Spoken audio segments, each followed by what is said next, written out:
yeah. What day? What? It's Fangan Friday on a Thursday and finale of Danganronpa Lapse. Oh wow, that was perfectly ending with a I didn't know it was ending right there. Good day, good people. They're finding the year of the paradigm. Tuning Dave, Bravo Dave, and I'm my cars. Freedom is the man. Who's really excited to walk into this. This is Chapter 3 of Danganronpa Lapse, the definitive edition. We have played the prologue, Chapter 1, and Chapter 2 again.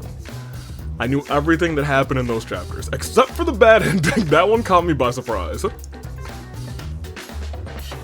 And I know that there's some other ending in this, and we're going to try and get that today as well. That being said, I'm especially excited today because this is the first time in this definitive edition that I'm walking to something completely blind. Outside of the bad ending, I guess. That was all like fresh like reaction content. I was like, oh my gosh, we're doing it.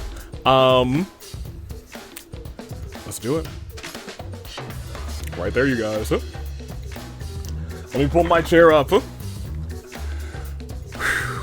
We're also on the hunt for whatever this is. So we're gonna find out together. It's Danganronpa Lapse, Chapter 3, the final chapter. The definitive edition.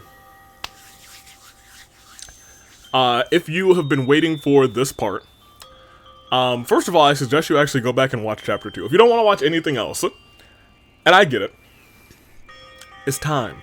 But if you don't want to watch anything else, watch the last episode. Because there's a bad ending, and I thought that was really, really dope. But you also get to see a lot of the updated sprites, a lot of the upgraded, like, backgrounds. I went actually back and checked out my Chapter 2 to see if I clicked no the first time, and I definitely didn't. I was just like, whatever. Back then I was, I guess, less inquisitive than I am now. I'm like, I am willing to mess up a little bit to see if we get something different. While going through that, though, I did see a lot of the extra care and attention that was put in like the backgrounds. I checked out the murder scene again and I was like, oh my gosh, this is like really different. So major credit, I think I've said it a couple times, to the creator. Mithril Date, I believe. Go check them out. Their links have been in the description every single time, and they'll be in the description this time too. Let's get into the final chapter of Danganronpa Lapse. I slowly drew my eyes open. My chest felt tight. I inhaled deeply and exhaled heavily, as if to expel my body of all of the wound-up fear that stirred inside. It didn't help much. My body felt leaden, my heart hollow. Rising from the bed, I shook the remnants of a trying sleep away. Looking at my surroundings, I noticed that I had thrown the covers and pillows on the floor. It was strange. I'd fallen asleep, but I saw no memories or nightmares. My consciousness, my subconscious rather, felt suspended in a null zone. Yo, 4:15 a.m. or p.m.? I rubbed the exhaustion from my eyes. Feeling numb and listless, I dragged my heavy body out of bed and shuffled towards the door, but I didn't know where to go. That's not true. I mumbled to myself. There was one place I could think of. You going to Ashley's room?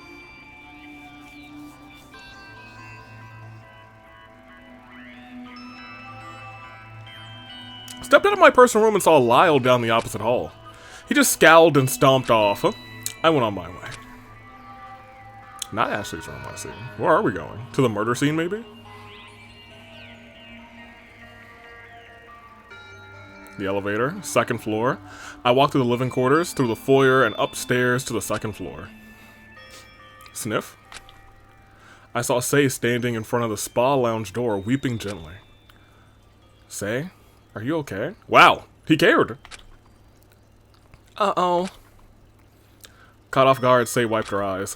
As I approached Sei from the staircase, something gleamed in her hands. It looked like a closed pocket watch. She stared a burning hole in the door, into the door, rolling the small object between her fingers. After a moment, she managed to croak out a stiff response. This isn't how it's supposed to happen, is it? What do you mean? What do you mean? We can't do anything. No matter how hard we try, it'll still end like this. I keep peeking over to make sure that I have set the appropriate scene on OBS, but everything looks like we're all good. So let's enjoy. I had nowhere to go before I came here, but now what do I do? You had nowhere to go before you came here? She was visibly shaking. I guess from her backstory, whatever. A little bit. It was horrible seeing her like this. Wow.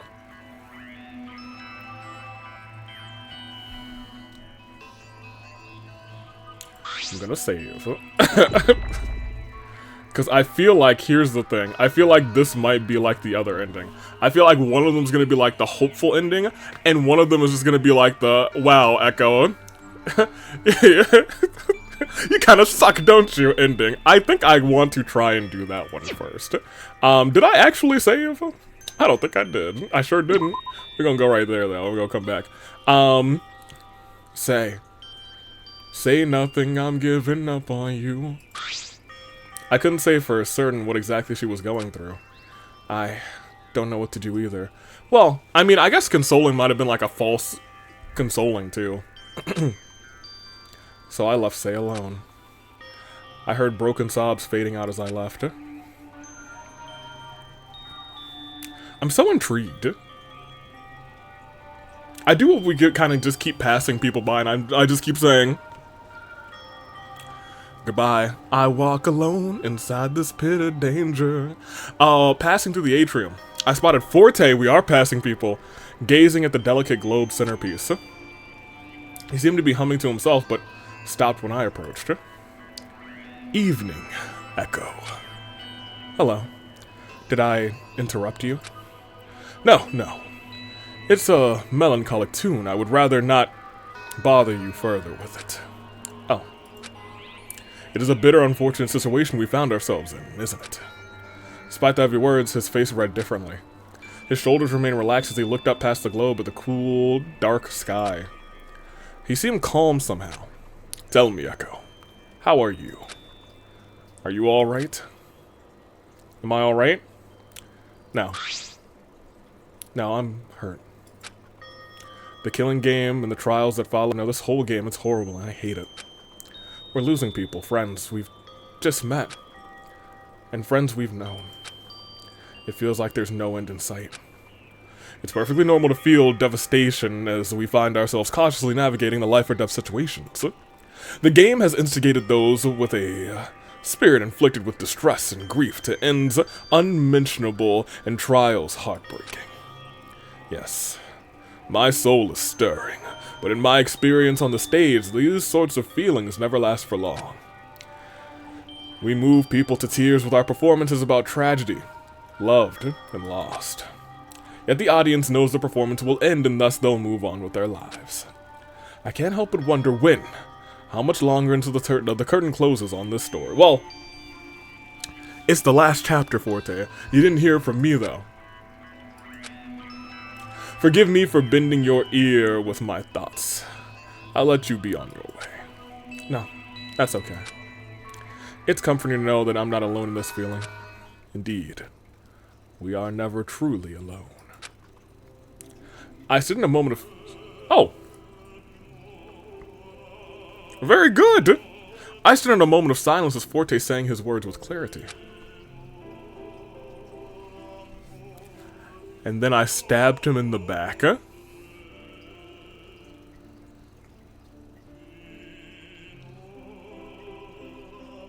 Oh, this is beautiful. Wish there was like a stab Forte option, you know what I mean? I don't want Forte to die, actually. He's one of my favorites. Is he? I think he has one of my favorite voices that I've given him.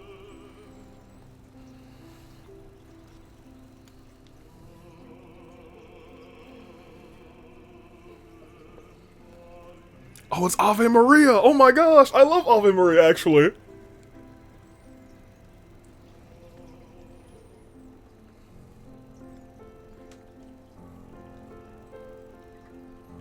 Man, I hope this is a copyright-free version. I'm not monetizing this anyway, so whatever. Actually.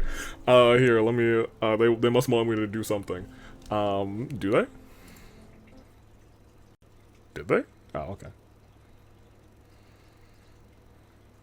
Ave Maria.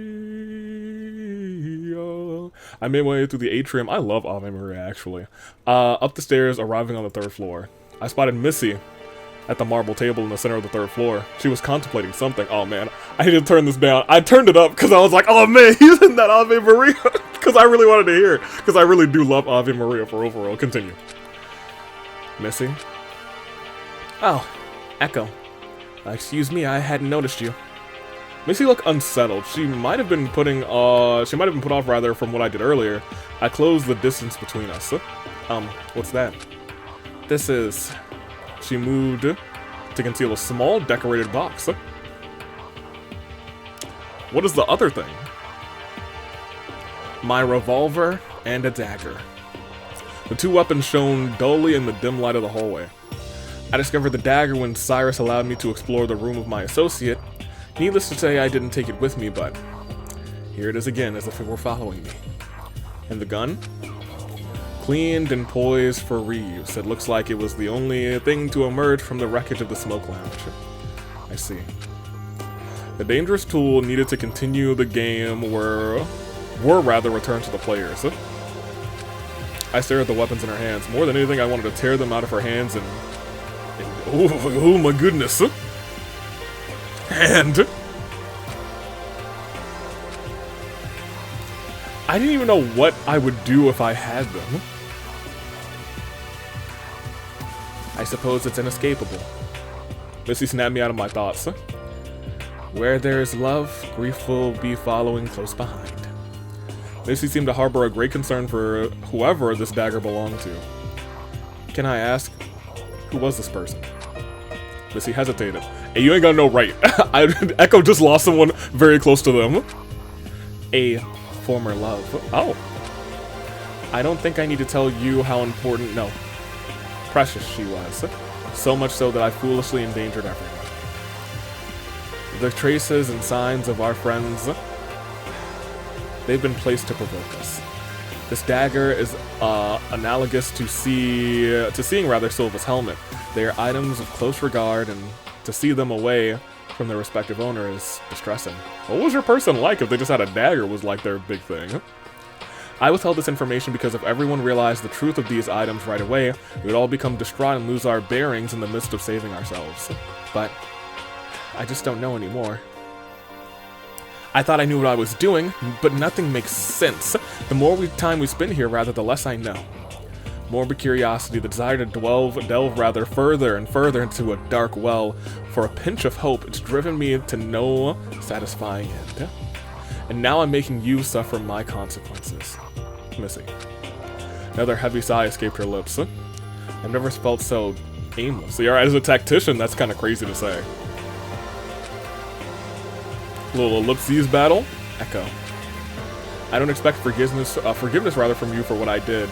Simply put, I introduced a weapon to the fray which eventually led to Ashley's downfall.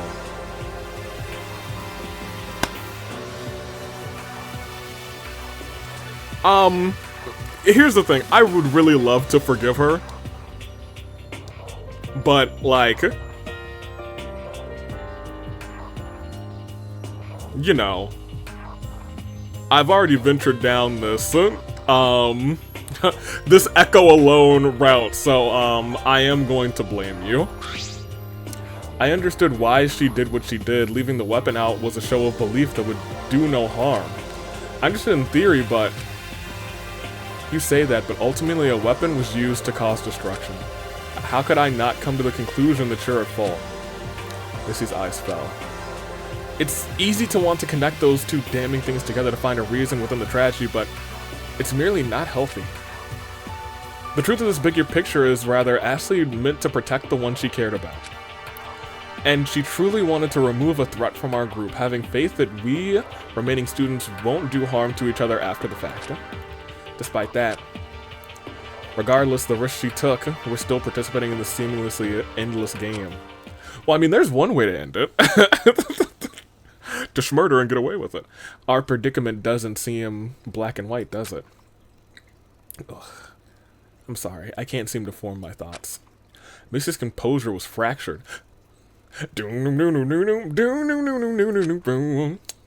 Time was running out. She was shouldering the insurmountable weight of her guilt. I didn't know what to say. I assume you've come up here for the same reason as I. I'm sorry for taking up so much of your time. I'll leave you be. And thank you for trusting me during the trial. I regret having to put you all through that. You're welcome. I didn't the first time, actually. But that was for the lulz, which turned out to be a bad ending. I nodded almost invisibly as Missy made her way down the stairs. I realized Missy was right. The situation was too complicated to make strict judgment on what was just or unjust. At the end of the day, everyone was in pain. Why should I perpetuate it by being so callous to them? See? I'm being callous. You know what I mean? I like this. I wonder if there's like a callous route or a kind route. I sighed. But like, if I'm kind of like putting myself in... Okay, so here's the problem. If I'm putting myself in Echo's shoes, if I'm putting myself in their shoes, I feel like I would have chosen the opposite of what I just chose every single time. That being said, I know how hurt Echo is right now, and I feel like he would not be thinking rationally or thinking empathetically. So I was like, you're going to have to be a jerk for a little bit. You're a jerk. Anyway, arriving where my subconscious had urged me, I stood still. I stood in the casino, feeling phantom traces of what happened just hours ago exasperate my bones. My mind wishfully wandering back to a time before this terrible game, a peaceful time before the despair. Oh, right. You guys remember when we started this whole thing, right? We were driving back. It was just the other night. Ash and I were talking about nothing in particular, but we knew our time together would come to an end. The autumn season was close, just a few more months for our new phase of life to rise from the horizon. We were relishing.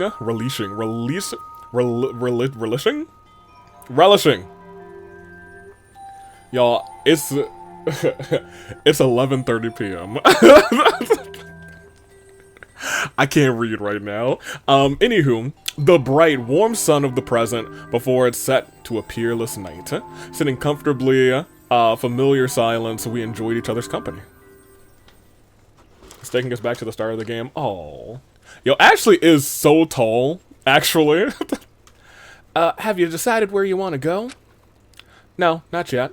I was thinking about taking a gap year to travel. Traveling sounds like a dream, seeing different people and expanding your worldview. Yeah, but then I'd have to worry about my finances if I'm on the road often. Don't fret, there's always other options. Maybe you could travel locally. There could be interesting sights in the next city that you never knew about. Heh, that's a good idea. I never really thought about that since I just walk everywhere in the city.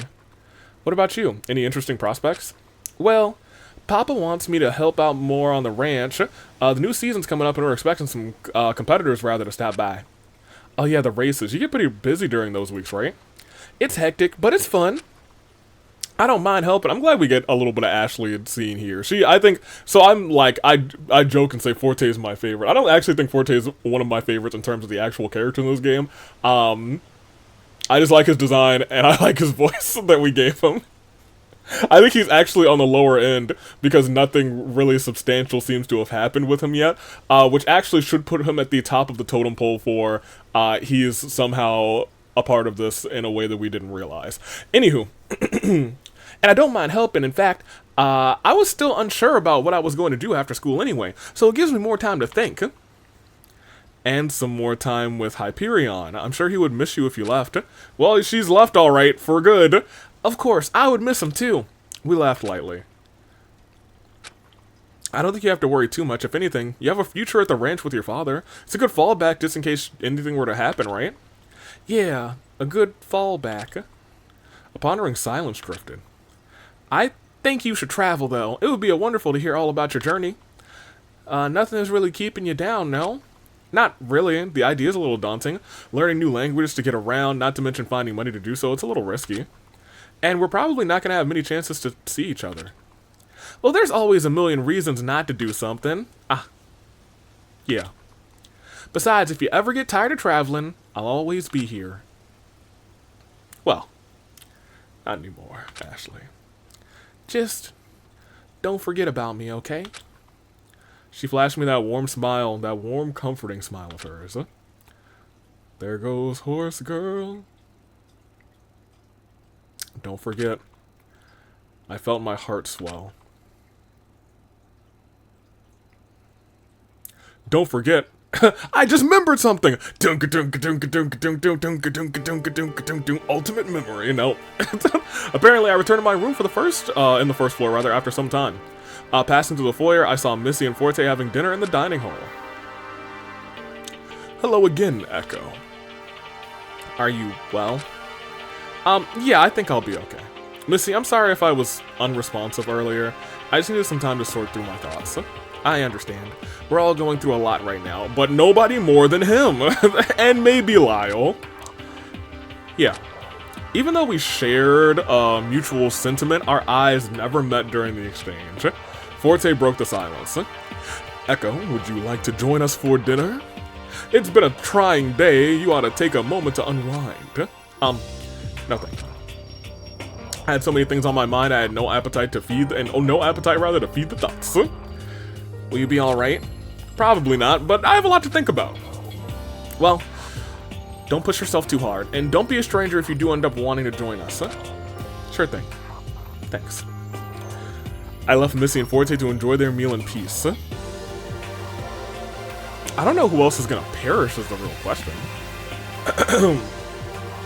Like, I feel like Missy would be the interesting thought, but I feel like at this point Missy should survive.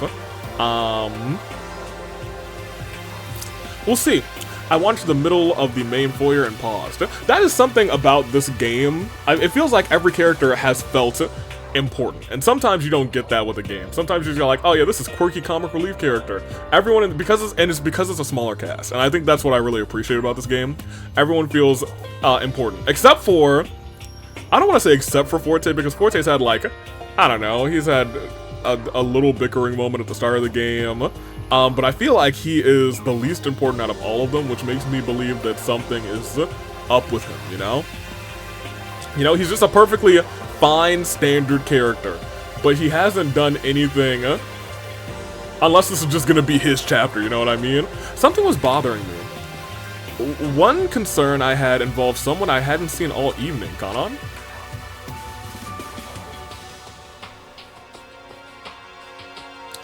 Let's leave her alone. If I hadn't seen her all evening, she must have been actively avoiding me. No point in bothering her more, I suppose. Not that I'm expecting a warm welcome anyway.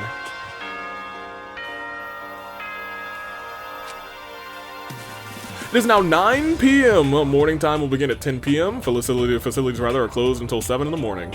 Even the darkest night will end, and the sun will rise. I started towards my room. So no Kanon, I hope she's not dead. I actually did like Kanon a lot. We also did rip her picture in half, so Echo, I understand why she might be avoiding you, not for nothing, but I digress. I couldn't help but feel guilty for denying Kanon's help, rather, despite her tried sincerity. I wonder if I can get the photo pieces back from Missy. But nighttime had already come before I knew it. I would have to ask Missy about the torn photograph tomorrow. Hopefully there's a tomorrow to ask her. I returned to my personal room and sat on the bedside. I felt sick and shattered. We passed the first half of the so-called game and lost 4 of 10 students in our group. With 3 more days on the horizon, I feared what might become of our already sparse community. I settled into my bed and closed my heavy eyes. Right, it's a 7-day game. We're about to enter day 5. My thoughts were entangled in questions and question after haunting question. The words, sights, and memories blurred together with no answer on the horizon. I let go. Images unwound and spilled into the night. Sleep would eclipse my mind as another night passed. And that brings us to the night. And the last time we had a night, I think it brought us to the actual name of the chapter, right? Chapter 3, Broken Rose, Broken Glass, Dignity, Diligence. Okay. Day 5 out of 7. Something ached. Felt my stomach turn over. Hungry. You didn't eat it all yesterday.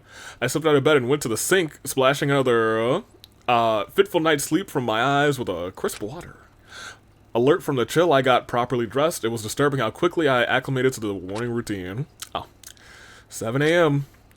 I was awake an entire half hour before the preset alarm went off. Grumbling from the habitual awakening, I sulked out of my personal room to grab a bite from the dining hall.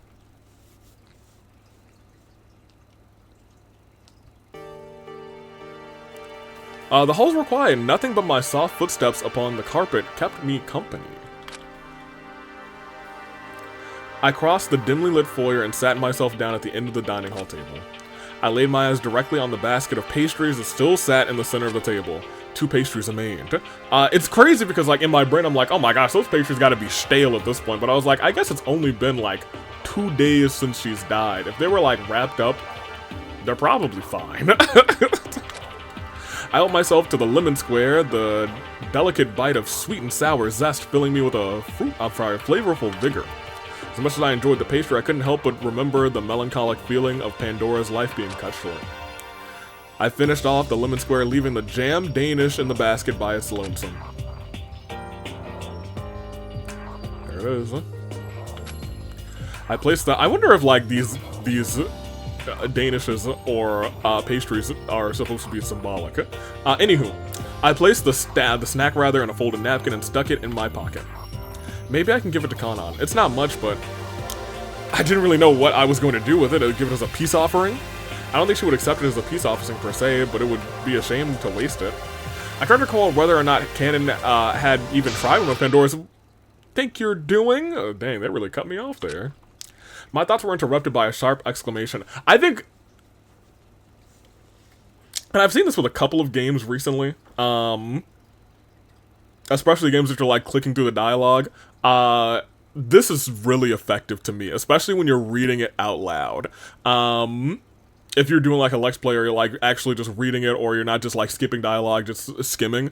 If you're actually like engrossed in what is going on, it cutting off what you're reading is very effective. I was like, hold on, what? Like, I felt it too, Echo. I was like, what's going on? I rushed out of the dining hall and saw Lyle arguing in the connecting hall between the foyer and the living quarters with Kanan. Sei was standing beside Lyle once more, watching the scene unfold. Kanan, you're always running away and hiding, aren't you? Shut up. You think I'm going to run headfirst into danger? I'm not going to be an idiot like you and Echo, getting myself hurt for no good reason. Hey, don't go idiot on me, you know? Whoa, Lyle seized Kanan's camera from her wrist. That's not cool, bro. Hey, hands off. I've had it with you and your secrets. I'll break this thing for good if you don't tell me what you're hiding. No, please don't. What's going on? Hey, Lyle, that's not cool. I started to intervene rather, but Forte stepped in within the living quarters. Approaching from down the hall behind Lyle, Forte plucks the camera out of his grasp. That's my boy Forte, actually. Hey, you remember when I said, hey, Forte, he ain't do nothing really that impressive or anything like worth remembering at this point. He just came out of nowhere and said, not today, bozo. I'm gonna give that man his flowers. I'm gonna toss him at the stage. You're all awfully lively at such an hour. This is all of us, isn't it? Kasei is here too. Forte returned the camera to Kanan as Missy approaches from the opposite side of the living quarters. Lyle and Kanan stepped a few paces back from each other, the space now singularly occupied by their glares. Kanan wraps the camera around her strap and wraps the strap around her wrist and grips the camera tightly. Well, good morning, everyone. Yes, good morning to you all, though I would hardly call shouting and threatening others a productive way to start the day. What's the commotion about this time? Morning. I'm not entirely sure. I just got here. Woke up so early that I went to the dining hall to help myself to breakfast when I heard Lyle and Kanan arguing about something. Why were you up so early anyway, Lyle? I haven't been able to sleep well, if you really mustn't. No, and I have the hiccups apparently. Lyle trailed off, but his gaze rather was tense. Sorry, I didn't mean to. Lyle scoffs. Anyway, I was awake because I was restless, but Kanan here was sneaking around my room looking for dirt, no doubt. That's a damn lie. Is that so? Explain this. Lyle produces a photograph of what looks like a checker pattern. Okay, so some sort of chess or checkerboard. What is this? Indeed, just what are you showing us? It's a chessboard. Right. Checkers boards are red and black. I have a chessboard in my personal room, and the only way Kanan would have taken a picture of it is if she trespassed and entered my room. You're the worst. You were blatantly walking around with the thing tucked under your arm in the early hours of the morning. I didn't sneak anywhere, much less your personal room. I just happened to be around the corner when I saw the strange thing. So you admit you were hiding? Just a minute, what's this about a chessboard? That's none of your business. I brought it out only to discuss it with Say, no one else. Missy sighed. Don't be absurd. The existence of such a thing has been brought to everyone's attention thanks to your commotion. There's no use in keeping it a secret now, Lyle. Fine. Lyle leaves the group to retrieve the item in question from his personal room. The rest of us gathered in the dining hall in anticipation. So, chessboard, if everyone's got like something that's in relation to somebody, I guess he has somebody special as well, and that chessboard must be related to them. I'm not too sure who it could be. Unless they just gave him like a, hey, this is how you can escape the game, play and win this game of chess, or something. After a moment, Lyle returns, presenting a lacquered wooden chessboard. 2 pink X's. Care to elaborate? What seems to be the issue here? It's not strictly a chessboard per se. It doesn't come with the pieces to play with, and these markings are on the 2 opposite corners, but from those differences alone, I know what its real purpose is. It's a mutilated chessboard problem. A what? If I recall correctly, that's a type of tiling puzzle, no? Yes, the problem is so. Can't say I've ever heard of a mutilated chessboard problem. Suppose an 8x8 chessboard has 2 diagonal opposite corners removed, leaving 62 squares. Sure. It is possible. Oh, interesting. It is possible to place.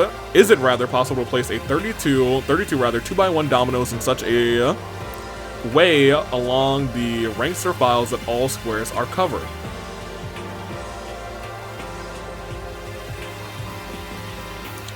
Is it? Oh, I understand.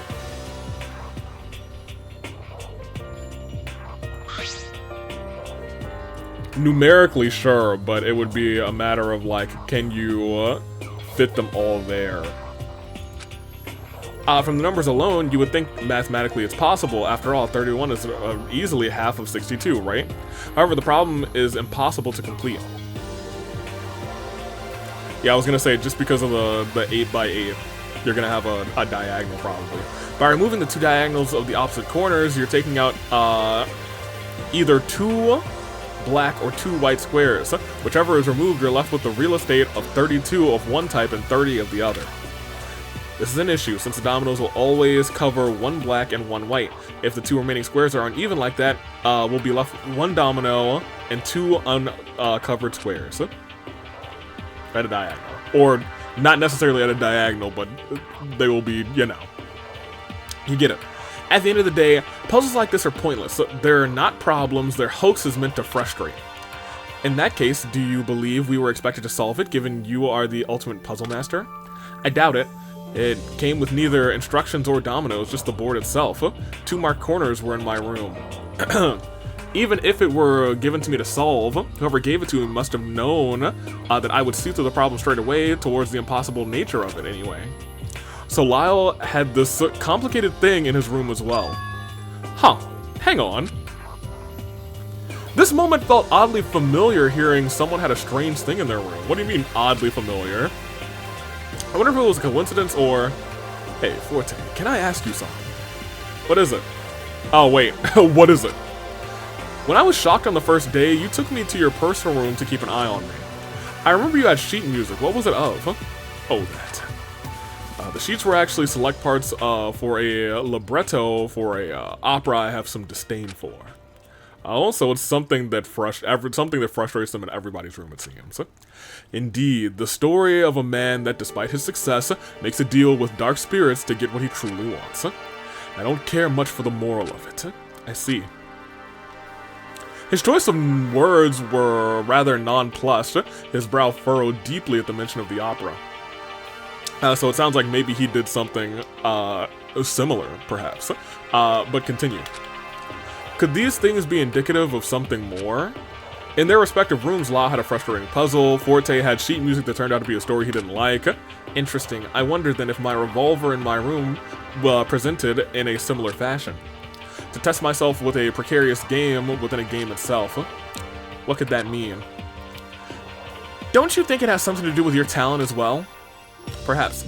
But conversely, there's a discrepancy amongst the many items. Ashley's room item had nothing to do with her talent. Yeah, Ashley received her friend Silva's helmet. In a way, it could have been read as a gift at first thought, but given their history rather, it might have just been a jab at the fight that occurred between them. And I can surmise what sort of gift Kanan was given. Her camera. I haven't made any effort to hide it, but yes, I have some rather mixed feelings about this. Now elaborating further, I'm surprised you have mixed feelings about the device. Kanan scowls as she stares at the device. Oh, well, I guess she also told... She said something along the lines of, her being like an unfortunate picture taker or something of that nature. But we'll continue. Say, did you also happen to awaken in your room with a strange item? Yeah, I did. Would you mind sharing it with us? I wonder if it's also something talent related. Say momentarily withdrew into her own room to retrieve the item. Here. Oh. She produced a yellow skull and bones statue. What on earth? Is that real? It couldn't be. The shape is too stylized to resemble anything realistic. I guess you're right. I was gonna say, really? Really, Echo? Still, such a depiction of a skull faker not sends chills up my spine. Probably sending chills up her spine, too. She's got a little card, too. This thing is kind of heavy, too. When I first woke up, it was sitting on the cabinet at the foot of my bed, staring at me. It's like it was telling me something bad would happen. It's horrible. I didn't know what to do with it, so I just hid it in one of the cabinet drawers. Say's item doesn't seem to have any outward appearance being related to her talent, however. A skull and bones statuette planted in a game centered around murder, I get the impression that it was given to her deliberately. Yeah, that can't be a coincidence. They wanted to freak poor girl out. So Ashley wasn't the only one that had something out of place in her room when she woke up. It was nearly everyone that had something unusual in their room, except for us. Wait, all of these strange things have something in common. Not high sentimental value. That's wrong. Disturbing is correct. That being said, they're not all associated with friends either, so they're all just disturbing. I think all these room gifts, it seems like they're meant to unsettle you in some way. Interesting. I'm surprised they haven't put this all together, but I guess we did just uncover, like, the last two. I guess we never found out what Pandora's and Art's were. Huh. Or Cyrus, for that matter. But I guess he was an informant, so it didn't really matter. Interesting. It was quite disturbing to receive a revolver of all things before the events of a killing game being revealed to us, no less. Missy, what about the item you had last night? You said it was analogous to Silva's helmet? Correct. It has a painted past, rather. The owner was to kill herself with it for betraying her family's wishes. What a loathsome request. So instead of following her family's blindsided desire, she took the dagger and nothing else as she fled from home. Wow. Missy withdrew the dagger from her possession and turned it over in her hands carefully. She had a forlorn look in her eyes as she stared at it. No way! There's no way I'm letting Missy allow another weapon to fall into the wrong hands. Hey, Lyle got a point. I'm gonna keep it a buck with you. Lyle sped in to take the dagger from Missy, but Forte held him back with a firm grip. Why are you stopping me? I'm trying to prevent more destruction. Missy's weapons are going to do more harm than good. And can you say with confidence that you won't let weapons fall into the wrong hands as well? Whoever fights monsters should see to it that they do not become a monster in the process. So that's pretty good. Lyle, I think you would do well to follow those words of insight, rather, given your reactions to the events. It's not that I don't have any faith in you to solve the workings of our situation, but I don't want to see you turn against us for the sake of an answer. Ooh. That does kind of, like, lead me to believe maybe this other bad ending is Lyle wins the game. I'm not turning against you. I'm trying to get to the bottom of this forsaken game we're in. Ugh. Lyle hurled the chessboard across the hall, splintering the wood into several pieces. Ah! Lyle, violence is not the answer. Well, I mean, it kind of is in a killing game. You have a sharp mind. Don't let rage and confusion blind your judgment. Then tell me, what is the point of all these so-called gifts? Missy, you received a gun of all things, and now you've got your hands on a dagger? Say even has skull and crossbone statue. What good could that possibly serve? Not to mention all the awful gifts. This game has been rigged from the beginning to incite violence and violence only. Yeah. Lyle, please, settle down. We're gathered to talk this out. I understand you're frustrated, but discussion is the best tool at our current disposal, rather. If we keep a level head, we're sure to find an answer for the questions at hand. We have so many brilliant minds here. Why not do what we can? Lyle huffed. He crossed his arms and paced to the far corner of the dining hall, allowing whoever else to speak. Well, all I can speculate is that perhaps the signs of distrust were planted among us. Boom, boom, boom, boom. From the start. She said the thing. Since the gifts might have stirred feelings of resentment. If that's the case, then what do you think Art's gift was? Probably like some golf clubs. He was easy, probably. Maybe it was because of that thing that he was the first one to act. It could be possible that he walked into the mansion with pre-existing bleak feelings that were only exasperated by the situation we found ourselves in. One could surmise it is a plausible route for his motivation. The room fell silent for a moment. Missy and Forte were deep in thought while Sei and Kanan were their usual quiet selves. Lyle, on the other hand, just allowed the conversation to move on its own pace. Missy continued. It's going to be difficult to reflect on the events of the past, but I believe it'll be necessary to progress. I believe we ought to ask. The killing. What was the root of each occurrence? Art did it out of protection, didn't he? Well, as I understood it, it was done more out of fear. I was gonna say, I don't know about protection per se. Ashley was afraid too. She was afraid of Echo's safety. Yeah, so fear. We're playing Fear Factor. Both of them must have thought getting rid of the potential mastermind behind our situation would stop the game completely. So both believe that there was some sort of, I guess, a mastermind. However, there is such a possibility of is there such a possibility a mastermind exists within our ranks? No one dared to comment on such a thing. Regardless, I do not like this. Splintering the unity of the group with hypotheticals won't get us very far. Yeah, besides, who would be so cruel to want to insert themselves in a game that could possibly put themselves in harm's way? The idea is disturbingly masochistic. I suppose an amount of faith is required amongst us, so we don't shatter what already limited. I wonder if there may have been clues at some point to there actually being a mastermind, but it's probably only been like a clue or two. So I would just be guessing at this point. So we don't shatter what limited and delicate trust has already been built. We got this far, haven't we? Kind of. The most plausible mastermind would have been Cyrus, but he was ultimately just a pawn in the overall scheme. So much for his own unity. Another pause. Missy looked over to Lyle, who continued to sulk. Lyle, have you had a moment to collect yourself? Without an elongated sigh. Sure. Then please, your witness assistant will be paramount to solving our predicament. I haven't doubted your skill for a second, however, I would ask that you cooperate. Missy extends a hand in compromise. Lyle hesitates, but eventually shakes in agreement.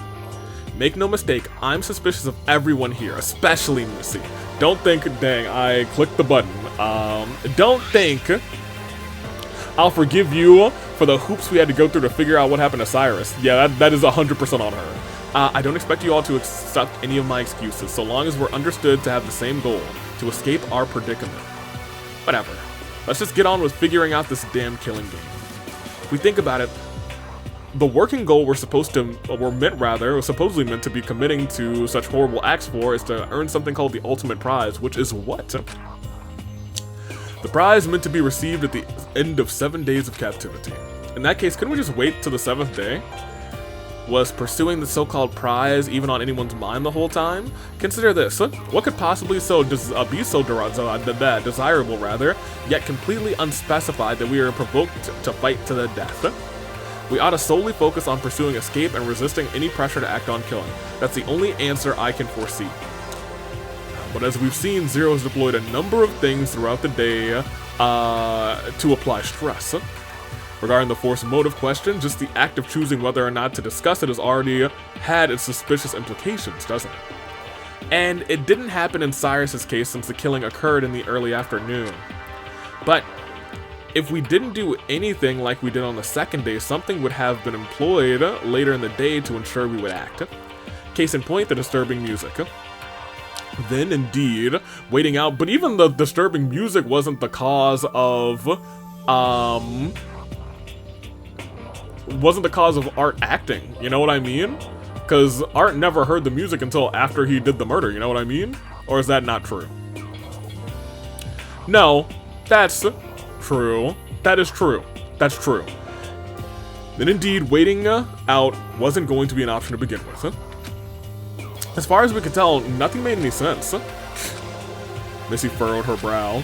It's difficult to make concrete statements about our situation. The variety of strange things happening doesn't seem to have any rhyme or reason. So, what can we even do? Is it already night? Before anyone will respond, a ringing filled our ears. It shouldn't be night. Oh, okay. It's just Zero. So, day 5, another wondrous day within the halls.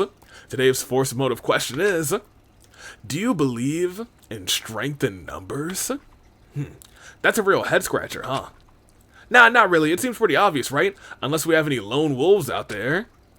The announcement ended as quickly as it came. Huh. That one's kind of vague. It's not vague, it's nothing. Why wouldn't there be strength in numbers? Kanan broke her silence with a snide remark. It was strange coming from her, considering how much she avoided us.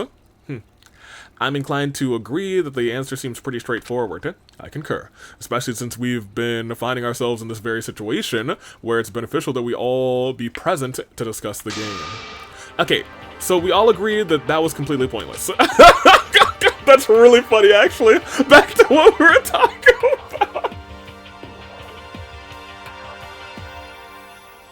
That's so funny. Okay, we all agreed that was pointless. Anywho, back to what we were talking about. Do we think the purpose of the ultimate prize and preservation project are, unless that's a question for us, preservation project as a whole? Missy, you said you wanted to involve yourself with the group. Can't you make heads or tails of this? I've been trying to make sense of that since we arrived. All I can say is perhaps we found ourselves in an elaborate trap. That seems to be the case, because Cyrus even said this isn't going the way that he thought it would, or something of that nature. I heard Lyle mutter, "That's obvious," under his breath, but Missy ignored. Echo, I believe you may be able to recall what I said about the ultimate students for the first time. Yeah, it was interesting what you said. What those individual groups or institutions do with students is beyond me. I've not heard many stories of success or failure from anyone who's had the luxury of being accepted, which is weird. Anyway, don't take too much stock in the title, is all I'm saying. What do those institutions rather do with the students? I mean, of course your talents would be highly coveted, but wouldn't the world be seeing constant new developments like biological discoveries and technology? Excellent observation. Why haven't we seen those developments indeed? It's clear that, as ultimate students, we're the crux of this game's existence. How do you mean? Who or what singularly determined the fact that we had ultimate talents? The Preservation Project. And Echo, you didn't seem to have any knowledge of ultimate ultimate talents for other students or the Preservation Project at all prior to your experience thus far. Huh? Yeah, no, that's true. Never heard of them. So I ask, how did you become a participant here? We all had to willingly sign up to be brought here. I'm curious whether Echo's presence is a discrepancy that we can bet upon. It seems glaringly particular given the circumstance. That much is clear. In that case, I believe we've been uniquely blessed with the peculiarity of Echo's presence that could shed light on our current situation. Missy thought hard. I need more information. Where are we gonna get it from? Like, for real, unless there's another floor. I have an idea on where to potentially fetch rather the knowledge I seek. Cyrus's room? Oh, Say did not answer the question. She's definitely a lone wolf. Say? You know what? The reason for all of this, why it's so hard to figure out, it's all meant to be beyond our comprehension and capabilities, isn't it? Why not just go along with the game instead of fighting it? I'm sorry, Say? Huh? What are you saying? Suddenly, a rumbling shook through the dining hall. It sounded like it was coming from the foyer. We darted out of the dining hall to investigate. Huh? No way. Wait a minute. The doors are just open? The previously impenetrable foyer doors are open. We're on day 5 and there's still 5 of you. That's impossible. There's 5? I thought there were 6 of us. Is it just 5 of us? Am I tripping? Maybe I'm tripping. You're dead, you're alive, so you're 1. You're alive, so there's 2. You're dead, you're alive, so there's 3. You're alive, so there's 4. You're alive, so there's 5. You're alive, so there's 6. Yeah, 1, 2, 3, 4, 5, 6. I can count. I was like, there's 6 of us, right? I was tripping out here. Here, we'll go there real quick. The voice crackled. Test your strength beyond the doors as a group, split up, or do nothing. I don't care. Your strength in numbers. Can you remain as a group and spirit rather as you wander the mysterious halls? Yes, the doors, once thought of as a way out, have been thrown ajar. They never really have been an exit. You just all assume so. How silly is that? And oh, what's this? Ding! Facing the opposite foyer doors, the elevator lit up, showing a new floor available to us, the courtroom. We can go down to the courtroom? I'll even let you take a little detour to the courtroom. Find the secrets of this wretched place if you can bear to face them. Yes, the game will go on regardless of how you resist. Wahahaha!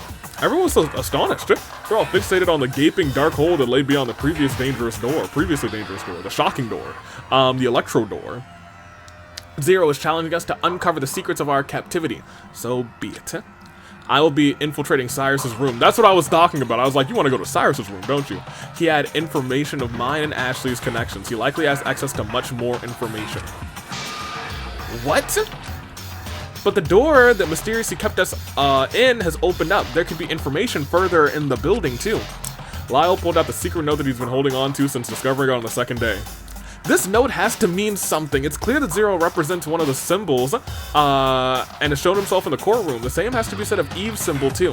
Whoever is operating the announcements, Eve or Zero has to be somewhere beyond those doors. It'd be too obvious for Zero to be hiding in the courtroom.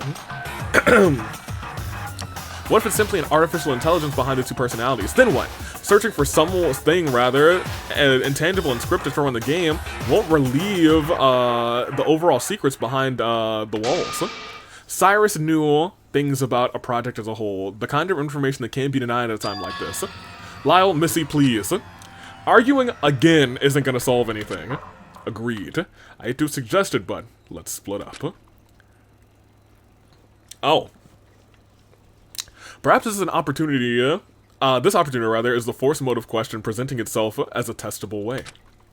That's what I was thinking. If we recall in day 3, the additional motive of distressing music was implemented at 4 p.m. Aha.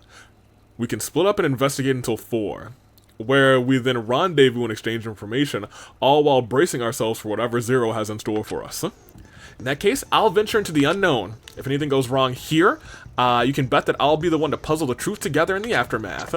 Lyle stands squarely in the dim hall of the open doorway. I suppose it's our best option. It's not the wisest thing to do, given our already small group, but it'll give us an edge in discovering the secrets of our whereabouts. Fascinating. Missy nods as she makes the decision to remain in the main wing. There are 6 of us, therefore we ought to divide into groups of 3 so we can all keep an eye on each other in our respective areas. Breaking off into 3 pairs is out of the question. Kanan, you're coming with me. What makes you think I want to go with you? As much as I'd say I'd miss rather your awful company if you don't come, you won't let go of your camera, and I think it might be a touch useful going down, okay? Kanan rolled her eyes, but didn't object any further. I'll join Missy. Worry not, rather. I shall not let anything go wrong. Besides, I trust Kanan to keep an eye on things for me. Sure you do. We decided to split up, investigating beyond the foyer doors and remaining in the main hall.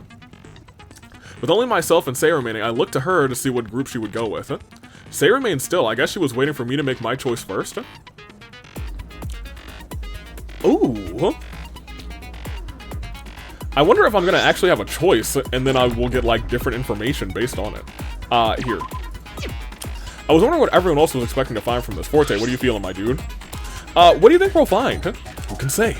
I certainly don't, know what to expect, but I'll do my best to assist Missy in her endeavors. Oh, I see. I'm not sure what I could offer to the investigation, half of a memorable experience in the overall scheme. Don't fret if you can't lend a hand. Keep in mind that simply simply the impact we have on one another, we're important people to each other. That's true. Kanan, how are you feeling? I approached Kanan wishing to apologize for what happened yesterday. Didn't quite know what to say. Kanan didn't lift her eyes to meet mine as I tried to organize my thoughts. Echo, hustle. Please, Echo, time is of the essence. Kanan remained silent. So I guess we missed our chance to apologize. Well, too bad. I will go back and I will do those at the end of this episode. I wonder what everyone else was expecting to find from this. Lyle. Echo, hurry it up, will you? I know. I just need some time to think. The worst action is inaction. We have to dig up this miserable place's secrets. If Lyle... Why did he say 5 specifically? I can't believe there's 5 of you left. That's such a weird thing to say. Unless there is really a mastermind among us, or he's just not counting us. I just applied a hydraulic press atop it with my decision. Hydraulic press, haha, hee hee. Missy, are you having trouble deciding? A little. I'm mostly worried about that something bad might happen. It's perfectly normal to feel fear. It means you're still human. Your senses haven't acclimated to the awful environment. And Sei. Sei, did you have any preference? No. I'll go with whoever. I don't care. You pick. Okay. So whichever group I go with, Sei will likely join the other. Come on, you all. I'm being very generous right now. You don't want your opportunity to go to waste, do you? Wahaha, time's a-wasting. Zero's voice rung through the halls once more, his taunting voice, his laugh cackling and crackling through the speakers. This felt like an important choice. Perhaps I should think carefully. Oh, man. This game is really getting fascinating, actually. That we're having important choices now. Oh boy, so explore the unknown. So here's the thing, I think is there a world where if we go one way, a murder happens on the other, and then vice versa, if we go the other way, a different murder happens on the other? I'm so intrigued.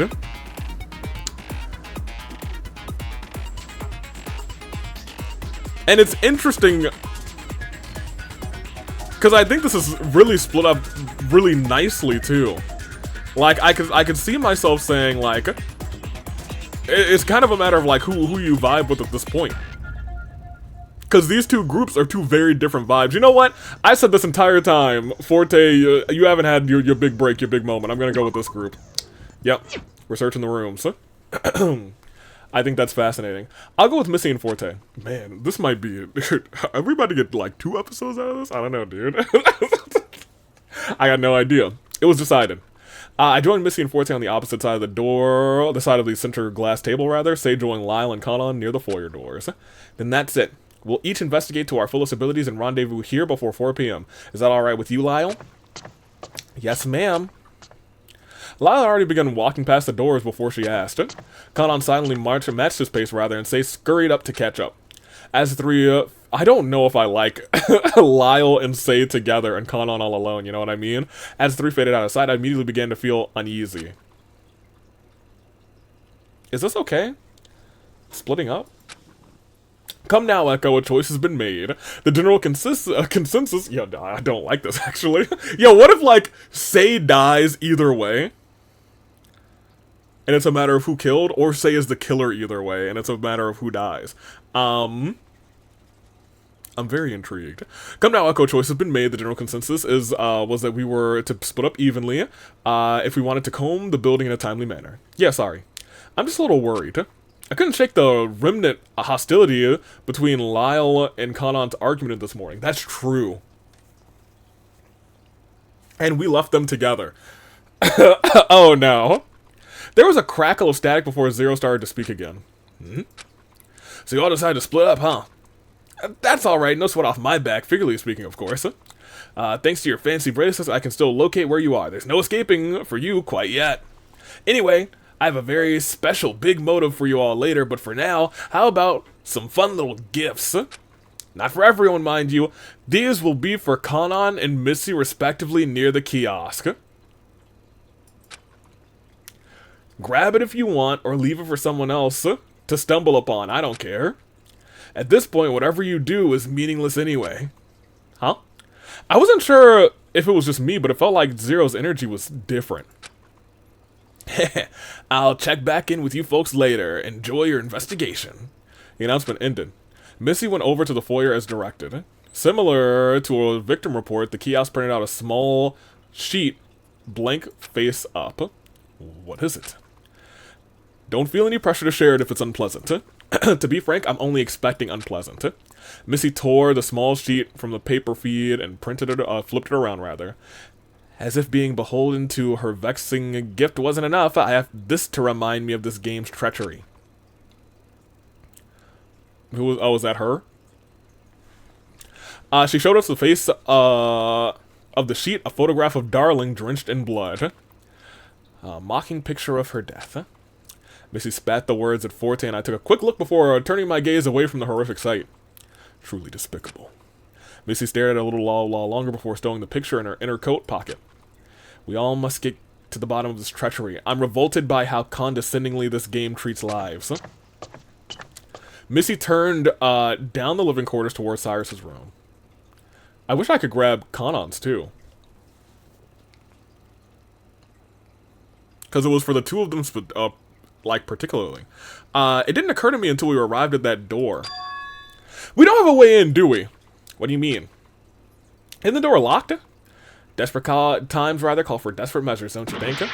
Missy withdrew the dagger, and she struck the doorknob off. I thought she was going to lockpick it. She just said, I don't know how to lockpick.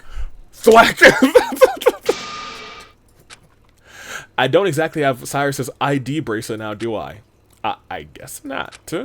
Missy inspected the borehole previously occupied by a doorknob and inserted the dagger, pulling the latch away from the jam until the door clicked open. And there we are.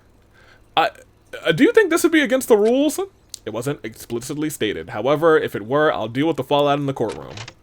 Missy was persistent. She opened the door and marched right in. Terribly sorry. Pardon the intrusion. For the intrusion. Forte stepped in, and I trailed along behind him. So we're in Cyrus's room.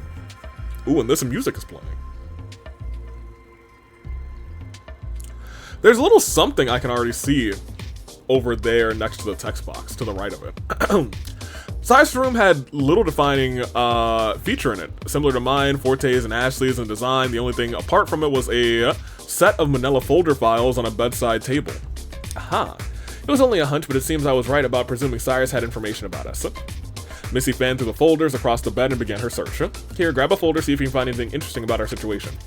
Forte helped him self-rather to a folder and glanced at the first few pages before seating himself in a spare chair. Are we looking for anything specific? Anything at all, honestly. The more we know, the better. Picked a folder up and began at the bottom of the file, sat cross-legged on the floor, and opened the file up. Confidential information.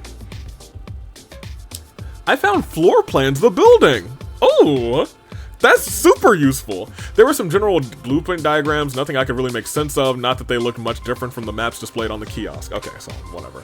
The only thing of note was a sheet that was stained with blood in the corner. Among the blueprints was a small booklet. The title read Floor Plans Game L. Oh no. L for Lapse. On the inside page, 5 floors were listed in the index. 5? Wait, 5 floors? From the top we have... Oh yeah, I was gonna say we don't. I think we're missing a floor. Yeah, because the courtroom I think counts as one. Superstructure, trial grounds, infirmary. Right. Floor 7. Okay. Living quarters, casino, smoke lounge, garage, art gallery. 8. So why are we going 0? Oh, right. We go down a long way, so in between 0 and 7, there's like 6 other floors, and who knows what's on them. Living quarters, casino, smoke lounge, garage, art gallery. Activities on the 8th floor, spa lounge, climbing center, jazz club. Floor 9 is living quarters, dining hall, study, theater. Floor 10, trophy room, and something covered in blood. We did not get to floor 10. That being said, the floor order is also a little bit weird, isn't it? Is it? Okay, no, it's not that weird, but it's in the opposite way that I think it would go. Because usually we're going up floors to get to places, right? Or have I just not been thinking that, right? Whatever. The last floor had 2 sections. One was the trophy room and the other one was redacted. So Lyle and Kanan are probably visiting the trophy room on the floor below us. I started through the booklet and found basic information we'd already known. All the floors have kiosks to communicate, bracelets used for identification, active hours are from... Nothing new yet, and something is new now, and that is that my headset is dying. Let's plug this bad boy in. I flipped to the back looking for details about the 5th floor. Pages are ripped out. However, when I arrived towards the final pages, I noticed that they were torn out. Whatever remained on the page was struck from the binding in a messy tear. That's not good. I grumbled. Of course. The details of the floor beneath us are conveniently gone. I stared at the back panel and noticed something odd. There seemed to be an imprint of writing pressed against the back panel. It was barely... Oh, I can see it. 25-111-0. Barely visible, but in the right light, I could just make it out. 25-111-0. 25110. I don't really know what that could be. It could be. I was gonna say it could be a large code. It could be actually a 3-digit code, like 25, 11, 10. I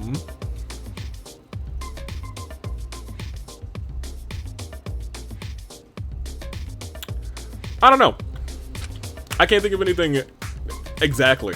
Maybe Cyrus wrote himself the numbers himself on the last page with a certain amount of pressure, resulting in an almost invisible imprint. These numbers might have been important, seeing as the pages were torn even before seeing as the pages before it were torn out.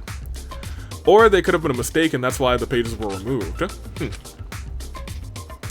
Have you two anything pertinent to share? I snapped out of my concentration. Oh, yeah, I found floor plans. Show a floor below ours. It looks like Lyle and Kanan went down to the trophy room. A trophy room. That doesn't sound too promising.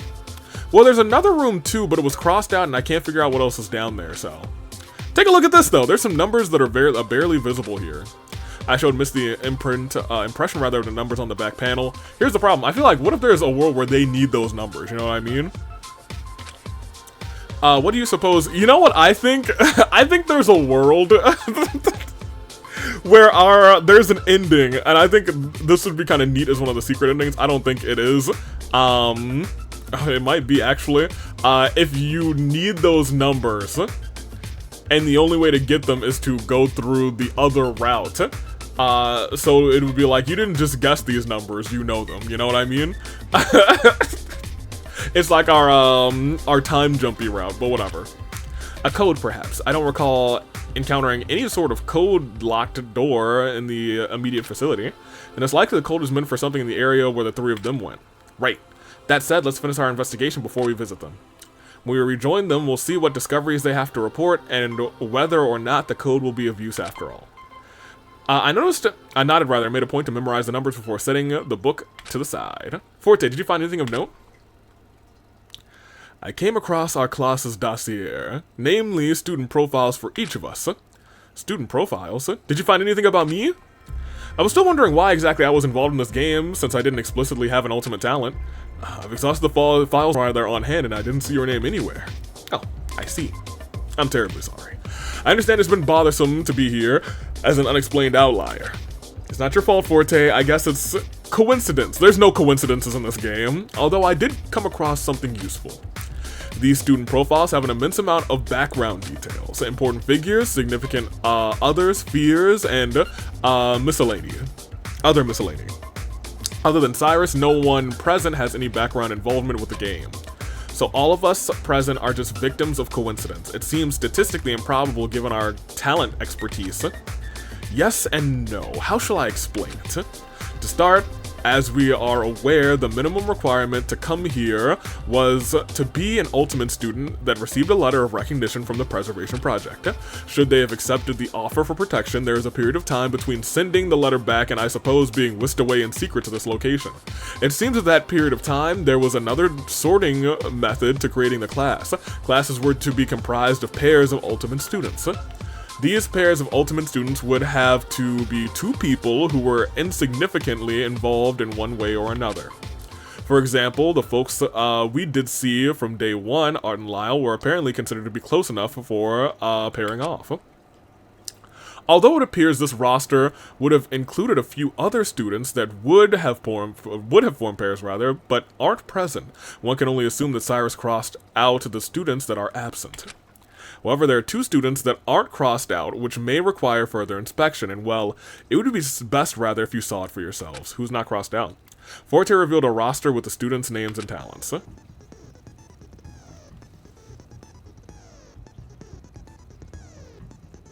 What?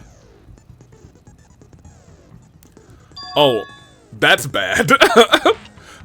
Two Pandoras? Oh man, and then I guess the first one as well. A Quartz radio host. Things getting a little nutty, huh? There were 15 profiles shown on the roster. One next to Cyrus was clipped out. Oh yeah, there's one that's just completely cut out. And 5 were crossed out with dark ink, bringing the total visible profiles to 11. However, I wasn't on the roster, so it should have been brought down to 9 since I was excluded. Yeah, we got... So, Pandora has like a sister or something? Peculiar. As you know... Is there a world where we didn't even meet the real Pandora? As you know, there are 2 extra students we have yet to encounter. Yes, and they are listed as being in association with Say and Pandora, from the looks of it. Does that mean that they're also ultimate students? So it looks like there was like a pairing game going on here, which is kind of neat. That is indeed the case. They're listed as the ultimate radio host and the ultimate cartographer. Akihiko Quartz and Gaia Espier, respectively. Wait, Gaia Espier? Let's have a closer look at those 2 students. Missy hastily moved the folders strewn across the bed and placed the student profiles for Akihiko and Gaia, respectively. I was gonna say, one of them looks just like Pandora, like a little twin. Akihiko looks like Zero. His clothing and hair were different colors, but his actual features were the same. And Gaia looked awfully similar to Pandora. Even more damning were the school symbols depicted with their profile pictures. I assume it is. Well, one thing is for certain. It's clear to us that Zero's true identity is Akihiko Quartz. And we can now conclusively put a face to the second mysterious announcer named Eve. And it seems Pandora must have known more than she was letting on, seeing as the true identity of Eve appears to be her very own sibling. Fascinating. Twin! That said, seeing as the students' associations have been revealed, it can only mean that Sei, knowing Akihiko, has some sort of further involvement with this game, and we let them all go together. Oh boy. Uh-oh. I don't know if that's entirely true, though. To be honest. There's no doubt. Sei must be the mole we are seeking. Uh-oh. My head was spinning. We were being fooled from the start? Two people on the inside were connected to the two identities administering this game? Shouldn't we confront Sei now? You know, now that I think about it, I guess we should have realized at this point that there are a couple of pairs, and then the pairs continue to build up. But I guess there was really no knowing that, like, I guess it was no, not no knowing, but like, you wouldn't think that Zero would be a part of this game, but the fact that they had a face scene, maybe so. Doing so could prove dangerous. I would like to watch her movements to see what she's thinking. As far as we're aware, she doesn't know we're onto her. It's difficult to determine what's going on in her mind. She speaks so little. Then I think we should check out Pandora's room. She might have something hidden in there since she's a part of this. Excellent idea. I'd still like to look over the rest of my files if you don't mind. I'll go with you, Echo. I'm curious to know what Art's notable gift was if you would like to make a detour. I nodded and approached the exit. Oh, just a minute. You'll need this to break the doors down. He used his dagger to knock off the doorknobs like I did earlier. On second thought, I don't know if I want to leave you alone like this. That's what I was saying. I was like, I really don't want to leave Missy alone. I feel like if the two of us go, we're going to come back and we're going to find a body. You know what I mean? That's what I don't want. Agreed, you know? I'll be fine. I still have the gun on my person. I don't want to resort to firing it, but seeing as our situation is becoming more contentious, it may not be my choice. I felt a shiver go up my spine. Missy was taking the situation much more seriously, with a chillingly unfeeling demeanor. Understood. We'll make haste in our investigation and return promptly. Y'all, this is... there's a lot going on now. You know what I mean? Forte and I stepped out of Cyrus's room and walked to the opposite hall to Art's door. Forte struck the doorknob. We opened that bad boy. There's a set of golf clubs. The only thing in Art's room was a worn-looking golf bag. The leather was embroidered with the Campo Piano name. Might have been his grandfather's, actually. Yep. Oh, this must have belonged to his grandfather. Art must have been reminded of his past time golfing with him. It must have been distressing to see this upon waking up, to say the least.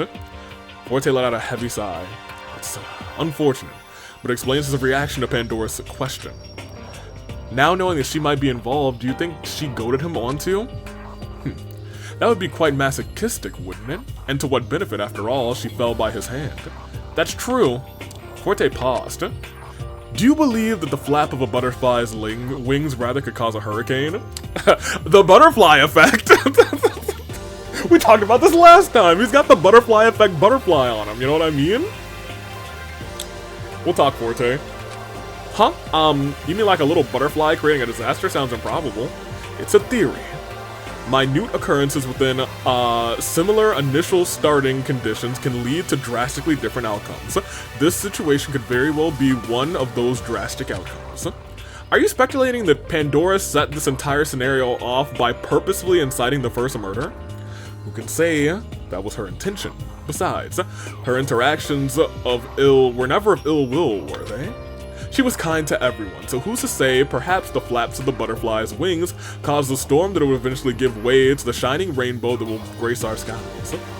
That's a pretty optimistic outlook. Looking forward to the eventual repose from this nightmare is all we have, isn't it? Eventual repose. I can only hope something. Hope. But you don't have the luxury of hope right now. We are leaving Missy alone, and I'm afraid she's gonna die. I can only hope something like that would free us from the trappings of the storm.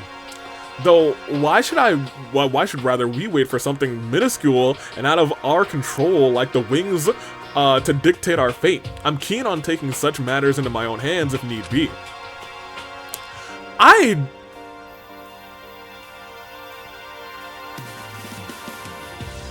gonna continue. I really do believe that we are not gonna get a chance to use 25-1-1-0 on this path. I feel like I'm going to have to come back and do the other path and have that combination. But here's the thing, I think that path splits into two combinations. One like alternate ending, and then one ending where we don't know the combination, which we only get from this route. Regardless, I'm not sure I would know where to begin with such an endeavor. Well, that's neither here nor there at the moment. Shall we move on to Pandora's room? Yeah, let's check it out. Pandeezy's room. So she shouldn't have woken up with an item, I suppose. We left Art's room and visited the living quarters on the other side of the foyer. Entering Pandora's room in the same fashion, Forte and I came upon another nondescript personal room. Only this time there was nothing to be found in her room. Huh. Did Pandora not receive some kind of gift? Perhaps because she was involved, there was no need. But Sei has one, and a creepy one at that. Yes, an ominous skull and bone statuette. Two of us peeked into the dresser and were greeted with nothing but stationery and other miscellany. Wait, what if she was doing what Kanan did? Kanan said that she received the camera, that instant camera, right? She's been clinging onto it basically since the beginning of this whole predicament. That certainly wouldn't be out of the question. Do you recall Pandora had that she might have had anything that would be grounds for suspicion? Yeah. The secret note. I was gonna say it could have been the note. She showed it to me just before nighttime on day 2, and at first I thought something was fishy, that maybe she was hiding something, but I pressed my finger on my temple. I don't know, Pandora ended up suffering, and the note fell into Lyle's hands. Maybe the secret note was vexing her, but if she were some kind of double agent, why would she nonchalantly share the note with me? Who can say? I don't know if she's a double agent. I don't even actually know if Sei is in on this, to be honest. The more we know, the better. I couldn't help but think the opposite. As we dug up more information, the more confused I became. I can only hope that Lyle, Kanan, and Sei found the answer, would answer out of the many questions, but at the same time, I was afraid to uncover more of these secrets. Let's return to Missy with our findings. I didn't hear a gunshot, so that's good. Returning to Cyrus's room once more, Forte and I found Missy in a deep concentration. She's not dead! That's a W, actually! Welcome back. Did you two find anything interesting? Art had his late grandfather's clubs, and Pandora had nothing. Nothing. Echo speculates that perhaps the secret note mentioned in the first trial may be Pandora's room gift, in the same fashion Kanan's instant camera. The room was empty. She probably kept the note on her person for safekeeping or something, but when she left it in the pantry on the 3rd day, Lyle had been holding on to it since.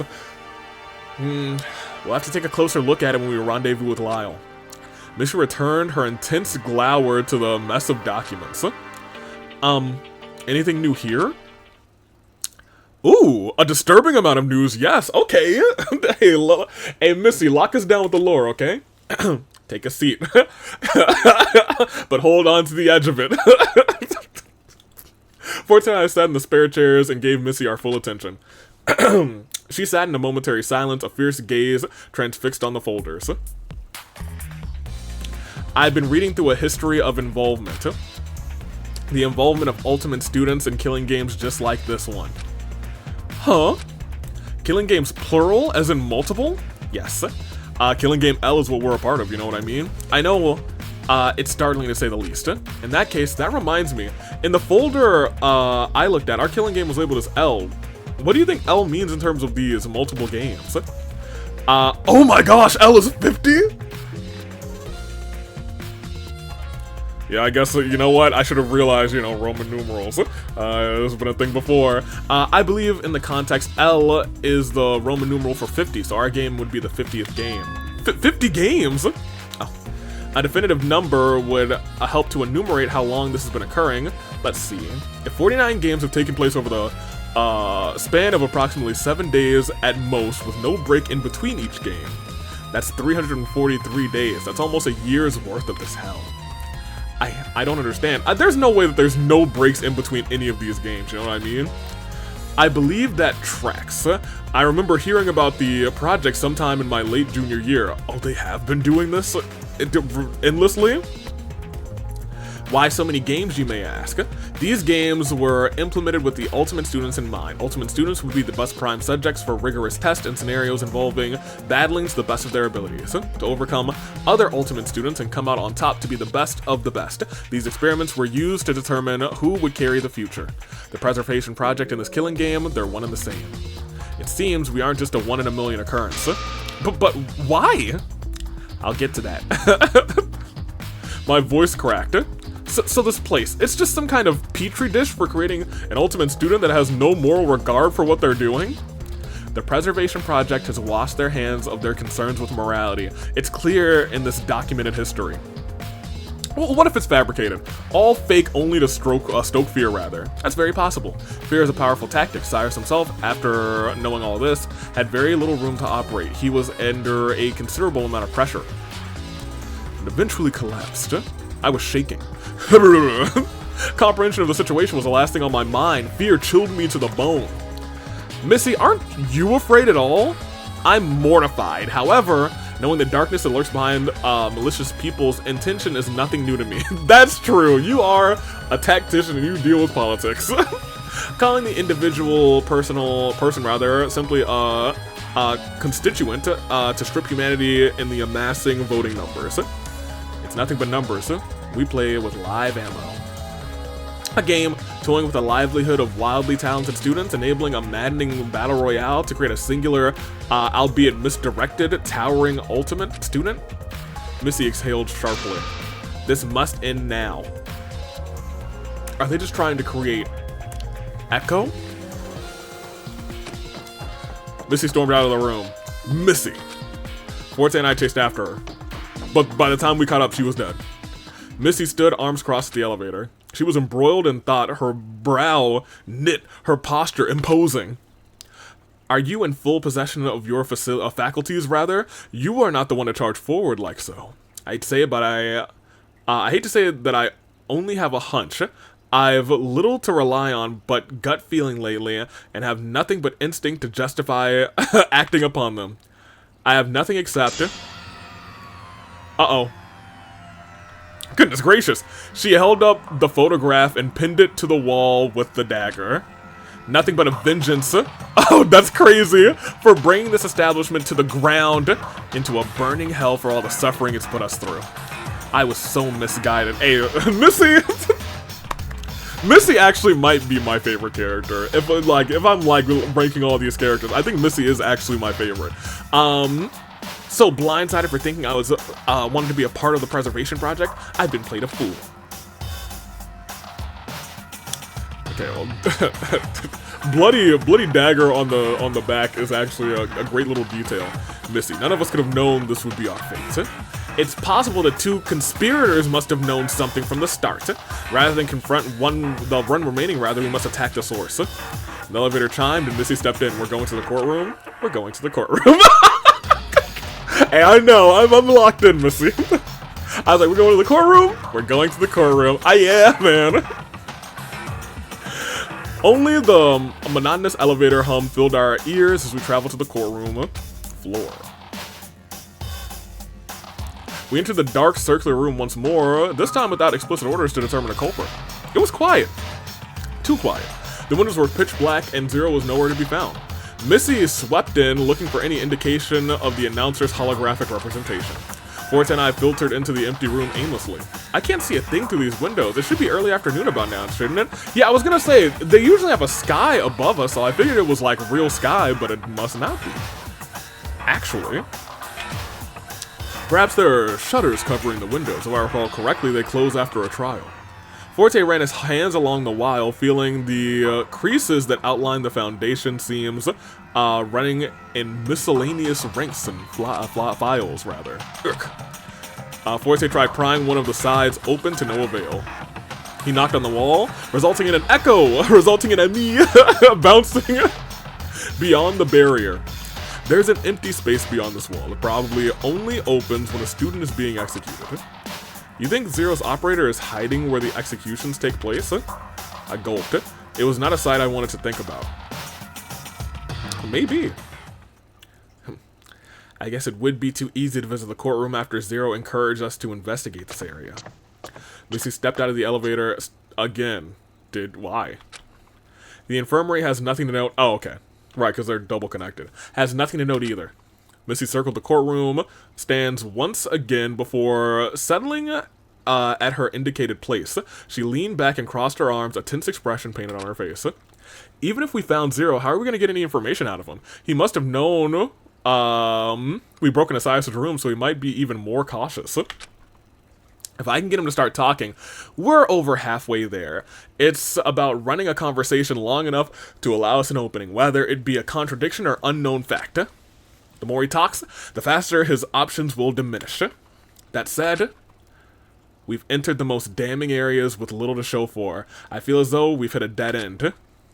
It's possible that Lyle... Oh, what if he's ultimate memory because he can maintain memories from both timelines? And that would make us the true ultimate. It's possible Lyle, Kanan, and Sei have had better luck on finding information on their search. We can only hope that they turn up with something of note.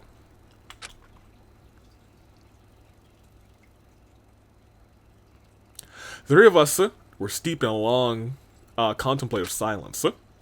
I sighed, thinking about meeting up with the others, wondering if they were just as luckless as we were in finding anything of use. I thought about Kanan and remembered. Missy, do you happen to have Kanan's photo, the one from last night? I know I said I didn't want it, but... Oh, certainly. I didn't have time to patch it together, though. Missy drew the two halves of the photo from her inner coat pocket. Oh, what if there's something in this picture? I lined the two halves and gazed at a moment in time that was quickly dashed. That's okay. I awkwardly stole the soft looks from Missy and Forte. Look at the smiles. They seem to understand that I felt remorseful for what I'd done. I want to return it. Oh, is this the second, whatever? What? Oh! A body has been discovered in the trophy room. No. Oh, dear. Quickly. Are we gonna have a chance to return it? We rushed back into the elevator and hurriedly clicked the buttons for the foyer. The foyer light chimed. Well, like, we only have two potential well, I was gonna say we have two potential culprits. But I guess there's a world where it is Akihiko or it's, Gaia. The door slid open after what felt like an eternity, and we were greeted with a bloody sight. Oh no. Oh boy. An axe to the back? A hatchet was buried deep into the back of Kanan's lifeless body. Blood-stained, polished floors. The fresh liquid reflected upon the glossy surface, creating a haunting glow in the middle of the foyer. Kanan. Damn it. Well, I guess we can't return the picture. Missy and Forte bolted out of the lift when I remained frozen in the elevator cab. A sickening metallic odor felt in my senses, and I felt a cold sweat form on my brow. Missy and Forte were huddled in concern over Kanan's body, but it was clearly no use. She was gone. But the body discovery announcement said it was the trophy room. Did that mean the announcement rung for Lyle? Was Sei really behind all of this? Above Missy and Forte clamoring, I heard a strange sound. Crack? Dread possessed me. Missy, Forte! As the chandelier's foyer came crashing down on Missy and Forte. Oh no. Is everyone dead except for us? They were completely crushed by the chandelier. Their bodies were lost under tons of shards of glass. I could hardly muster a sound. I was shell-shocked. Glass of blood littered on the floor before me. Glistening liquid reflecting on the marble floor doubled the terror and mortified my visage. The nightmarish sight brought me to my tumbling knees, dread oozing through every part of my body. My breath was falling out of... They are dead too. Oh my gosh. Now here's the thing. These bodies, and this is just me thinking out loud, these bodies are kind of indescript. So I feel like if we go the other route, we'll probably do the exact same thing. Like, oh my gosh, a body was found in X, Y, and Z. And all of us will come up. And the other two will get crushed by the chandelier as well. My vision became blurry and red from panic. The elevator doors came to an automatic close to hide the sight. The sight of 3 friends being brutally killed.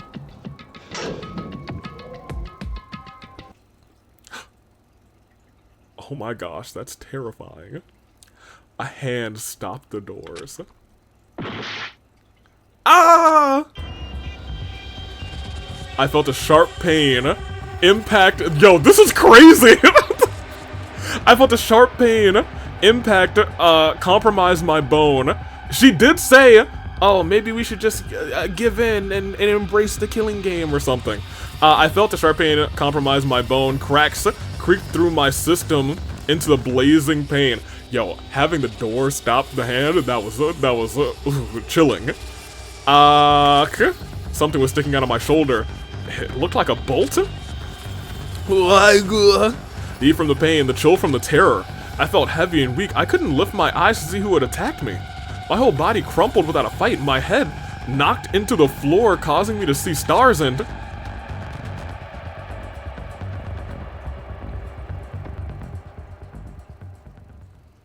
nothing. This is gonna be a bad end?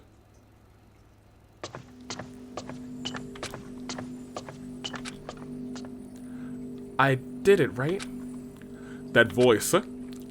I followed the rules of this stupid killing game, so... please, please get me out of here. The ultimate prize is freedom, right? It's say? Aki, please. Akihiko. I know it's your voice, so listen to mine and help me. The ultimate prize? Zero's voice. You don't want that prize. Zero's voice is weird again. No, the killing isn't the answer. What? After Say's remorseful cry, one could hear a pin drop.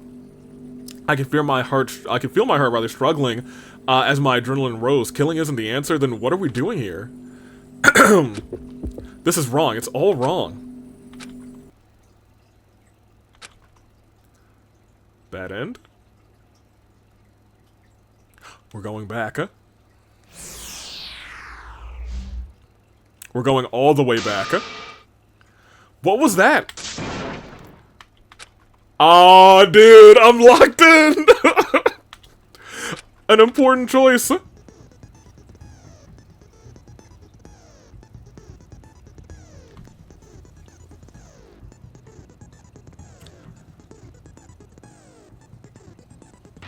Dude. Dude. Dude. Okay. So that's what I was kind of wondering. I was gonna say maybe it's an alternate end. I don't think that's it. I think we really might be doing some like, some Zero Escape. Like I know that the creator is a big Zero Escape fan. I think we might be doing a little bit of time shifting or something. Yeah, we're gonna go to them. I felt this sense of deja vu. Oh, but here's the other thing. Okay, so here.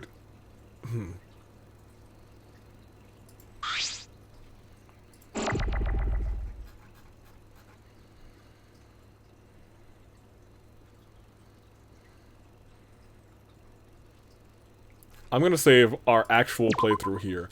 I kind of want to come back here and enter the code before we do this. Because it feels like that's breaking the timeline, you know what I mean?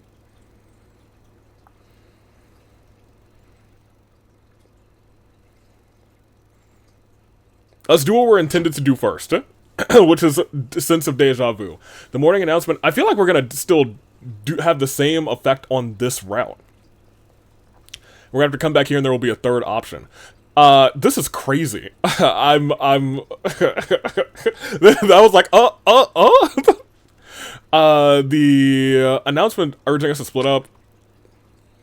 But everyone was alive. Did those horrible things actually happen or did I imagine it? Hey, come on, it's not that hard of a decision. Echo, we need to get moving. Yeah. I couldn't understand what happened when I was with Missy and Forte. Regardless, I didn't want to experience that again. Instead, I chose to go with Lyle and Kanan. I'll go with Lyle and Kanan. It was decided. I joined Lyle and Kanan near the foyer doors. Say joined Missy and Forte on the opposite side of the center glass table. And that's that. Yes, ma'am. Oh, dude, the same thing's gonna happen on this route, though, and he's gonna be, because whichever way you go is like, I didn't want to experience what we experienced this way. I hastened to keep up. We stepped through the doorway into the darkness. But there was never anything on the other route, though. Well, I guess we'll see, actually. But what was going on? I rubbed my shoulders, my shoulder rather, reaching for the distant pain that haunted me in my memories. I glanced back at the other group. Missy gave me a small parting wave before turning down the hallway to do her investigation with Forte and say, "It's like nothing happened. I can only hope nothing awful would happen here." Dude. My eyes adjusted to the dim lighting as we were quickly met with stairs that tumbled down a dark length. Not a single word exchanged between the three of us. We trudged down the steps further from the foyer's glittering hall. An anxious feeling rose in my stomach as I glanced back at the dying light. The other group was already out of sight. After some time, the foreign floor beneath us was revealed itself rather at the bottom of the stairs. The hidden floor we gained access to stood in... I don't think we're gonna get an actual trial. We'll keep going. The lighting was dim, the walls dark and cool, regardless it remained decorative with delicate gold floors and a familiar service kiosk. The elevator divided into equal halves, similarly to the main floor rather. Hey, it looks like we can take the elevator back up to the main wing, huh? Probably, but what's the use of going back now? We made a decision to split up and we need to investigate. Look for an exit. Does that really need to be said? Lyle instructed the two of us, but before anyone could get very far, we could hear the unfortunately now familiar speaker crackle. I'll decide to split up, that's no sweat off my back, same. Kanan and Missy, but I was gonna say, we never saw hers. I'll check back with you folks later. Enjoy your investigation. Kanan hurried to put herself between Lyle and the kiosk. Not so fast. There's no way I'm letting you see whatever this messed up shit is. How do you know it's going to be bad? Everything in this place is going to be bad. Genius. What makes you think that any of this is your business anyway? Lyle rolled his eyes and left Kanan in relative peace, going about his way to search for an exit. I stood in curiosity at the kiosk, printed a small sheet of paper, blank face up. Kanan rips the paper out of the receiver, balls it up in her fist, and stuffs it in her pocket without a glance. Won't fall for any motives if I don't look at the things Zero's trying to tease me with, right? Yeah, I mean, she's onto something. If it were like Missy's motive, it was likely to be just as disturbing. And we know that, actually. We do know that. Look, let's see. Here's a map of our current floor. It doesn't look like there's much here. Oh, that room is still like... two long hallways paralleled each other at opposite sides of the room towards the back. Opposite stairs, there were two larger rooms, one trophy room, and the other room. This map looked the same as the blueprints when I saw Missy and Forte. The other room was still redacted, before it was redacted by blood. I wonder what that other room is. It doesn't show up on the kiosk map. Even so, we're here so we can visit the room itself rather and see what it is. We stepped away from the kiosk rather to explore the underground floor. Yeah, I was gonna say, this one we don't really get the information. But here's the thing, if we come here first, you know what I mean? If we come here first, I guess we wouldn't know the code, but then we would have to go back and then go back again. So I feel like we're gonna have to go back regardless. I feel like we're going to be attacked again. As we passed through the two halls, I took a peek in. They were listed as multi-purpose halls, decorating settings for large gatherings. Large rooms were sparsely decorated with a number of tables and chairs and nothing else. The event halls were pretty, but much like the rest of the building, they lacked any sort of quality of life. Kana and I wandered about, but not for very long. Nothing glaringly strange caught our attention, as if this place was never meant to be anything more than recreational. The entire time we explored, Kanan kept a safe distance from me, rather, as I pondered when the best time to make amends. Oh, man, maybe we should have made amends to start. I thought we were gonna, well, I don't know, maybe there still is like a, I didn't make amends with anybody, we're leaving alone route or something. Lyle was waiting for us back where we started. About time you caught up. What did you expect? You didn't demand we all traveled glued at the hip. Hey now. The two glared at each other. A palpable tension burned in the air, rather. So, did you find any sign of an exit? No. The hallway behind me just goes to a shared elevator, not an exit in sight. But I haven't looked at either of the rooms yet. One of the rooms is listed as the trophy room, and the other is strangely redacted. Let's check out the redacted one. My interest is piqued. The three of us approach the unlisted room. I couldn't even see it. I feel like, here's the thing. There was a metal nameplate on the door, but it was scratched out, the laser engraving lost underneath the messy hacking. I feel like you could still make that out. Of course, the name is conveniently scratched away. Lyle rattled that doorknob, but it was locked tightly, our entry blocked by an active keypad. See, nothing bad. The keypad's indicator light was red, waiting for a 6-digit code to unlock the door. Wait, 6 digits? I stared at the keypad for a moment and thought back to the strange experience I had not too long ago. The floor plan booklet listed 5 floors our current game was meant to take place. The details of the 5th floor, our current floor, were turned out. Yet on the booklet's back panel, there was a writing pressed in. Writing of 251110. What? The code, I think it's 251110. I repeat, what? Should I try it? It's not like we have any other leads. Are you nuts? No! Why not? Echo, you say you're not involved, but knowing the code on a keypad on a floor we've never been to is pushing it, don't you think? He's got a point. This has to be some kind of trick. You're setting us up for failure in that room. No. I don't know how to explain it, it's just... I have this strange memory. When our group was splitting up, I went with Missy and Forte, and we went into Cyrus's room, and I saw that there was this writing of 6 digits. Yeah, right. That's awfully convenient information, don't you think? We only split up once. Where did you possibly find time and means to do such a thing? I wish I could tell you, but I don't know. What happened earlier doesn't make a lick of sense to me either. I mean, there was a body discovery announcement, and I think it was you. Stop. Lyle's voice cut out the air. Echo, I don't understand you. First, you turn against everyone against Art, rather. Then you do the same. Then you deny everything. Deny Ash's actions, rather, against Cyrus. And now you miraculously know the code for the door we've never seen. Just, what on earth are you trying to... It's really weird. Because we wouldn't have had this conversation if we had gone with Lyle first. Oh, man. But if we had gone here first, we would be like, I know what this code is for. You know what I mean? Give me the reason, give me reason to believe you're not involved. What stopped me from believing you're, all a part of the act? From having no remarkable talent, rather than sabotaging the trials in every which way. Hang on. What do you have to gain by behaving like this? That's enough. You really think I wanted this? Look, I'm just as frustrated as you are. It was never my intention to turn against anyone against Art, rather. The circumstances were demanded to be in a vote cast lest everyone suffer the consequence, rather. You really believe I'm an implicit factor in this game? Do you think for a second I wanted any of this to happen?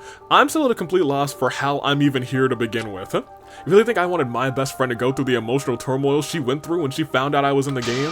You think I wanted her to die protecting me? Yeah. Yeah. We're all in pain, and suffering isn't a competition. I'm sorry that you don't have the answers to any of your questions, but I'm doing my best to combat these desperate feelings. After the second trial, I saw how hurt everyone looked. Not just for my sake, but because we just found ourselves in something horrible and inescapable. I never asked for this, the ultimate student nonsense, and maybe it was selfish to want to protect Ashley, but what did you expect? You wanted to protect Art, didn't you?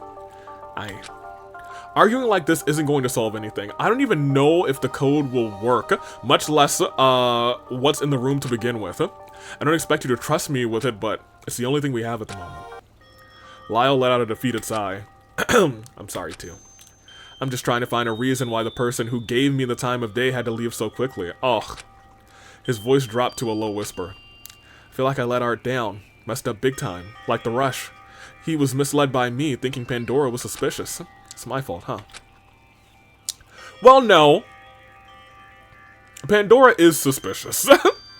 Lyle, especially if Sei does recognize Akihiko. I believe, I mean, you know, that means that Pandora should recognize the voice of Eve, you know what I mean?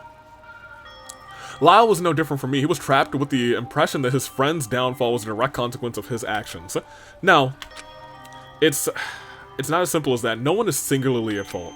I won't speak on behalf of Art, but given the threat of danger, I'm sure he just wanted to keep everyone safe. None of us could have known that we would end up in this scenario, and Art, least of all, would want to try to cause harm. He strangled Pandora, though. I know, there's no denying that. He did what he thought was right and to try and end the game. It's hard to say what's right and wrong. We only move forward with our best judgment, learn from what we've experienced. We have to try at least. I'm tired, Echo. I can't sleep. Whether we've been cautious or take a risk and test the rules, the situation ends up being the same. We're still trapped. I'm still trapped and doomed to the responsibility of our past actions. We can't change anything that's happened. Kanan stared at the floor absently. Yeah, but there's nothing left but to try this, you know. I hope you can trust me on this. I hope it's not like a trap and the thing blows up. Alright, try the code. I'm glad that worked. I thought it was going to be like, alright, well, we won't try the code, and then we all come together to try the code. I nodded and approached the keyboard. Yo, what if I just enter the wrong code? I actually almost did enter the wrong code.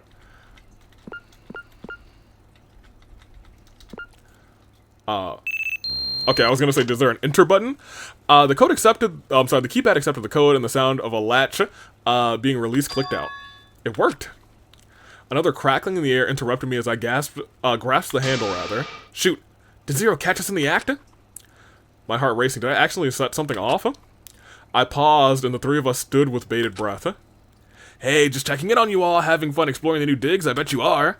I have 2 more little gifts for you, Forte and Say. Forte and Say, this is different than last time.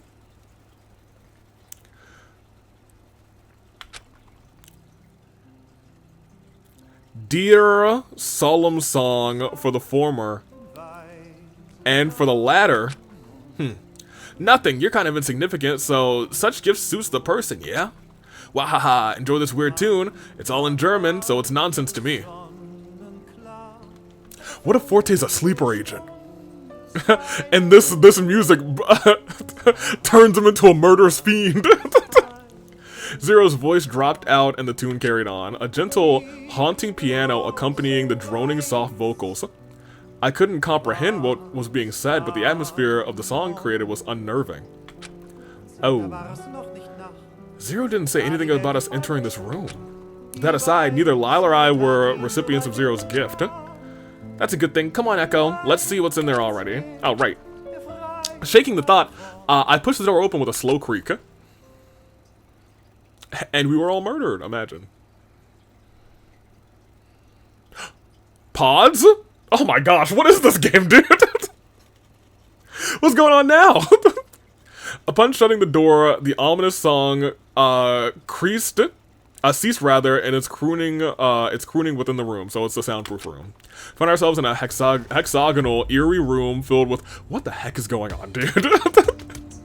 With full-length capsule objects creating the centerpiece. Standing workstations line the wall corresponding to the capsule objects on each wall. Miscellaneous monitors and controls filled each section. What is this place? We step further in, our footsteps echo through the chamber. I guess we had, if I had to guess rather, considering our killing game scenario, one could say there ought to be a cold room to store the bodies. Oh, so there's like the morgue? I think this is where they are? It would make sense if this place was hidden beyond a layer of precautionary security, though it's not a conventional rather design, if that's the case. I cautiously inched towards the large capsules rather. There was a small display at the foot of the closed capsule that read stable in bright green letters. Spotting a small viewing window at the head of the capsule, I made my way over and peeked in. That's not Pandora. Ugh, that's Gaia. I staggered back to the site. I recalled seeing this person's visage when I was with Missy and Forte in the other timeline. What is it? Lyle ran to the window, standing opposite me, and his eyes widened. Is that Pandora? The document says otherwise. Same last name though. Thank goodness. Kanan was, I wonder if they still were able to find the code down here last time somewhere else. Kanan was holding a medical chart that was hanging near the stable indicator. It's her. My voice was barely a whisper. I stared at her, my vision twisted as I felt my heart racing. The other announcer, Forte, had discovered, along with Zero's true identity. The other announcer behind the killing game was standing right in front of me. I feel like we're gonna also see Akihiko in here. Lyle paused and took a closer look at the person in the capsule. He took out the secret note he had been holding on to and inspected it further. Without a word, he started unlatching the capsule. What are you doing? Are you going to take the person out of the capsule? It's the person behind Eve. There's a pin on her shawl that looks like the Eve announcer symbol and the symbol on the secret note. She could be dangerous. What if she attacks or something? Whatever, it's 3 of us and 1 of her. Stay alert. That's hilarious. Yo, you are very impulsive, my dude. Lyle, come on. The final latch clicked and cool air rushed out of the containment unit. We watched in awe as the glass automatically rose. She looked as if she were asleep, a steady, barely noticeable rise and fall of her chest indicating her shallow breath. And then, her eyelids twitched. How? Her voice was hoarse, but familiar. The formerly disembodied voice of Eve was now given a definitive face. Oh my gosh. She reached out, but before she could do anything, Lyle stopped her. Hey, what are you doing? Please, I can't bear being in there a second longer. She murmured wearily as she struggled with enormous effort to pull herself up. Come on, Lyle, give me a hand. Lyle grumbled in dissatisfaction, but helped anyway, guiding Eve out of her containment. She crumpled to the floor, completely fatigued. What is that to the side? Attention. Something in French. Les prises ultimes. Containment 2. Personnel, get over there immediately. Are you okay? Yeah, I was not expecting new characters to pop up. She could hardly shake out a response. Then I remembered, here, if you're hungry, reaching out my pocket, I offered her the jam Danish I saved for Kanan, but she's not talking to us anyway. She generously accepted, only taking a few bites before stopping altogether. Oh, Pandora, what have I done to you? Oh, Eve. I mean, Gaia. A blank, somber stare glazed over her tearful eyes. You're Gaia Spare, aren't you? How do you know? I don't know. I don't know how I know. I just know. I still didn't know how to reasonably describe the strange occurrence I had experienced earlier that caused me to know things that I shouldn't. That's ultimate memory. Wait, what? Who is this? She's... It's okay. As Echo says, I'm Gaia Aspire, Pandora's twin sister who couldn't save her. Twin sister? I guess that explains it. Yeah, okay. Yeah, of course they're twins. Save her? Does that mean this note was from you in an attempt to contact her? What's your role in the involvement in this game? Hang on, you wanted to save her. I thought, since you're a part of this game, that, I don't know, you were working against us? With a heavy sigh, Gaia sat herself up at the base of the containment unit. You have a lot of questions. I'll try to answer them to the best of my ability. Welcome to the testing chambers. Okay, it's a pleasure to meet you all, Echo, Lyle, and Kanan. There's a part where it says, a body has been discovered. Because, like, the other thing is, we have this strange music playing now. What if he is like a sleeper agent, you know what I mean? We gave Gaia some time to regain her strength and cautiously savored the pastry I'd given her. She sat herself up in a chair at the small workstation as we idly waited. Lyle was noticeably impatient. Kanan, still and unreadable. Kanan's like, what the heck is going on? So, who are you in the context of this game? Unlike Zero, who controls many aspects of the game, I'm just an overseer. We're able to oversee the entire game from our captivity. Whoever is placed in one of these incubators has lost their consciousness, has their consciousness removed from their body and incorporated into the technology of this facility. So is Zero in one of these too? I was never originally a part of this, seeing as the containment unit has a synonymous framework into collecting data from our consciousness and biopsychology. I was able to wedge my way through the basic functions, but I'm concerned. It was Zero's request to open the foyer doors. What? I think he wanted you to find me in this room. I'm afraid he has something in store for me. Oh, is she gonna be the final body? She shuddered at the thought. If what Gaia said was true, even she wasn't safe. Is this a farce? A bunch of lies to make us believe that you're not a threat? I'm sorry I cannot provide you more details to convince you. You'll just have to take my word for it. In that case, where's Zero? His body is in one of the other units, however, he is in much worse condition. Gaia pointed to one of the other units on the opposite side of the hexagonal centerpiece. Lyle and I walked over to the unit that was lit. The screen said critical in red. Yeah, that's him. It was as she said. The visitor zero in the unit was, his hair and clothing were different, just like the student profile for Akihiko. It's him. Akihiko Quartz, otherwise known as the ultimate radio host. Zero, the despair... Oh, the despair program infected version of Akihiko has controlled the despair program. Despair program? Has control over malicious threats. I ceded control over facilities such as the infirmary in an attempt to make contact with participants. That note, it was Pandora's room gift. I composed the note for Pandora and whoever could recognize the other emblem. Whoever could recognize Zero's, or rather Akihiko Quartz's emblem, so it would be Sei. But I haven't had any luck. I'm not sure Pandora figured it out either. Huh. Gaia doesn't know who the other insider is? Sei's profile was attached with Akihiko's after all. Wait a minute. I heard Kanan mumble, mumbling rather. Well, what are we waiting for, huh? Why don't we just release him from the unit and be done with this game? That's not advised. That's just Akihiko's body. The one operating the game is Zero, a forked consciousness of Akihiko that is merged with a despair program. I don't know how Akihiko's real consciousness is faring. I worry he's too far gone. If we release him, it's possible Zero could malfunction, but it could also kill the host consciousness. So what? A small price to pay for all the hell he's put us through. No, please, it's not him. I was gonna say, it's not Akihiko. He's a victim of this too, apparently. It's the fault of the Despair Program, the Preservation Project, the ultimate prize. Gaia's eyes went dark. All of this, a charade conducted with an appalling precision, rather, for the purpose of the ultimate prize, a complete and utter hoax. It's a hoax? I recalled what I heard earlier, before I found myself at the group split decision, yeah. The ultimate prize is freedom, right? The ultimate prize? You don't want it. What is the ultimate prize? Is it death? Not after a second, a booming clunk sounded through the halls. The lights went out. No. Darkness. Lyle's gift. Direct from his... Oh no!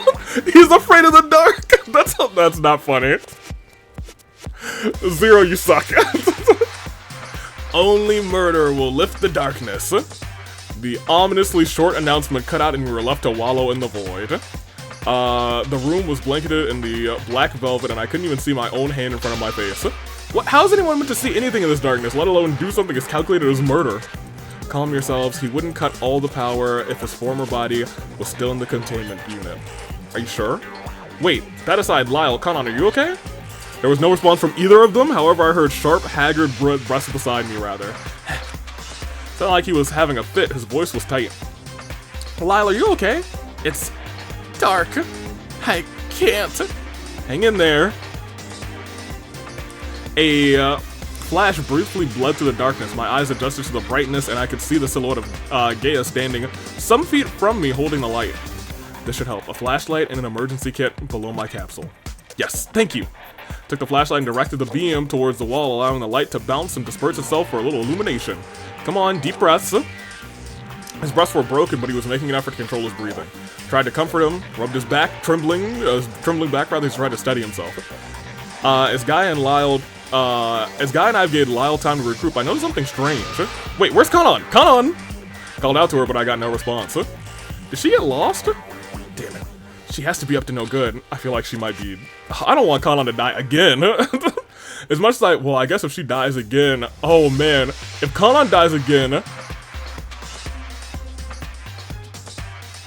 then our two people this time would be Lyle and Gaia. Don't say that. As much as we all hated to see the truth in the first trial, Kanan still helped us rather. And she even gave me the group photo after she took after Ash's trial. She probably went to look for the other three. Actually possibly see in the pitch darkness. She has a camera flash. Why didn't she just sit still and do nothing like she always does? I can't say. Hope she doesn't do anything outrageous. Sure, but there's no telling what could happen to her, though.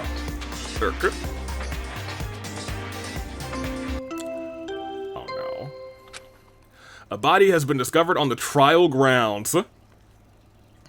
She's still gonna be dead in the place. Just as Cyril said, the lights returned after the announcement of a body discovery. I think there's a world where they still have the code. They still find the code and we still get to this point. We will be granted a period of investigation and we will begin our class trial. Well, this is different, actually. No way. I didn't want to believe it, but the game carried another victim. I gulped. Gaia, do you know who was killed? Gaia shifted nervously. I cannot see anymore. After being removed from the containment unit, I can only do as much as you participants can. That is until I gain control from the systems here. Gaia quickly made herself busy at the workstation, familiarizing herself with the programs once more. This can't be happening. So, we have to go up there. I don't know what we'll find, but another death. What else could be in this damned place? Didn't care for the indignation of his tone, but Lyle was right. At this point, it would be foolish to expect anything less than death. However, I just wanted to know that whoever remained was still safe. Let's go. We try and rendezvous with whoever is left. What about her? Can we trust that she won't do anything funny? Gaia was deep in thought, rather. Her attention fixed to Zero's workstation. Go ahead. I've been investigating this group for some time. There's still so much to learn from here. I'll do what I can to shore up the information. Don't worry about me. I'll be on my own, but I know better than to let my guard down. Gaia was focused on the workstation, data filling the monitors with lines and lines of who knows what. Didn't seem like she would be moving soon, so Lyle and I left her to her work. Okay, be careful. Thank you. Lyle and I darted out of the testing chambers to make haste for the elevator. Come on. What is it? The elevator isn't working. Can't wait a while for the elevator. Let's head up for the stairs. Hurry. She better not be conniving with Zero after all. Lyle growled to himself, but I didn't reply. It was impossible for me to say whether Gaia was truly on our side or not, but after freeing her from captivity, I had a feeling she wasn't hostile. I sighed. Regardless, there was more immediate pressing matters to attend to. Making an about face, we rushed to the hall and back up to the stairs. Yep, okay, here we go. This is happening again. Returning to the floor, we were met with a troubling sight. Missy's been slashed.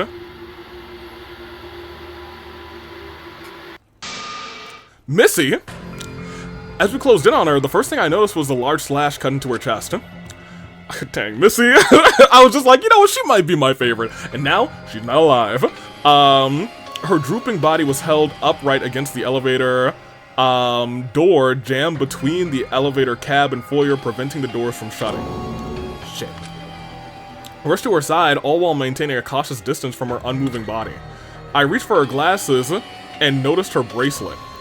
Lyle, before we jump to conclusions, I was concerned, of course, but I drew Lyle's attention to her wrist. The bracelet was still rose gold. Whew. Not dead. She's not the victim, but what happened to her? And why did the body discovery announcement go off?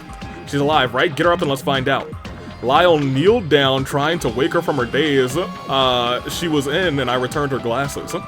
Her eyes fluttered as she groaned. She's not dead. That's great. Got goated. Hey, she wouldn't die from a little slash, a little stab wound from the dagger, probably. Reached towards the deep cut in her chest. Ooh, that is nasty, actually. Yikes. Ooh, Missy. Oh, Lyle and Echo. Come with me. Her eyes snapped open as she leapt into the elevator, clicking the button for the trial grounds. We gave chase and rumbled to the requested floor. Upon arrival, we were met with another gruesome encounter. No! Not you too! Stabbed. Wait. Oh, well, she's fine.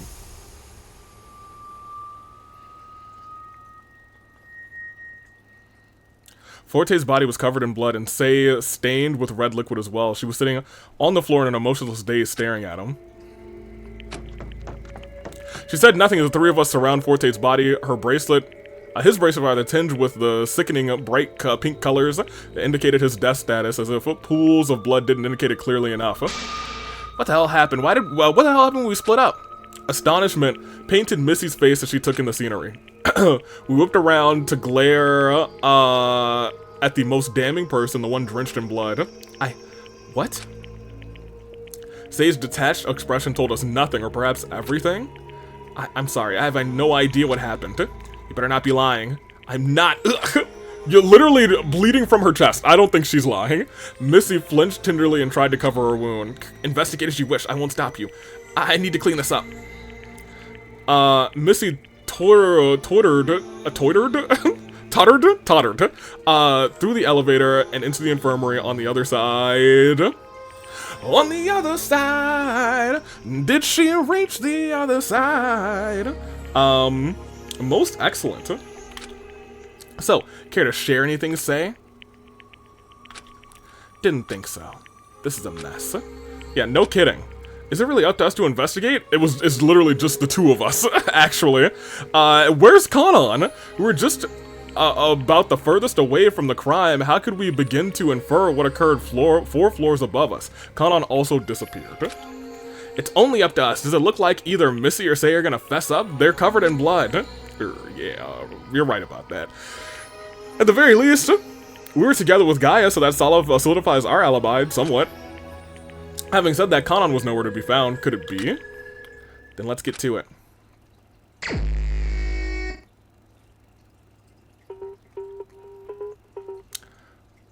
Oh, they even put up his picture. Why the music? Ugh. So here's the problem. She should at the very least know who stabbed her, you know what I mean? Outside of that, I don't know what is going on. That's about it, huh? Forte your body, huh? Ooh, what is this? Is that dried blood? Behind Forte's head was a sizable pool of blood. It's possible he fell backwards and hit the back of his head still from the impact. Or spilled from the impact, rather. The thought was upsetting. Anything other than the knife in the abdomen wound? No? I just like to, oops. Return. I like to just like sweep around the area just in case. Especially after what happened last time where I was like, oh, I missed this thing in her hand.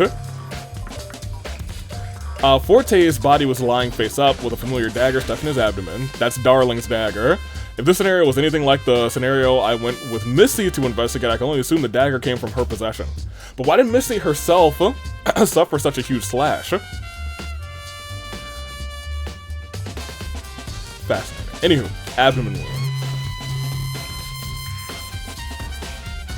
Looks like he was stabbed multiple times before the culprit plunged the dagger and firmly into one spot. There is one thing I'd like to try. And that is typing in the wrong code when we have the chance.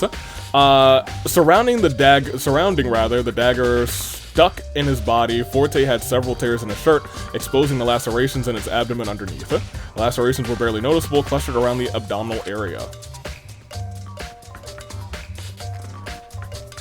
Okay, so that's everything here, it looks like. Right, okay, yeah, return. How are you? Say was motionless and expressionless. She didn't dare to look at anything except the body that lay before her. Didn't know where to begin with questioning her. I didn't want to suspect her, but it was difficult to think otherwise. She didn't appear to make any attempt at hiding her involvement either. I stammered for a minute before giving up entirely. I was so what's the big idea, Say? Thank you, Lyle. At least someone is not just stammering saying nothing. Saying nothing just makes you more suspicious, you know? Well, it certainly doesn't make her any less suspicious either. Sure, but the blood makes a compelling case in favor of suspicion of her. Thanks for nothing. I assume... Oh, I can discuss with Lyle. I was gonna say, who am I gonna discuss with? Any thoughts? Just the one that Say is the culprit. Yeah, that seems plainly clear enough, but... Does that seem like something she would do? Well, who knows? Well, I'm gonna keep it a buck with you. Echo, you shouldn't be saying that. You know what I mean? Oh, this is fascinating. Hold on a minute. Well, who knows? And it's likely that while we were in the other group, or while they were investigating, something occurred that provoked her. Oh. I figured you might know a little bit more about her since you two have been talking lately. It's nothing like that. She doesn't talk much. I usually just talk loud, think out loud rather to her. As for how she might behave, I can't put a pin on her. So excluding the obvious potential culprit, I'm up a creek. It was only understandable that the both of us were stumped. Well, let's see what changes when Kanan shows up. Dead or alive, that is. Yeah, don't say that. Okay, so we can continue. Before we continue, I'm gonna save the game.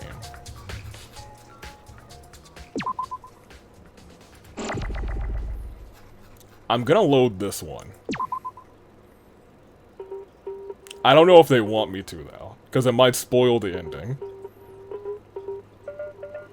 I'm gonna do it. Yes. I'll go with them. It was decided. I joined them. Is there a skip button yet? No. Then that's that. Yes, ma'am. Because at this point, I'll actually be able to go to the trophy room. You know what I mean? We'll get back there in a second. Look for an exit. Does that need to be said? Very good. See, decided to split up. No. Yep. Not so fast. So in this one, does she still? Yep, balls it up. Won't fall for any motives. The other one was redacted.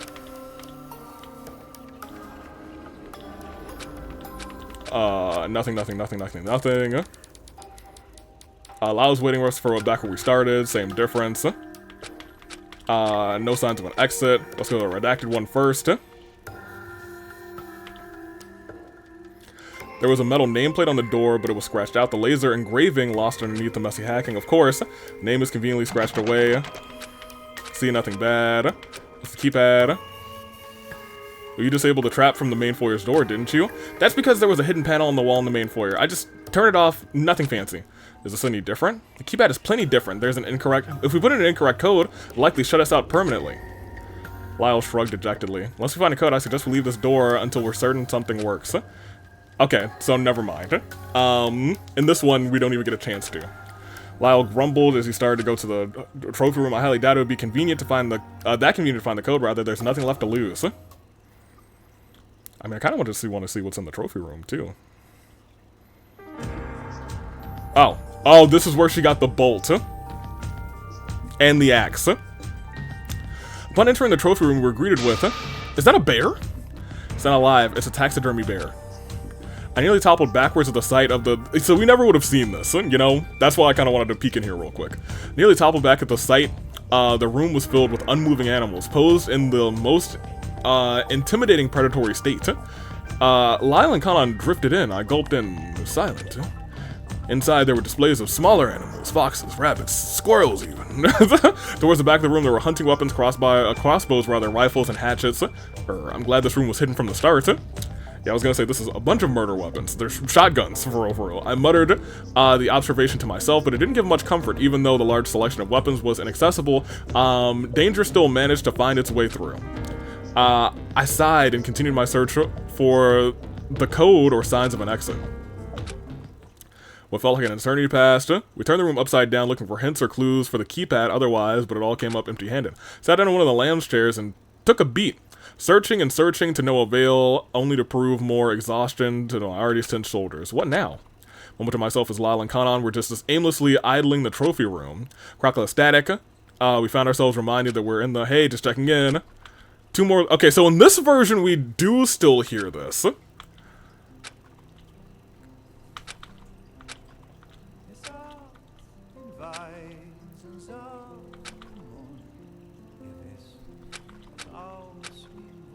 So nothing. I was just wondering out loud, wondering that out loud was the case, rather. It's more likely that he knows something we don't. Well, I hope they're okay. All three of them receiving the something strange rather is kind of worrisome. I trailed off watching Lyle pace restlessly up and down the room. I wasn't sure if it was just the silence between us, but it also sounded like the music was getting louder. Is the ultimate gift or the ultimate prize being like inputted into one of those pods? I don't know. Lyle came to a stop in the center of the room and stuffed his hands in his pockets, frustrated in resignation. Damn it, this is ridiculous. Zero commanded that we test our strength by opening that stupid door, just so we can make a mess of the trophy room. This whole game is just, it reeks of insanity. Nothing is connecting, nothing makes sense. Being in a killer game isn't for a puzzle you can jigsaw all the pieces together. I don't think there's any sense in it at all, unless you're some sort of twisted sadist. There has to be a reason for this, to put all of this together just as quickly and just as quickly tear us apart. For something as malicious as this game, this song is really nice. Reason got up and left a long time ago. You're talking like you're not a part of this. I've been trying my best to not involve myself, period. But you are involved. You're inextricably, unavoidably, indivisibly a part of this game. No, you don't get to say you're not a part of this. Weren't you the one who had conclusive proof for the first killer? Didn't you push the last trial forward by realizing Echo hadn't seen an important message? What makes you think that you can pick and choose what you want to participate in? How can you be so cold and unfeeling about all of this? You don't have any good reason to constantly be turning your back to all of this treachery, and you're completely steeped in the involvement. Kanan was dumbfounded. Shut up, Lyle. Kanan was shaken. At this point, the music had grown into an echoing drone, the murmur of the piano keys striking, something fearful in my heart. Lyle and I stepped back. The tension in the air was heavy as Kanan's biting glare commanded all of our attention. Who do you think you are? Running around leaving scars, collecting your jar of hearts. Kanan's growl was low. Her eyes mixed with a stifling, chilling torment. Kanan tried to shake something out, anything to to quench her invisible fury, but my throat was dry. She darted towards the back of the room, and at that precarious moment, the lights went out. What the? Ah! Lyle? His voice cried out with agony. I tried to follow the voice, but it was pitch black. I couldn't see a thing. Lost my footing in the rich darkness. What's going on? Static popped up. Crunch. Ack? I felt my back splitting in two. A fiery pain unlike any tore through my skin, dug deep into my muscles and split my bone. I fumbled to the ground, my limbs failing to catch the descent. Kanan? My body fell limp, and consciousness escaped me. Oh, he's got a bad end here. Oh. Kanan Ota lost! Oh, so going there first gets you a bad ending. Now, hear me out. I think there's a world where going there first might not get you a bad ending if you did choose to not be a dick all of these other times. Oh boy. Well, we found our other bad ending. Alright, well then let's continue actually where we're supposed to go. It is this one. Continue. Kanan lost. Poor girlie. The scene was gruesome. And here's the problem. I feel like we'll get some other, like, dialogue there that is, like, beneficial to Kanan's character. And I already like Kanan's character a little bit. We'll continue. The scene was gruesome. Despite that, there didn't seem anything to be anything rather of note. Did you find anything? To say I have half an idea what happened would be a stretch. There's very little to draw conclusions from, well, except for... we looked at Sei, Forte's body, Sei's bloodied state, and an essentially locked room. It couldn't be any more straightforward. I can't believe this. Is there even a victim report? Maybe we return to the floor, we'll find one printed from the kiosk. I'd like to see the victim report as well. I'm displeased to say that I'm aware of what happened here. Missy returned to the trial grounds from the infirmary, a gauze dressing, covering the inflicted wound. As Missy scanned the body once more, her downcast gaze met with Sei's. Sei, why don't you get yourself cleaned up? You're being awful casual to the culprit. Missy didn't respond. She offered her hand to Sei, who stiffly reached up to receive it.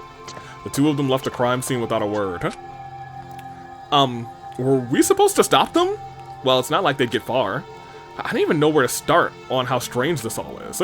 Let's just get down to the foyer, find their victim report. There's no use standing around a dead body. Zero probably has to clean up the place for the trial anyway. Can he clean up the place? You know what I mean? Somebody can, apparently. I nodded. Lyle started towards the elevator as I glanced at Forte's body one last time. Dang it, Forte. We took the elevator back to the foyer once more. Yeah, it did feel like it. Of the characters who was left, he was either about to be realized to be super duper important, or he is dead.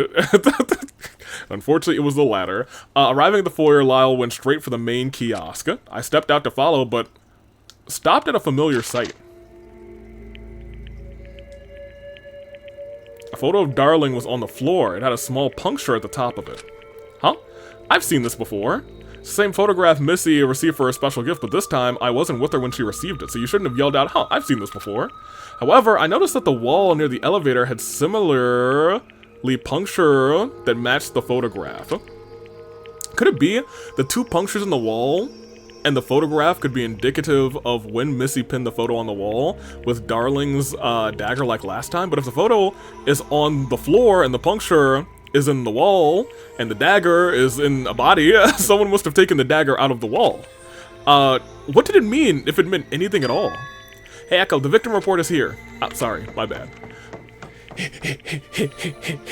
have the postcard. And it's for, several stab wounds, it looks like. The victim's body was discovered on the trial grounds. Estimated time of death is 13:45. 1:45. What? Is that it? That's it? That's it? You're telling me this is completely useless. They're not even a cause of death. Doesn't say anything about the cause of death. Yeah, it's all dodgy. There's a world where he got bludgeoned or hit in the back of the head. They just dragged the body over here, but there's no, like, trail of blood. And then he got stabbed 50 times. Dude. Yeah, it's all dodgy. I wonder if Gaia had something to do with manipulating the report. Do you think she had something to do with it? Well, I'm not ruling out the possibility.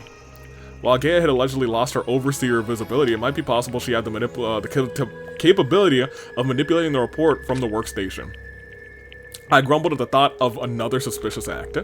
Oh, that reminds me, Kanon's still absent. I hope she's okay.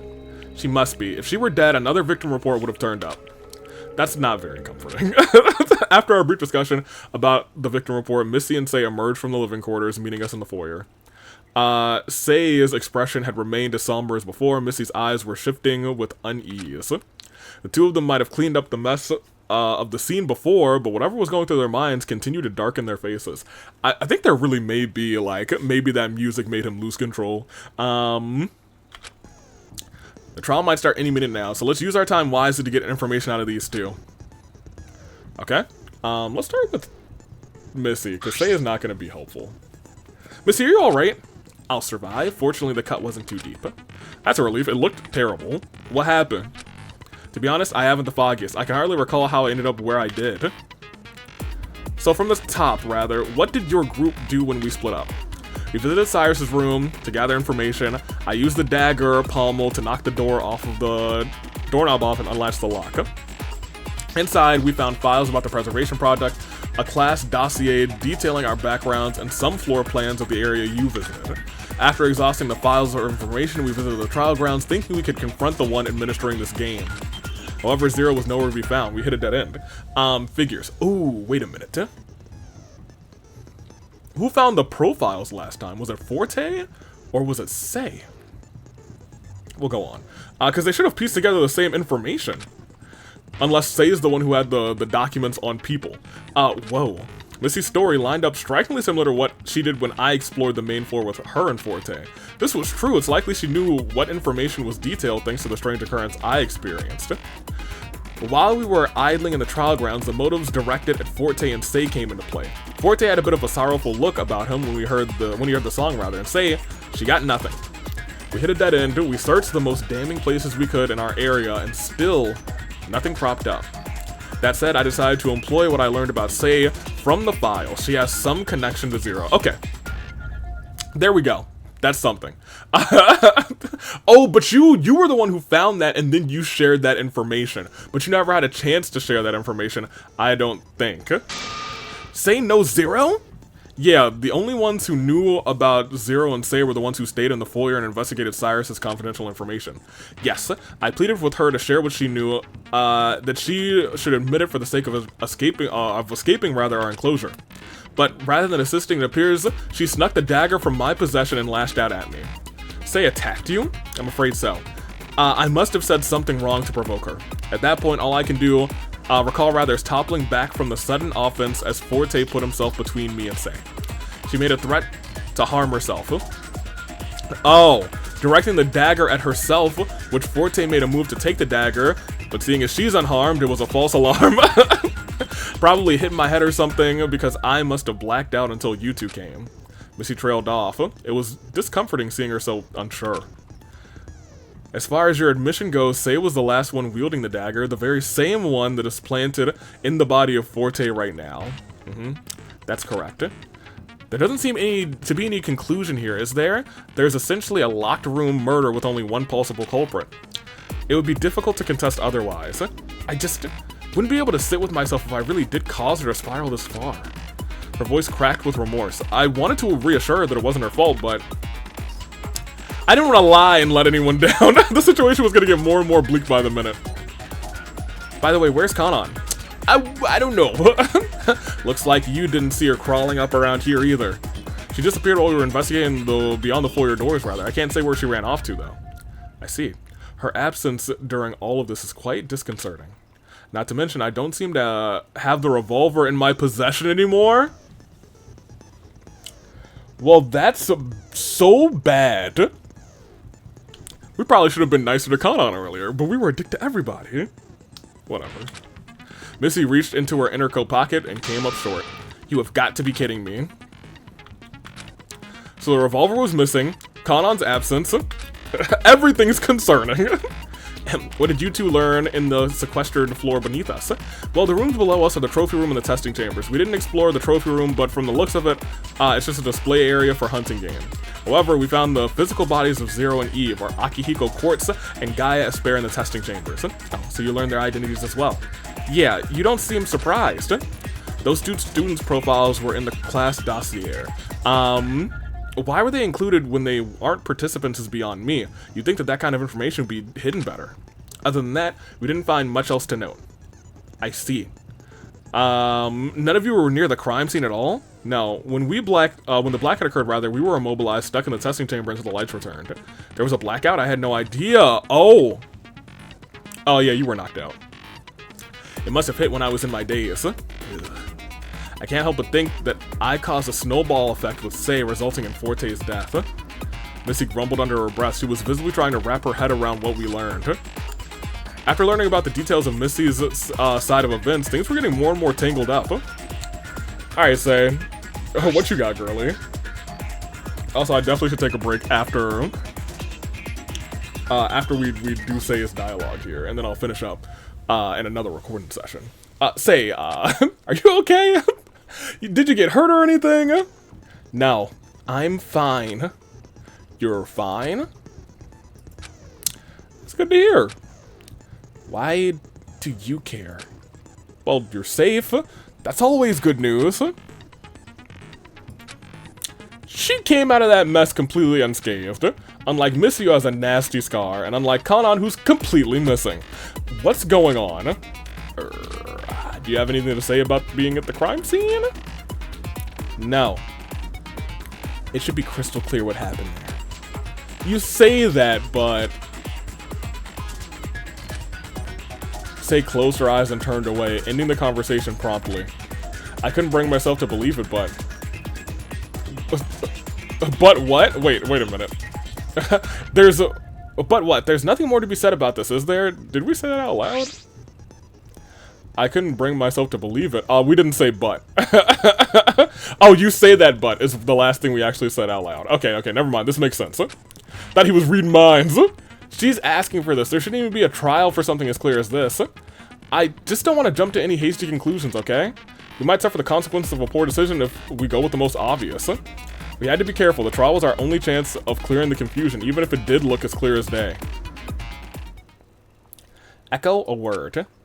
After talking to Missy and Say, Lyle and I shuffled off for a sidebar. Sidebar? I wonder what could have put everyone in such precarious situations. Never mind that, we have a very clear culprit here, don't you agree? If we point out who it is right away, the answer will come spilling out. I don't know if it's as simple as you think it is. Don't get all contemplative on me. Look, it's dangerous to make assumptions. I don't want to suffer needless consequences if we can help it.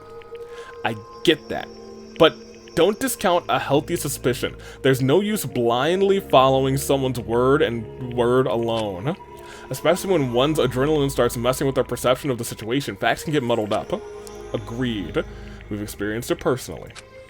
Lyle and I were on the same page, although our approaches were different. The only thing we had was going forward with our intuition. We are gonna have to put our heads together. We won't get anywhere if we don't work together. I hope I can count on you for help. Likewise. I can't promise anything. Where on earth is Kanon though?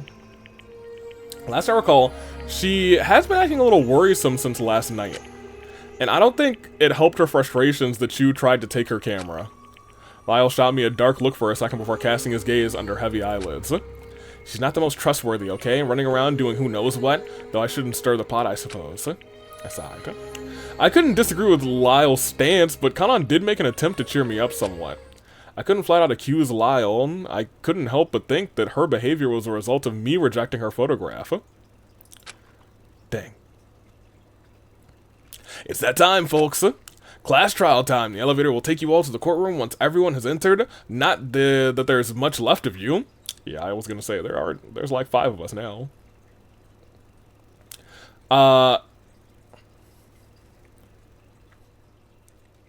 That does take me back to, I can't believe there's 5 of you from before. Still find that to be incredibly sus. The 4 of us sulked into the elevator once more, the doors sliding closed to, as we anxiously stood by for whatever discoveries we would make in the courtroom. Here's the thing, this is the last chapter. So I don't know, man. I'm still getting PTSD from these elevator doors, you know what I mean? For the one time where they closed and there was like, ah, gotcha, schmurder. We stood in the elevator cab, unmoving. Jeez, what is going on this time? The doors slid open once more. Oh, hey! Yeah, I hate it when people come out of these elevators, dude. Huh? Oh. Kanon crept into the elevator, the doors finally closed, and the elevator began to move. She was alive, thankfully. Kanon! Where the hell have you been? Not a word, huh? Not a single breath. Her silence was deafening. She faced away from the rest of us, completely unreadable. Kanon was alive after all, but her behavior after last night, her absence during this whole mess, it was worrisome. Kanon, I whispered, but she didn't react at all. Kanon made a haunting re-entry. Given what we knew about the revolver going missing and Kanon's disappearance from the testing chamber moments before the body discovery announcement. Was I too late? Was this my fault?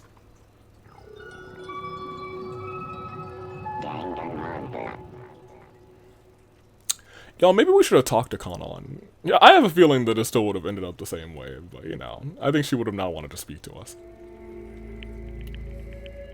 She didn't turn. Kanon, I was cold to you last night. You don't have to apologize. I ought to be the one who's sorry. Huh? I'm sorry. But you don't have anything to be sorry for. I'm the one who tore your, well-intentioned photo in half. Kanon? What does she mean I'm the one who ought to be sorry? The atmosphere was disquieting. No one said a word. We were stoically reserved in our inquiries for the upcoming trial. I kinda hope Kanon doesn't die. She's kinda a homie. I'm sorry. Chapter 4? Endless and unfamiliar? Huh? It does actually say Chapter 4. That was a 3-chapter game. Usually it's like, you know, chapter 3, yippity-dee. Another visit to the trial grounds. We'll save. Here, I guess. Dang.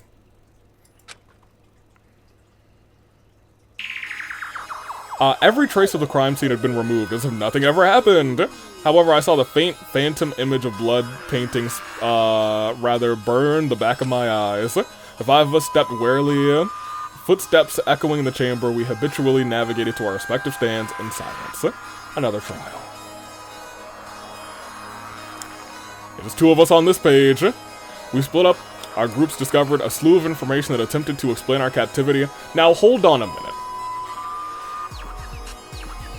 How are we gonna explain me going back in time and having memories that traverse the things? I mean, like, I understand Echo, but, like, you know. How are they gonna explain it? And then there's these three. But in spite of making these discoveries we thought would help us prevent danger, another one of our group has fallen. Hey! Hey, girly! It is unfortunate that I must greet you like this, but welcome back to the trial grounds. I'm really excited for quote-unquote Chapter 4. We got a whole lot of lore. I will be finishing this up in another recording, so I will be, it'll still be the same video for you. Even though it's getting kind of lengthy, I will be right back. Okay, before we finish, there are a couple things that I want to do. Because part of me believes, like, there might not be a, there might be a world where if you, this little axe ending, you might not be able to get it if you try and make amends with Kanan earlier. And I want to see if I can do that. I also just kind of want to see all of these things in particular. You know what I mean? I have been really enjoying this third chapter into the fourth chapter. However, I want to, like, actually be kind to everyone this time, because, like, what if there's a world where she actually doesn't pop off and go crazy if you are kind to her in this time? That being said, if all of this does actually affect how this last trial goes, which I'll also think about prior to actually starting that last trial, what changes if there's variables based on what we did here, let's console her. I couldn't say for certain what I knew exactly what she was going through, but I knew one thing for sure. I understand how you feel. Scared and alone. But if it's any consolation, at least we have each other. Let the words slip out, but in truth, I wasn't confident of that sentiment in my own heart. She rolled the delicate disc in her hand a few more times. I wondered what that item meant to her, if anything. Say didn't respond. Instead, she just wiped the tears and nodded. I spent some time with Say in solitude. Say will remember that, imagine. Past the atrium. I was gonna say all of this, whoops. Should be the same.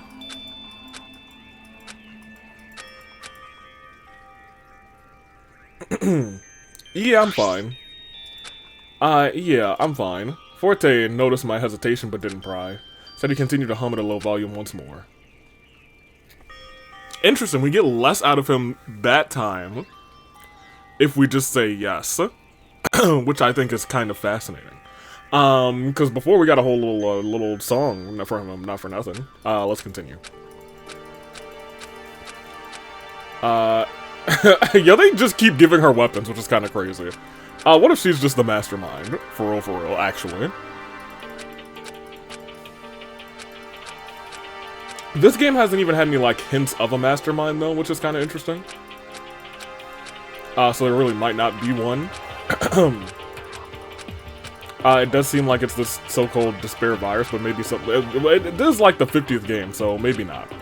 Yeah, I forgive you. I understand why she did. I understand in theory, but Missy, you don't need to indulge me. Missy looked at me rather with earnest eyes.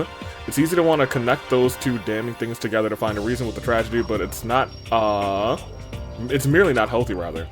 Yep. So you didn't actually say anything different. I think you just cut off a couple lines of dialogue, actually. Come up for the same reason. Actually, what did you say just before that?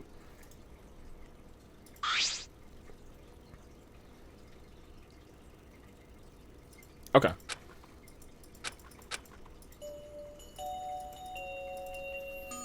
Alright, so we still have all this. Where he's like, I'm gonna go traveling. And she's like, oh, laugh, laugh.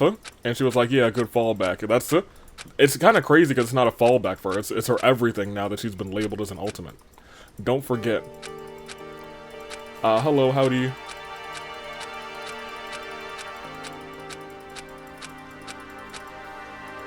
All of that's the same. So none of that really feels like anything changed. So I am kind of glad we did the selections that we did, because I feel like that's how Echo would have felt in those moments. We will visit her, though. I didn't run into her in the atrium or anywhere along the way. Kanan must have been in her room. I went down the living quarters and knocked on the door engraved with her school symbol. Kanan, are you there? I just wanted to apologize. There was no response. Knock once more for good measure. Silence again. Okay, so in that instance, you just make an attempt, huh? If she were in her room, she didn't want to be disturbed. There wasn't much I could do. I slowly shuffled off. Huh? Wait, hold on. That's a little... That's... Oh, man. Oh, dude. So I think she would have at least known that we wanted to apologize. In the other instance, we didn't even attempt it. Okay. Well, that's all that we missed there. I'm glad we did do that, though, because now I can sit here.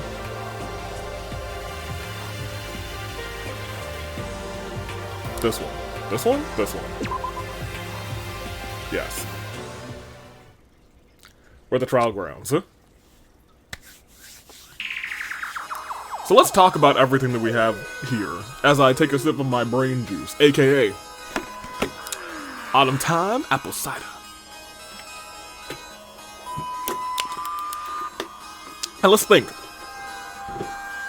Forte was dead down here. He was in the group with Kanan. Nope. Kanan was with us.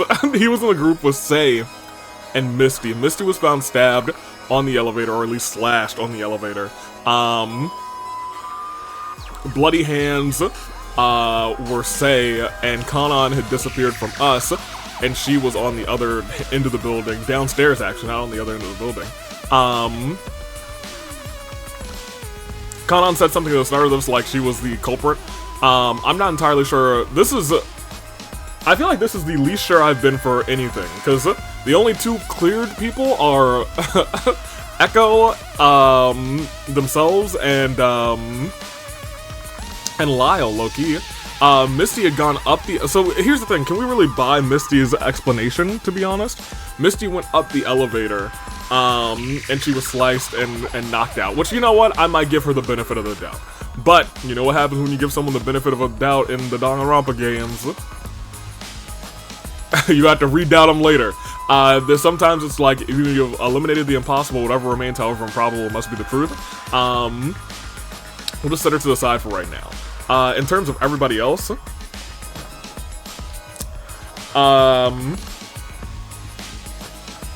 they didn't see the lights go out. Only we saw the lights go out, and I feel like that's going to be a big ticket item. No, they might have seen the lights go out. Missy might have been blacked out when the lights were already out. That's also something big to remember. Whatever. Let's continue. If I had to put a pretty picture on this, I really don't know who it's going to be. I think is there potentially some kind of world where it is, where it's Gaia. I don't know. I don't think so. It's definitely not Akihiko. Aki. It looks like it's Sei, which means it's not Sei. You know what I mean? There's a world where it's Forte. There's a world where it is Forte. Remember the music started playing? He looked kind of solemn. He might have taken himself out. He might have taken himself out. I think I'm gonna lock in Forte for the end of this. That's my answer. Let's continue. Every trace of the crime scene had been removed as if nothing happened. However, I still saw the faint phantom image of blood painting the floor, burn the back of my eyes. The five of us stepped in warily, footsteps echoing in the chamber. We habitually navigated to our respective stands and stood in silence. Another trial. All of this. We split up. I think I've actually already read this, I'm sorry, because it was also going to be the same video for you guys. It's just a different day for me. Our groups had discovered a slew of information that attempted to explain our captivity. But in spite of making these discoveries that we thought would help us prevent further danger, another one of our group has fallen. It's unfortunate that I must greet you like this, but welcome back to the trial grounds. A fuzzy hologram of Gaia appeared before us. Oh, you're here too? Sure, whatever. Showing your face isn't really gonna change anything, you know? And there was, like, Zero being a little bit upset when he was talking in a couple of different points. Like, his not, I don't think his cadence, but, like, almost like he is giving up himself. Maybe Akihiko is about to die. Might be true. We'll continue. Gaia, do you know anything about what happened to Forte? I can't say that I do, but please consider my presence an asset to your discussion. Should you need any inquiries answered, I will do my best. Jeez, this has been nothing but useless. Don't do that to her. If anything, I would posit that Zero will, at the very least, respect my testimony. What makes you think that you can pull the wool over our eyes? What if you two are colluding? Ha, you give her too much credit. At this point, she's nothing but an obstacle. Eve, or... rather, as you are, know her now, rather, Gaia knows zilch. I'm the only one who knows for certain whether you all will be voting correctly or incorrectly. After all, what kind of judge would I be rather if I didn't know? Freeing Gaia means stripping her of the prize. Right, stripping her of the prize. The ultimate prize, I assume, is being connected to the preservation project. They are being preserved in those pods. Oh, dude, does that mean Gaia's already won a killing game?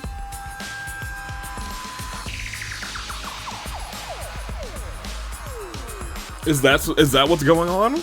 Like, those people are the people who have already won their killing games? Stripping her of the prize, I see. And that's why in that other timeline, it was like, the ultimate prize? You don't want the ultimate prize.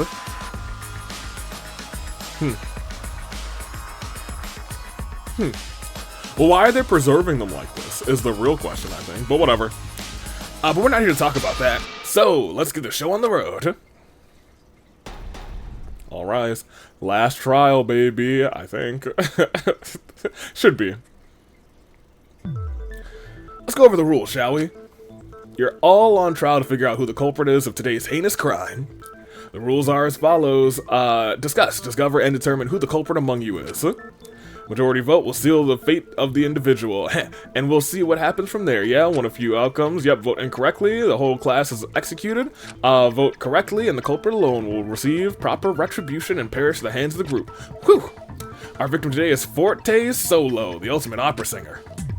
It's a real shame we never got to hear that bass baritone voice of his, C'est la vie. I think we got to hear it, though. Didn't he sing Ave Maria? Right? So, you know what to do. You know what to do. You sit down in your thinking chair and think. No, you don't. Zero, you ain't Steve. Get out of here. I'm sure you'll get this one over with real quick. Zero chuckled to himself after his brisk opening statement. We all stared at each other from the circumference rather of the stands, our eyes locking on the most suspicious. And her demeanor kind of changed too. Don't waste your breath on this. There's an obvious answer. Is that so? Let us be the judge of that. This case is going to be difficult, but we need to try. Though I desperately wished that this wouldn't happen again, a culprit rather must be found. First things first, we can't ignore the fact that Sei was right in the middle of the crime scene, drenched in blood, presumably from the victim himself. It's ineffable, Lamel. The sheer amount of evidence proving rather that you're at fault for this. Make your own judgment. Fine. There's no way around the fact that no one else could have killed Forte, but I suppose I'll entertain you. Let's clear up everyone's alibis. When the six of us split up, there were two groups, and they were as follows. Missy, Forte, Sei went to investigate the floors that we've seen. Kanan, Echo, and I went to investigate beyond the foyer doors. Here is where Gaia's statement will prove useful. Yeah, me, Lyle, and Kanan were in the chambers together for a majority of the afternoon, right down to the testing chambers. That is correct. I have not left the testing chambers since my release. As for supporting Lyle and Echo's statements, I did not see anyone leave the testing chambers. Nevertheless, I unfortunately took no notice of when Kanan supposedly left. Yeah, Kanan, you managed to slip out unnoticed while Lyle and I spoke to Gaia. Where did you go?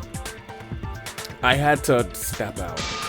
Step out and where to? Back to the main wing so you could sneak around and plot something on your own? Kanan in the main wing? If she were involved in Forte's murder, she never made herself known during our journey. The three of us didn't see a trace of her as we explored the rooms, and only the three of us went up in the elevator before Forte's demise. Only the three of you went up in the elevator before Forte's demise. So only 3 of you went up. Missy, is there anything else you can tell us about your group's exploration? Forte is no longer with us, and Sei is obviously culprit number 1. And Sei might be unreliable. Thank you, Echo. Thank you, homie, for putting that more sensibly. Doesn't the blood speak for itself? Sei, one moment. I'd hate to commit a conclusion so hastily, so I'd like to know what occurred leading to the events that caused my side of the investigation to unravel so grievously. 3 of us moved as one unit in the main wing for the entirety of the investigation. Like I said, we all entered the trial grounds together. Kind of crazy that a murder happened here on the trial grounds. I think that's also kind of neat. And, well, I cannot speak more plainly about what occurred after, though I wish more than anything it were untrue. But that wish is nothing but dust. That slash that caused, that has been carved in this, proves this rather. Say, turn the dagger on me. Well, say that's pretty damning. Up, clear as day. Say Kono rather is the culprit behind Forte Solo's murder. Hold it. No, she's the culprit behind my stabbing. And I'm still alive. If you asked me to act right now, I wouldn't lay a vote against Sei. I was the only one present when she made her assault. I should know what her motive was to cause harm. And I say it was not with murderous intent. Oh. Oh. Sei still harmed you, rather. The action alone could be indicative of more. Case in point, the very poignant murder of Forte. Are you protecting her? What did you even gain, have to gain, rather, from doing something like that? Hang on. Missy has an explanation. We should hear her out. I'm still apprehensive about voting so quickly, especially when we haven't established any rhyme or reason. Indeed, my testimony is not driven by a want to gain anything except the truth. Would I not be endangering myself if I voted against Sei? I see where this is going. Knowing tiresome you all are. Okay, fair enough. You want to dig for a reason behind these sorts of things, despite seeing that the conclusion cannot be more telling. My bro. You have, on every single trial, love you to bits, started off with the wrong conclusion, have gotten to the right conclusion eventually, especially in the second trial, but maybe you should be the one who's like, hey, let's not jump to conclusions, let's explore all possibilities, and see which one is really the most likely, / which ones are impossible. Come on, Lyle, do better. You're a puzzle master, come on. Fine, let's talk motivation. Just cut to the chase, will you? It would be helpful, after all. Zero explicitly delivered motivations in different targeted ways over the course of the afternoon. Motivations? What could have caused Sei to turn the dagger against Missy? Possibly against Forte as well. And did hearing the other motivations cause someone else to behave differently? Hopefully in turn, we might also get an answer to Lyle's question out of what Missy might have to gain if she were potentially protecting Sei. Oh. Fair enough. We'll continue. Well, she's also told us that information in this timeline. I have to keep also remembering that we have experienced both timelines, and Echo has knowledge from the other timeline, and that's very big. That's very big in this game right now. Let's see what everyone has to say about their specific motives. My motive? It was a photograph. How do you know? Didn't you ball it up and not look at it? We know that much. Care to expound on what the photograph is? No, I didn't look at it. Do you want us to suspect you? For all we know, you could have been planning something the moment you received that photograph. Well, hang on. If Missy said she didn't see Kanan around, it's not fair to call Kanan the culprit right away. Right away? I still think there's something strange about her not wanting to be around when the lights went out. I do too.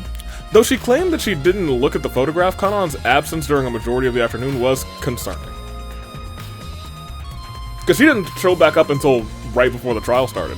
In fact, she was in the elevator and stopped on the floor. Let's see what everyone has to say about their motives. You're fine. My motive, along with Kanon's, was delivered to the group after the two parted ways. The photograph, the bloodied portrait of a friend whom the dagger once belonged to. Say the announcement didn't direct any sort of gift to you. That's right. Well, that's true. Forte's Solomon's Song was announced first, and then Say's announcement of nothing followed shortly after. Did she react to the message in any sort of way? She didn't react in any particular manner, no. Nothing is only fitting for me. Is that so? It's possible that Say being left out might have left an impression on her. Okay. And Lyle was the fear of the dark. Alright, well, you know what? Let's actually see what everyone has to say. So when did you get your fear of the dark? Darkness? I wasn't aware something like that occurred. Yeah, but if you don't have any remembrance of it, it might have lasted for the duration of when you were knocked out. I see. What does my motive have to do with this case anyway? We already discussed that me and Echo and Geo were all together on the floor beneath the foyer, nowhere near the trial grounds. Well, if we were to assume it affected the entire building and that the group upstairs also lost their visibility, the darkness occurring might have some bearing on the timeline of events. Say, do you recall a blackout occurring? Yes. Well, we can't trust your testimony. I can't believe I still have to ask, but care to elaborate at all? It's unimportant. Is that so? But during the moment before Gaia found the flashlight, it was too dark to even see my own hand in front of my face. Like, how could you, I was gonna say, how could you purposely stab somebody, you know what I mean? For real. What could you possibly gain? Oh man, do you think they planned this? So, do you think they planned this because, maybe Mans doesn't actually know who did the murder? Maybe they are trying to, like, a la V3, trying to get, a homeboy to just, go along with whatever the people say and pass a wrong judgment. How would it have been possible for anyone to do this without visibility? Based on the murder scene, we had a glaringly rather obvious culprit. But none of us could understand why Say would act in such a way. To make things more confusing, Say is the only one who, without a properly delivered motive. The timing and respective intensity of each individual motive, rather, it must create some volatility in our headspaces, as far as I can tell. It's a little tough to follow which ones are and aren't relevant. Though, now that I think about it, what if announcing them was the purpose of the motives? What? Announcing the motives? But why would someone else's motive affect anyone but the person it's meant for? That's... Oh.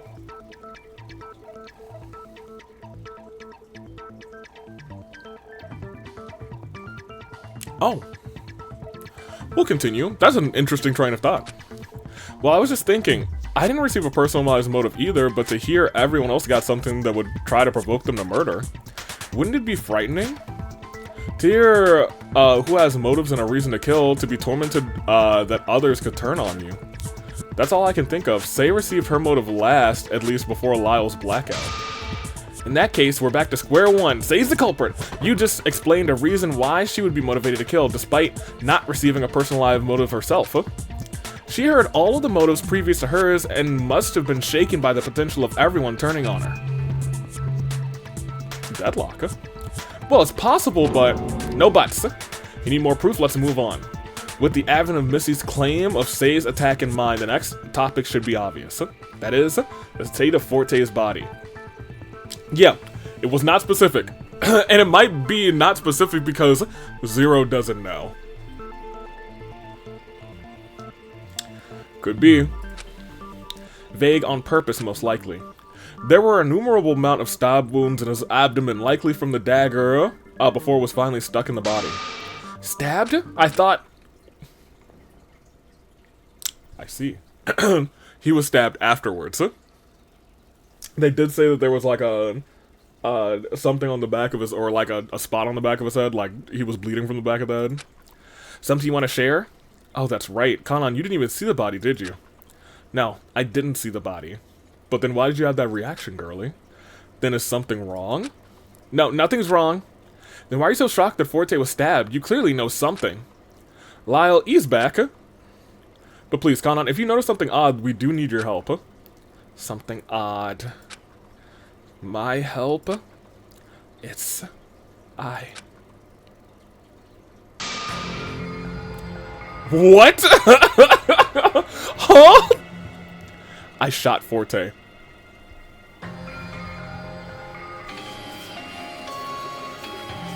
What? Maybe Forte confided in her that he was a sleeper agent. If anyone ever plays the Song of Solomon, he would become a dangerous assassin and would murder everyone on the spot. Huh, you did what? Kanan? That's what you were up to. You better explain yourself. Not only was the revolver out of Missy's hands when we met her, you have no alibi whatsoever. I would hope that Kanan isn't as contemptuous of the person as you think she is to deny information as crucial as this when cornered, but I must know as well, when did you come to the foyer? And to what end did the revolver's last bullet entreat?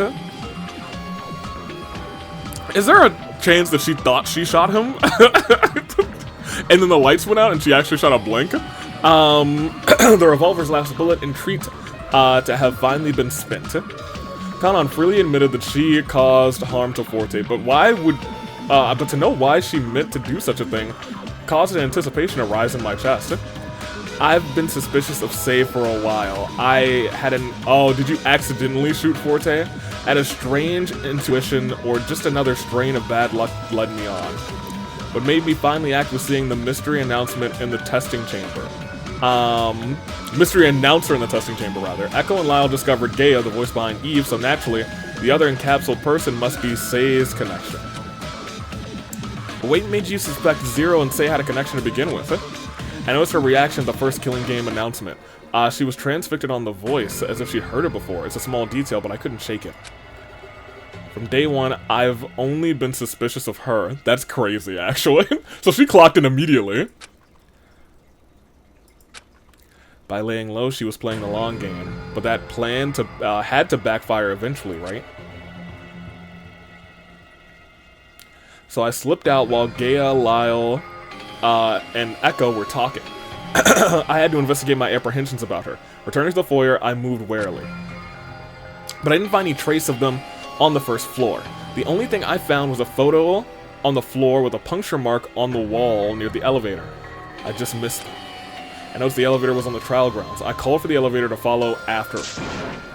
Upon arrival, I opened the doors and Missy was suddenly flung, oh my gosh, into the elevator cab with me. She dropped in, bloodied, and her head hung low. I thought she must have been dead. I looked in to see who her assailant was and saw Sei and Forte in the middle of a struggle.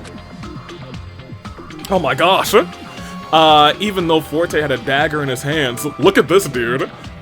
He had the dagger in his hands then. That's interesting. Sei was the one with blood all over her hands. So she already had blood on her hands before Forte died. There's a lot of stuff going on here that's really clearing up all of the misconceptions here. But at this point, we know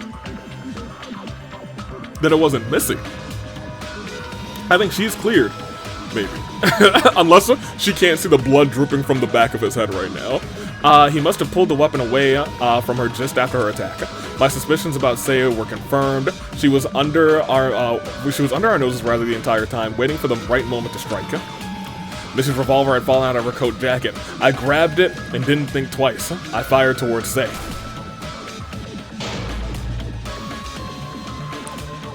Well, I thought I did. The lights went out seconds after and I couldn't see where my shot landed, rather. I couldn't run and check either, since the elevator shut in my face, rather, and mechanically, rather, returned me and Missy to the foyer. I ran. A shot was fired. Missy was unconscious and a blackout overtook everything.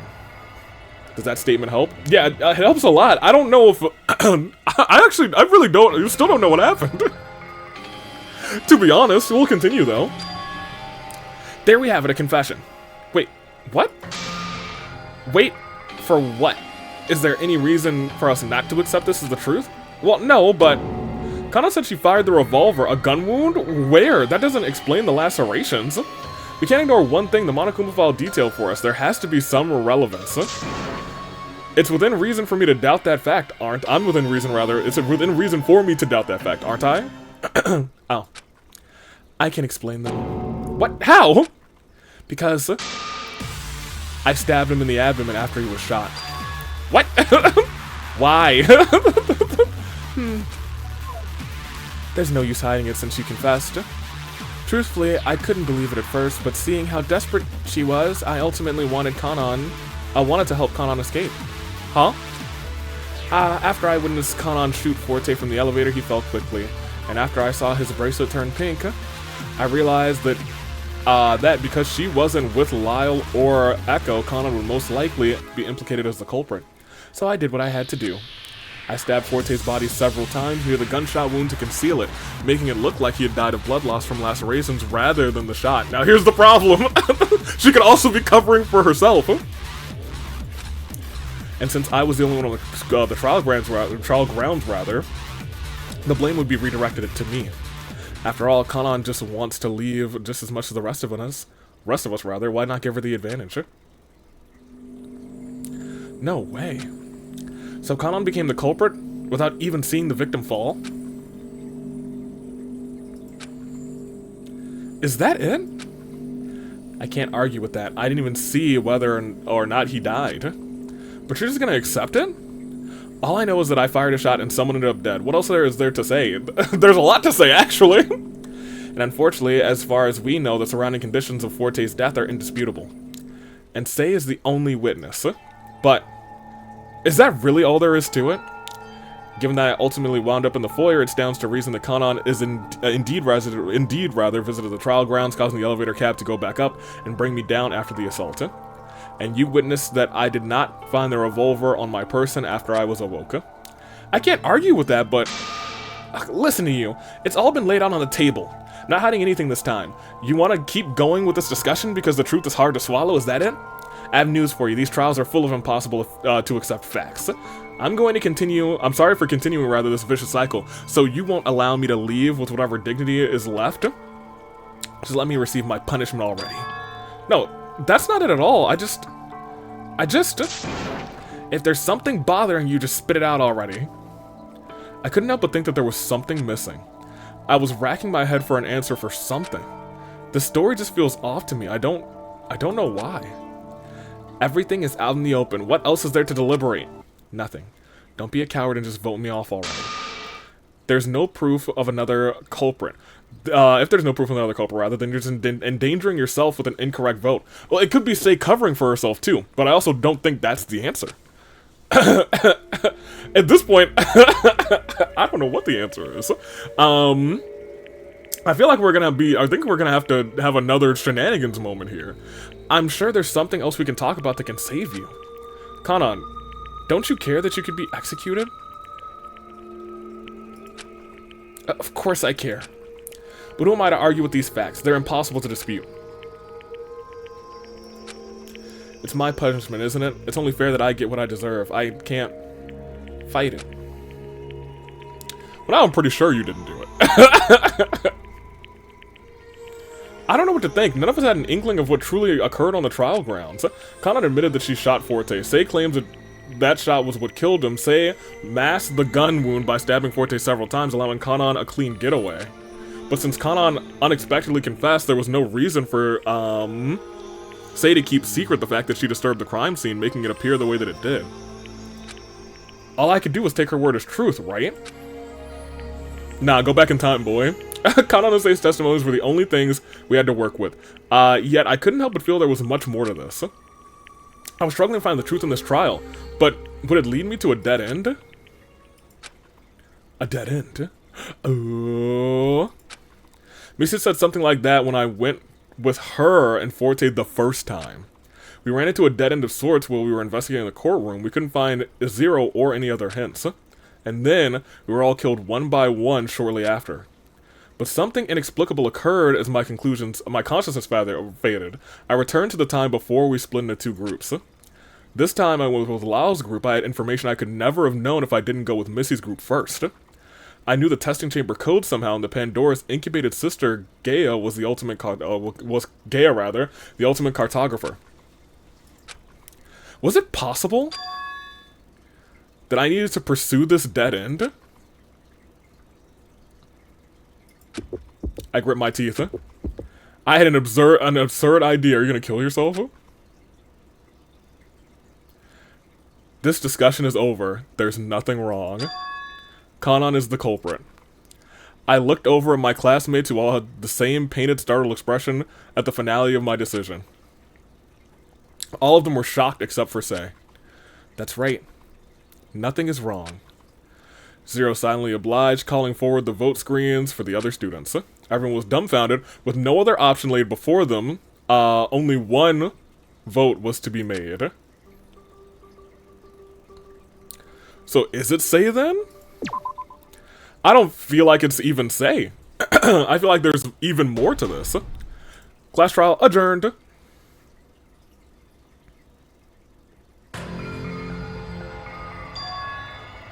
Auf Wiedersehen, Kanan. Thanks for all your hard work. Ha ha ha.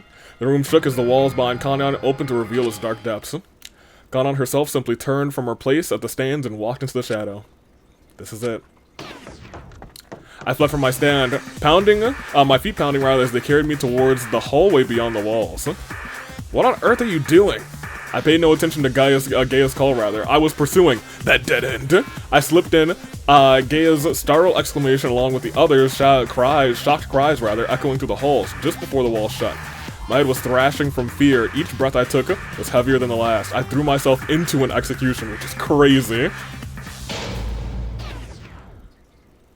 Kanan! I cautiously stepped forward. A veil of darkness caused me to lose all my bearings. Echo? What the hell are you doing here? I blindly chased after Kanan's voice, each step taking an enormous effort as I fought against my instincts of self-preservation. This isn't right. What do you mean? You all voted for this. This is my punishment, isn't it? I was closing in on her. That's right, this is your punishment. This is everyone's punishment. Wait, what? This is everyone's punishment. Whirring machines clicked as lights flooded the room. The powerful lights bled through my closed eyelids, burning the back of my head. With each flash, the sound of an object darting through the air hit the floor before us, each shot approaching our very location. No, no, no, no, no! Kanan's cry pleaded out amidst the sound of gunfire. Ugh! All I could see was firing flashes of the silhouette of the body convulsed violently, with each pulling her body apart. Goodness gracious. A sharp object narrowly darted past me, tearing through my coat, breaking the skin. Blood began to ooze from the cut. I heard Kanan collapse before me. I started towards the sound and tried to find her, guiding my hand through the air, through the darkness in vain, rather. Pin pricks met my hand. Needles. I felt around the ground and picked one up. It was small, nearly invisible thing on its own, rather, but when the shots at high speed, the needles became lethal. Oh my gosh. Another series of flashes blinded me. Between the flashes, I saw the mangled body that used to be Canon, now a disfigured, bloody mess. Ugh. The metallic taste of blood filled my mouth and I began to choke. A sharp pain made its way through my throat. I buckled immediately. Pangs of anguish overwhelmed my senses. If I was wrong about this, if I was terribly, absurdly, ridiculously wrong, and I just put my life in danger for nothing. But,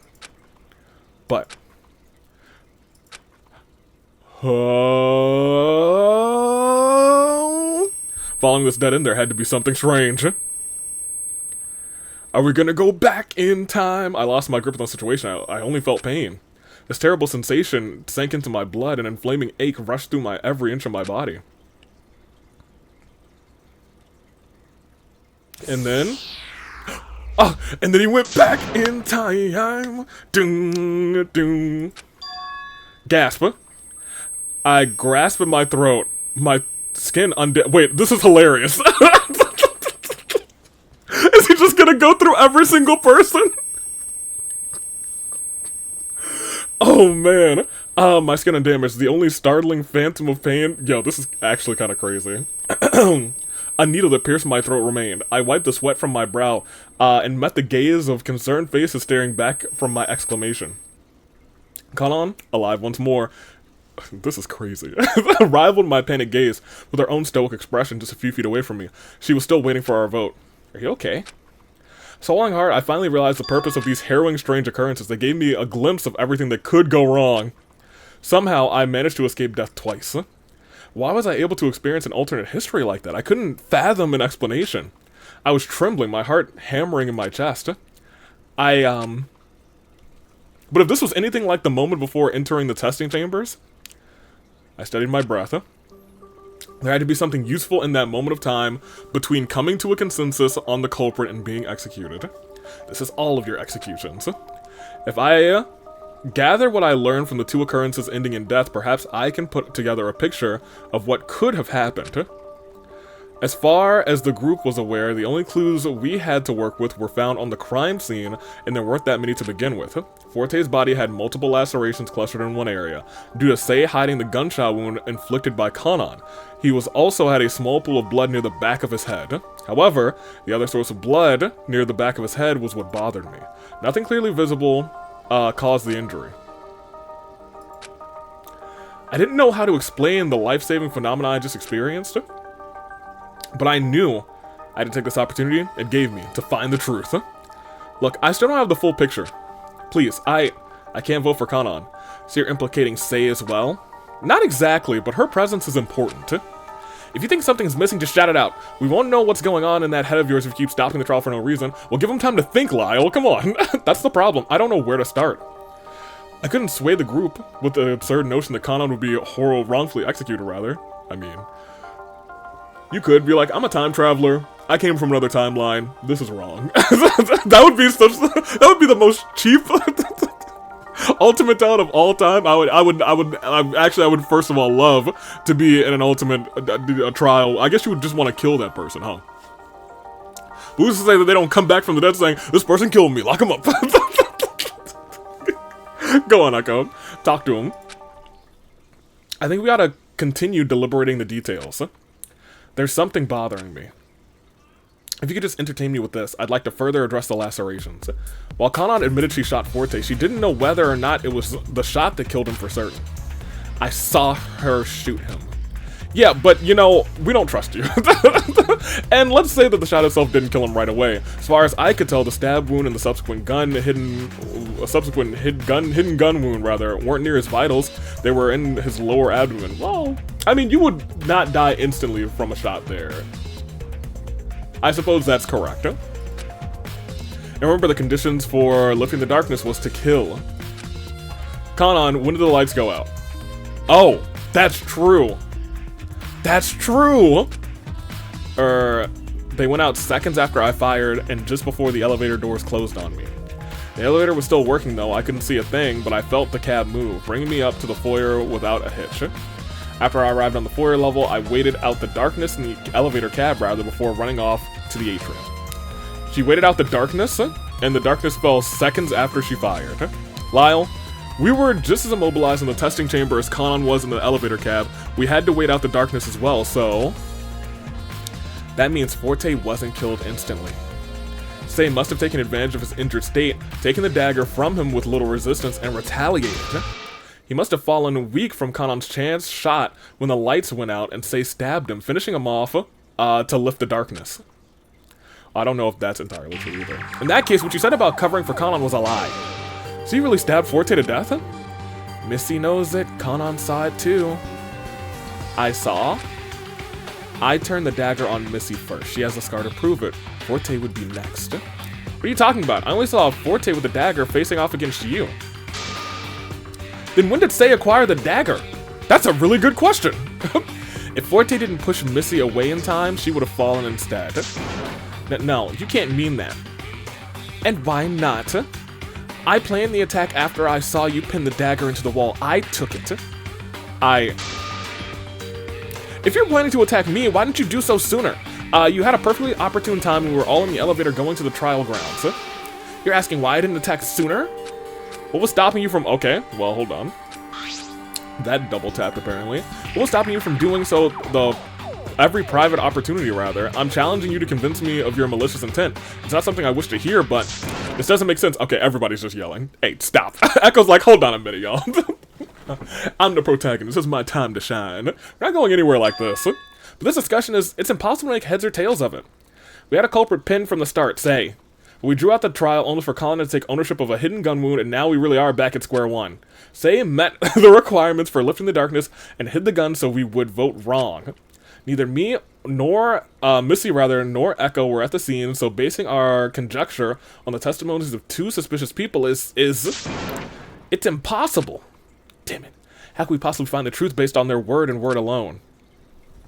You know, he does hate himself some impossible puzzles. I understood Lyle's frustration, but barring all discussion so far, there has always been an obvious culprit staring at our face, but something inside me kept resisting the easy answer. I simply couldn't accept Say as the culprit. I had to think.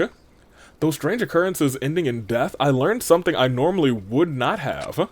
With no tangible proof of what I needed to express, I put faith in the facts that I learned from my memories of the events, hoping something would work out.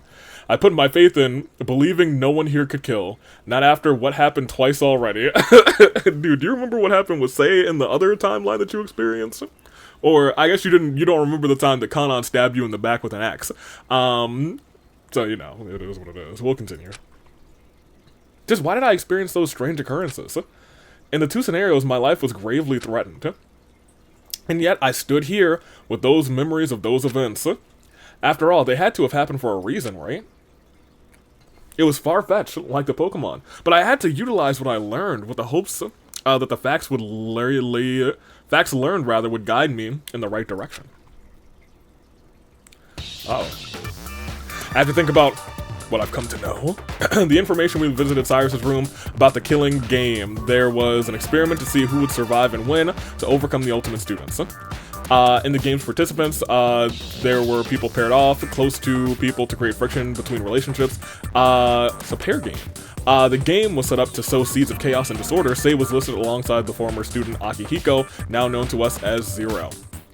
After Missy and Forte and I came to a dead end in our search, we discovered Kanan had been killed. Missy and Forte fell shortly afterwards, and then I, the last one standing, heard the voice of the assailant say, "Is there a world where we're all in some sort of, like, preservation chamber or something?" I'm not sure. Continue. She pleaded for help, but in my near-death haze, I can remember Zero telling himself, "Say, you don't want the prize," that even after eliminating everyone, killing wasn't the answer. I was whisked back in time somehow, back to the decision that would bring me to this point alive. There were things I learned before my demise, falling for a sparse moment, that is. Finding new life in mysterious breathed into me. I wanted a different path, utilizing information I learned from my previous experience, that led me, us, here to contemplate another murder, rather. Foolish to think that this experience would be my last. I would come to relive near death once again when our discussion became deadlocked. This time, I risked emulating that strange dead-end occurrence to pursue the truth that I believed was missing from Forte's murder. It was a brief experience, but I saw how the method Zero used to dispose Kanan, small, near-invisible needles shot at high speed. And little... Ooh. I wonder if that's important. Was it Zero who did the kill then? And little else before returning here. The truth felt close, but I felt an apprehension in my chest. Say, tell me. What happened after Kanan shot Forte? What happened? I stabbed Forte. How many times do I need to tell you? You stabbed Forte, but did you kill him? Isn't it obvious? It's not. That's why I'm asking. Kanan claims that before she shot you, Forte was the last one in possession of the dagger. The lights went out shortly afterwards, and from that point, no one really can say who had the dagger. And though the dagger was plunged into Forte's abdomen, giving us the impression of it being the murder weapon, I can't help but think otherwise. Primarily because of the scenario we found ourselves in. There was constant pressure. Oh, that's why he said it was all of your executions, because none of us did it. We have to vote for somebody who's literally not on the list of votes. It could be Zero if that's the case. Put upon us with personalized motives spread throughout our exploration, that is, until Lyle's final personalized motive. With a heavy darkness to stroke out fear, we would be scrambling until someone acted maliciously from the previous set pressure. But I couldn't even see my own hand in front of my face, let alone begin to think of a plan to kill and get away with it, so to carry it out in fruition would be near impossible, and she'd be like, I'll stab him somewhere. If the entire building was indeed plunged into such thick darkness, I can't help but think, how could any of us have killed Forte? That's interesting phrasing. Yeah, what are you on to? Recall when our group split, Zero mentioned something interesting. So y'all decided to split up, huh? That's alright, no sweat off my back. Figuratively speaking, of course. Thanks to your fancy bracelets, I can still locate where you are. There's no escaping for you quite yet. It seems he is able to know our whereabouts within the building. In this case, he was able to locate us from our bracelets. Are you implying that Zero has taken moves to actively and thoroughly discreetly participate in the game with us? There's no going back. He's always been in the game with us. Yes, I believe Zero might have had a hand in killing Forte. That's nonsense. Have you lost your mind? Where are you getting this theory? I want you to entertain us. I know you want to entertain us, rather, but this is a little much, isn't it? Lyle, please. I know it's a lot to ask, but I want you to trust me. I'd like to hear where you're getting at with this funny idea as well, Echo. Lyle's intense leer burned through me, but he fell silent and allowed me to continue. He must be observing my next, unpredictable move, just like when I suggested knowing the testing chamber code. Zero idly gazed back at me, a complete poker face masking whatever scheme he was plotting. I felt a strange sense of conviction that connecting a execution method with the mysterious pool of blood was what was behind Forte's head, would lead me rather to the answer I was seeking. I had to use what I learned from Kanon's execution dead end, the fact that Zero prepared a barrage of needles. It's like Missy said, the more he talks, the faster his options will diminish. If Zero's readying himself for an explanation, this is my way of opening something to draw out from him. Zero, I want the truth. The truth that you're hiding, that you're the one rather hiding behind this. The truth? Let's see if you can find it. Okay. I guess it's discussion time. We won't be saving, because I haven't saved in a minute. We'll save here, because listen to this music, y'all. And we actually have our max saves. It took us a while to get the max saves, you know, that's different from me. You're making a ridiculous accusation, you know? How could I have possibly killed a student? I can only operate from within the courtroom. Zero is goading me. His voice is unwavering. Boom, boom, boom. But there's a statement somewhere that I can use. You're making a ridiculous accusation, you know? How could I have possibly killed a student? I can only operate from within the courtroom. So I can actually click those. I think I can actually only click the last one. Yes, as far as we've seen, you can only operate from within the courtroom. But that's where the body turned up, isn't it? That's true! That much was obvious. The announcement summoned us to the courtroom, and there's no evidence of the crime being moved to another place. What do you suppose is the weapon I killed him with? The only weapon available was the dagger. Say admitted to using it. And I definitely didn't use electrocute rather, or use supersonic on anyone this time around. Face it, there's nothing in this courtroom that shows that I had anything to do with this. The location. Nothing. Nothing. But I was gonna say that the courtroom itself is the reason. It's true that there was nothing in the courtroom, but there are things beyond these courtroom walls, namely tools used for execution that you clearly have some agency over. You conveniently omitted the cause of death because it would have implicated someone not from the group. Based on what everyone else knows, it sounds far-fetched, but to me, it was the only thing that made perfect sense. Zero seemingly had no power in the courtroom, proven by the fact that during the past 2 trials, the hologram's purpose had been purely cosmetic. That said, the machinery hiding behind the trials themselves could very well suffice not as tools for execution, but tools for murder in and of itself. That's how it's gonna be, huh? So you were implying that I took Forte beyond the walls, executed him, and dumped the body back? Why wouldn't I just execute him and leave the body with the rest of the punished students? He didn't do anything to receive an execution anyway, and I'm not so heartless, you know? Hold on a minute. You're missing a piece in your argument. Is there a world where he was about to kill Sei, and Akihiko Zero saved Sei? Thoughts? Echo, this discussion is going nowhere. What would Zero even have to gain from participating? I have nothing to gain from intervening. I want to kind of press on that. In my position, I certainly have nothing to lose. If the ultimate prize is so desirable that even an arbiter of the game would want to win it, why didn't Zero eliminate us from the start? Well, I brought up a good point. I haven't heard anything useful from Zero yet. And it's within reason that if Zero wanted the prize as well, we wouldn't have survived this long. So there has to be a reason why. Nothing there. Nothing there. Yeah, I was gonna say, this is the one that I wanted to press, actually. You had Sei to lose. Nothing to lose. Yeah, I was locked in. I was like, you could have lost Sei. Location of the method was clear to me, but the motivation stumped me. I had to concentrate. If Zero truly had nothing to gain by executing us all, why did he only now carry out a plan to murder one of the game's participants? If he had nothing to gain, there must be something he didn't want to lose, something he wanted to keep. Something, or... There you go, there you go, Echo, my guy. Someone, Zero and Sei, they have some sort of connection. That very connection could be the motive I'm looking for. Kanon, noting seeing Forte with the dagger last just before the lights went out, since Sei is unscathed and the room showed no signs of a gunshot in the wall, it's clear that Forte must have taken the shot. If Forte had the dagger the entire time, he could have used it against Sei, and if Zero were observing his offense against her, then he would have no reason to consider Forte a threat to Sei. That has to be it. It's impossible for me to assert with any certainty what occurred here in the courtroom. However, I can think of a reason why it happened. Yeah, right. It's not for the ultimate prize. Like Lyle said, if the ultimate prize was so desirable, why wouldn't Zero get rid of us all from the beginning? Correct? In that case, winning the ultimate prize has nothing to do with why Zero acted. Although he isn't strictly a participant, he's still involved.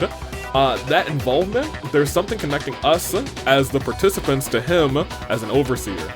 Lyle, you have something very important that will complete the picture. The note.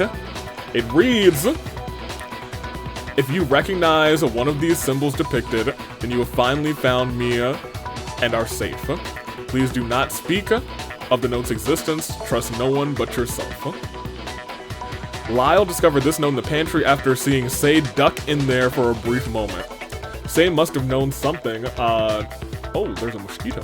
This is one of the last mosquitoes of the season. We'll continue. It got away.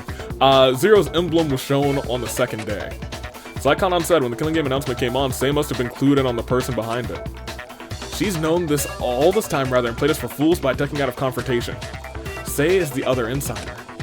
Her student profile didn't explicitly document any involvement with the game, but her files were paired along with Akihiko's, the one we currently call Zero. On the second day, when Zero summoned us to the atrium to present a special gift, that note must have been it. Based on what we know now, it's clear that Sei must have some insight on who Zero is.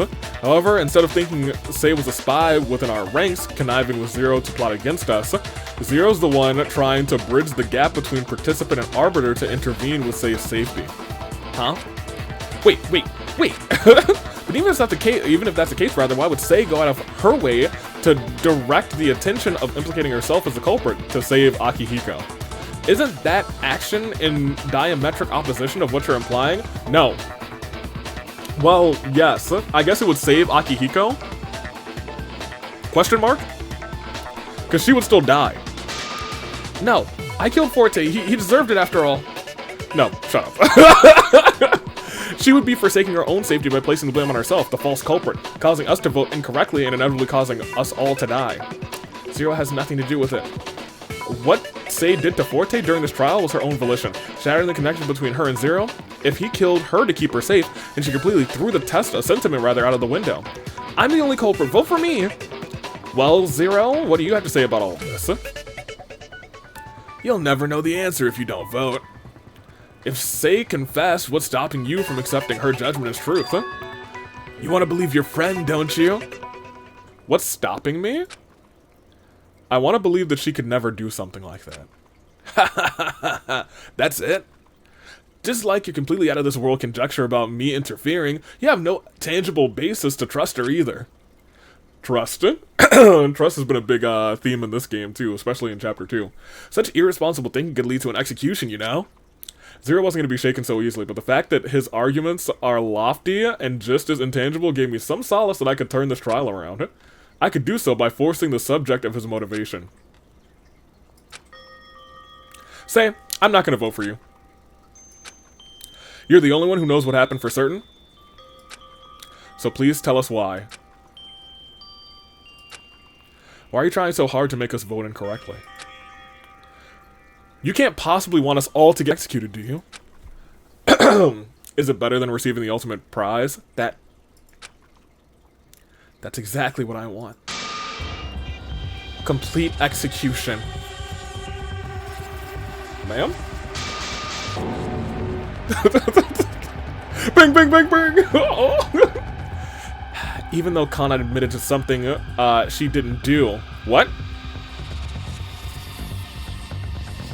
Okay, I went ahead with it for the sake of redirecting the vote. Regardless if you voted for her or voted for me, it was going to be wrong and we'd all face execution. Well, now you've admitted that voting for you would be execution. And we would have finally been freed from this horrible game. Say, you can't possibly believe leading us to our demise is the right answer. Why not? It is kind of something she said before. As well, you know what I mean? I hate it. I hate it. I hate it. Pandora's gone, Art is gone, Cyrus is gone, Ashley is gone. And now Forte is gone because of me. I can't stand this. The pain and suffering, it's endless. Zero killed Forte to protect me, rather, but I don't care. I don't know who Zero is anymore. I came all this way to find the shell of someone I knew. When will this nightmare end? When can we escape? Even if we don't, someone dies and we're still stuck. We're trapped. And I'm tired of believing in something that'll never happen. I have nothing to lose and nothing to gain, so why keep going? What's the purpose of fighting? Everyone is slipping out of my fingers. I'll be left alone. Like a lone wolf, huh? Alone. Yeah, dude. Say, look around you, you're not alone. What? You say you have nothing to lose, but what about the people standing before you? We aren't enduring the pain, the guilt, the torment, or surviving for nothing. Endurance? Survival? Please, we can figure this out together. Uh-oh. Refute. It's pointless at the 11th hour. That's a good, that's a really good refute. So our endurement is worthless? Oh, I can argue. Say it's spiraling. You need to convince her that she's not alone. That this fight is worth fighting. Oh, I gotta click! Hit! Hit! We survived a few hours. I'm just expediting the process. Hit it, hit it. Nah, shoot that. Yeah, baby. Think I ain't gonna click this button. I'm the clicker. I'm the fastest bam bam bam button clicker of all time. Unfortunately, I had to click with a mouse, and I'm not as good as clicking with a mouse. But I'm just your boy. But a complete execution won't solve the problem. There's another way. I'm certain of it. There must be. So please help me.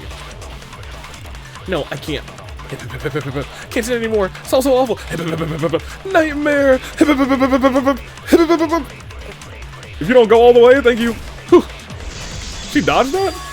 Forget. I want to stop this game too, but we shouldn't forget the turmoil our friends went through. Pandora, Art, Cyrus, and Forte, we can't simply abandon our memories of the past. Of them in the past, rather.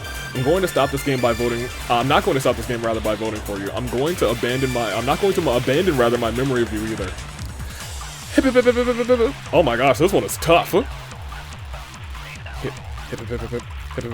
Why fight for my sake? It's insignificant, futile, hopeless, worthless. No, it's argument.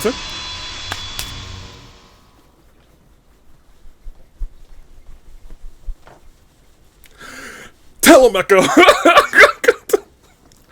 The truth of hopelessness was staring us right in the face. There was no denying it. I felt a desire to combat the terror that hung over us, and above all, after experiencing what Sade did to us out of desperation, I felt a responsibility to vouch for her innocence, the only way I knew how. Say, you're not alone. You're here with us as our friend. You're not alone in this feeling scared and hopeless. Everyone's trying their best to keep their head above the water. I don't know what'll happen after this, or if we'll even make it out alive, but we have to try. But I did a horrible thing to Forte. Isn't this the ending? Well, you didn't do anything to Forte. I guess you stabbed his dead body. Isn't this ending what I deserve? It's not your fault. How can you know that? I believe you. Please, I don't want to see us go through anything like this again, so you're the only one who knows for certain who the culprit is. The game will surely be over after we uncover this last truth. After all, you didn't kill Forte.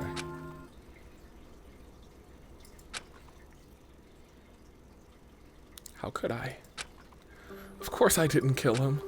I was so scared. Then why was he trying to kill... Well, she slashed, I suppose. She slashed at Missy first. And then I guess Forte was just trying to... Forte was probably just trying to... protect himself, actually. Finally, the truth, Echo was right about the motives.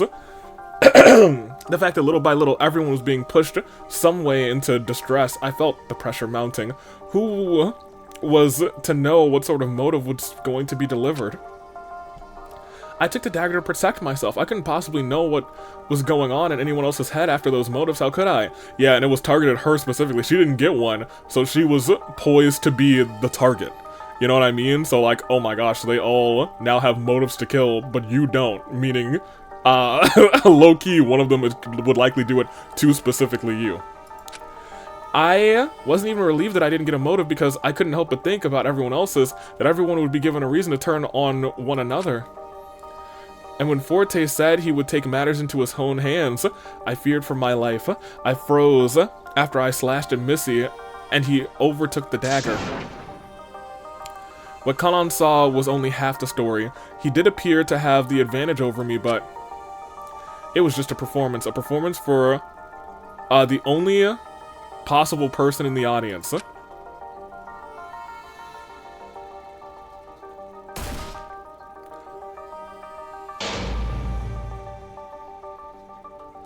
The lights went out. Darkness, Lyle's gift, direct to his, from his fears to you. Only murder will lift the darkness. What the? Forte and I were plunged into a never-ending darkness. Even though I hadn't moved, I could tell where the floor was. But somehow, he found me. Don't move a muscle. And it seemed he quickly took... Oh, so was he going to kill her? Dang, Forte. It seemed he quickly took action to meet the darkness-lifting condition. Finally. Forte had the dagger pointed at my throat. I could feel the chilling cold steel just inches away. Finally. I thought time had stopped. Forte was... Oh, not finally when this moment is happening. It's crazy. Forte was still as stone as the dagger poised for my end. He whispered something low. So low that I thought I imagined it.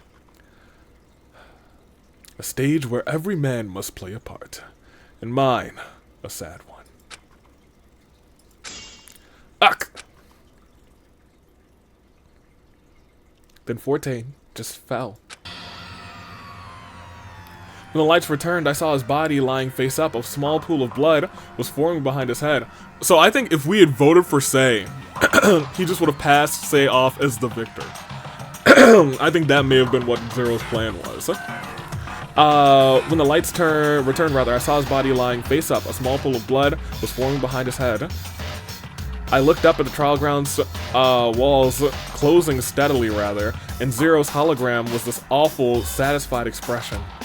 He made a gesture, like he was holding an invisible camera. Zero clued me in on who he was going to mark as the culprit, even though Zero killed Forte himself. Zero planned to manipulate the outcome of the trial. I could see the trial play out in my head. Forte's gun wound would have been the decisive clue. The pool of blood behind his head was probably thought to be from falling impact. I couldn't believe it. Forte was killed because of me, and Kanan was going to be framed because of me. I picked up the dagger Forte dropped. The true culprit was never going to be found. I was going to make this trial easy and direct. The blame towards me, so the wrong vote and executions could happen right away. Dang. I'm sorry, Sei. I'm gonna let you finish. I had to kill that mosquito. All right, now we can go on. Here we go. And then we wouldn't have to suffer a long trial. Unfortunately for you, though. Long trial, yeah! Echo even had to die for it, man. And this dreadful game could finally come to an end. After all, it was my fault Forte was pushed to do such a thing to kill himself. Killing is the only answer here, so he was forced into a corner using me as bait to sacrifice himself to Zero. Oh. He went through those lengths for me? Why didn't he just kill me and be done with it? He was trying to bait Zero is crazy. I couldn't understand what had happened. So, I thought if I could lead the trial to an incorrect vote, then the game would end without me having to do that terrible thing. And then we'd be freed from this trap. But Zero saved me. He took you out of harm's path? At least, that's what he thought he was doing. Say, you knew that he was trying to manipulate the blame off of you. Why did you still redirect the vote to yourself? Because I have nothing else to look forward to. I ended up here for one reason or another, and all the signs have pointed towards demise. Even the thing that was in her room. Because even after all that, whoever Zero is, he isn't my friend anymore. I have nothing at all. Say, you must know by now that we're all here for you. Missy's right. We've been trapped, that much is certain, but we're not isolated. We have each other. We can all help each other build up hope for escape. You don't need to act alone. Akihiko, we both want to save someone. Wanted to save someone, rather. You don't truly think this was the answer, do you? Manipulating the trial like that, it's unruly. Akihiko isn't here anymore. Since giving himself up to this game, his consciousness has been long gone. Being so deluded by the way he and his fellow Ultimates were treated, he dropped everything and let himself be consumed with despair. It's poetic, isn't it? He gave himself up because this game was the only thing he could cling to. It gave him purpose. In fact, Gaia is also holding on to the killing game. Can you really trust her? After all, she oversaw the game just as I am, before you released her, that is. All she did was watch and let Pandora die. You have no idea the sacrifice I went through. I seethe, rather, at the idea that you think I idled and watched her die. Uh-huh. And what have you done since to prevent it? You didn't try and stop her assailant like I did you? Ooh. Well. So, do you think Gaia's on your side? Spouting empty cinnamon, rolling over, doing nothing to watch the game carelessly take lives? I'll tell you what. Your friend Gaia here did something very interesting. Don't you dare demonize what I did. Uh-oh. There's more here? Excuse me, I never killed anyone in my game. You, on the other hand... Oh, no. Oh, no! I had a feeling that something crazy like this was about to go down, because they've been in their own killing games, and that's why they're in this quote-unquote preservation project. You win your game, that's your ultimate prize. You were just preserved for the next games to oversee them. Gross. You, on the other hand... Why, you disgust me. I invited you to the foyer so, one of these fools could deliver your punishment. They have no reason to trust you, after all. There are no rules, save for one. Those who kill should not get away with it. Let me give you one more try. Gaia isn't your friend. Not a chance. She has played this game once before and will do anything to keep herself from losing, going forward. And even from the winner's circle, she did what she could to gain the advantage. She is the one who trapped you in this ship. Ship? Ship? Ship? Right, ship? Even if someone won this game, there would be nowhere to go. You're completely sealed in. Left to die in isolation, confined in these walls. It's crazy, isn't it? In fact, trapping you all here may be a ploy for her to kill again. Why not? It'll prove once more that she's deserving of being called an ultimate. You don't understand. I did what I had to do. Oh, of course you don't understand. You're the one giving hope to these people, and yet all you've done is cause trouble. Unfortunately for you, I control what occurs in this vicious cycle. I'm using this power to keep safe. Keep me safe? You should have never brought me here in the first place. I know. I was tricked. This game is a farce. I won the killing game that preceded this one and received the ultimate prize. The prize is a lifetime of suffering. That's the prize? The prize Within a group of incredibly talented individuals, should someone defeat their fellow Ultimates and come out on top, their efforts and achievements would be highly prized. Wouldn't they? To see who would come out on top, that was the experiment the Preservation Project was conducting. We know that much. The project was to gather the very best of the best for the sake of the future, as it were. The Despair program ruined whatever semblance of Akihiko remained, creating this Zero persona. Zero was the false name you ran under in the previous game. Oh, interesting.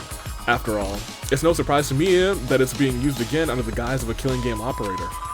That being said, Akihiko's will to protect Seiya persists in Zero's memory. Forte must have taken the risk to see whether or not the entity connected to Seiya would act. He sure did. I hardly recognize him anymore. His voice is the same, but I don't know who that is anymore. There's no trace left. That's right. He's a shell of his former self. The game and its terrors now inhabit the ultimate radio host. Aki wanted to erase the wrongdoing he committed in this game, and looks like he's still in there somewhere. Yuru! Yuru! Boonk, boonk, boonk. Continue. Ready? 815, 165, all zeros. Stop! The hologram cracked out. The program was fighting itself right before our very eyes. Are you serious? Are you ready? Are you aces? Your efforts are wasted.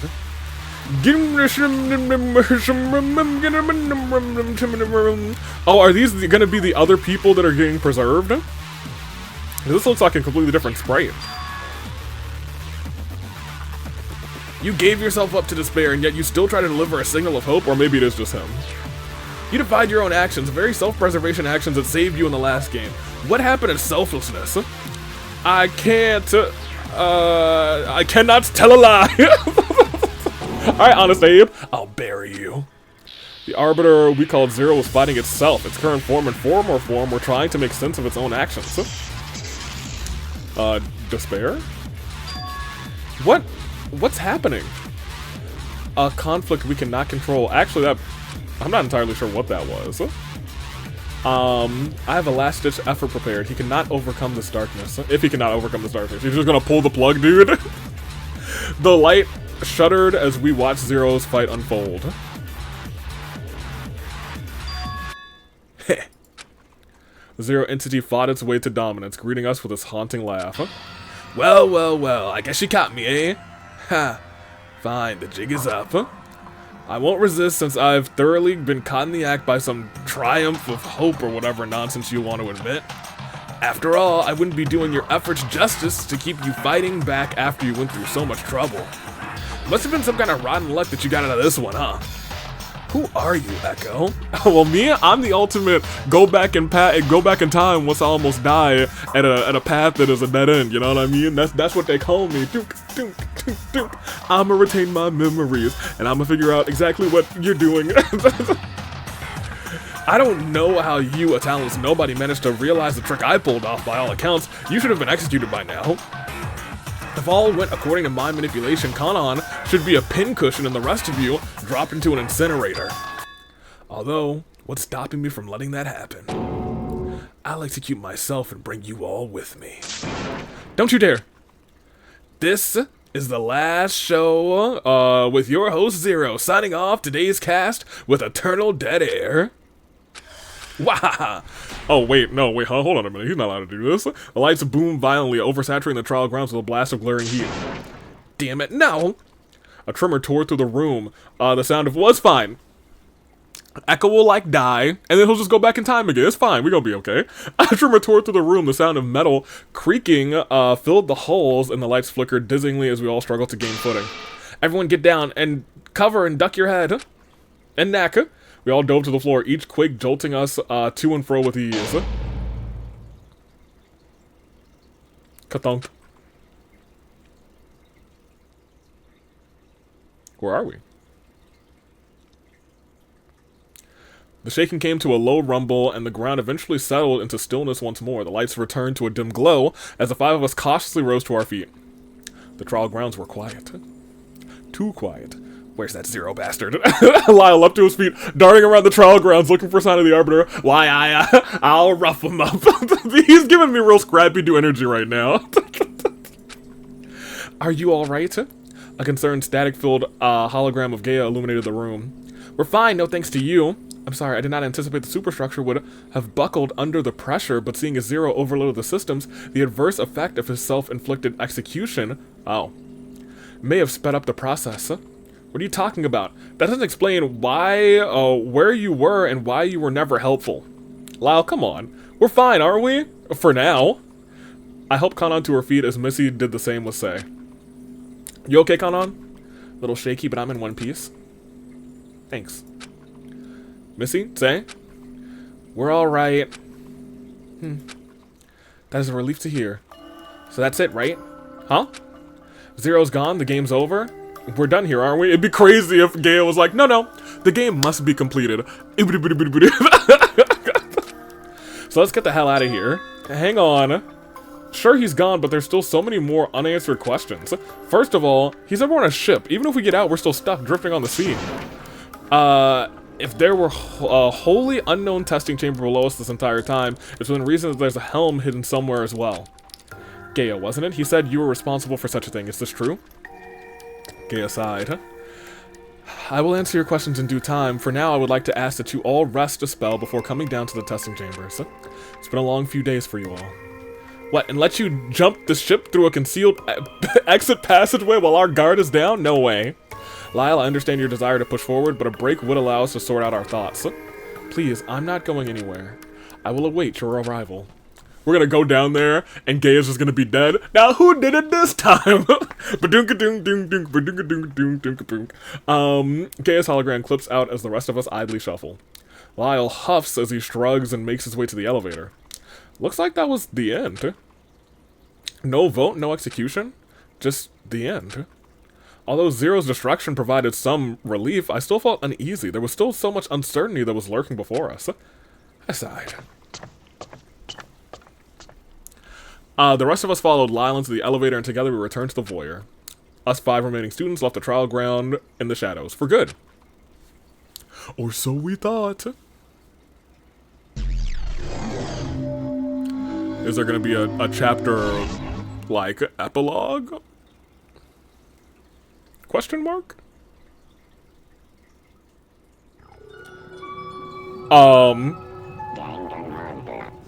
Still chapter 4.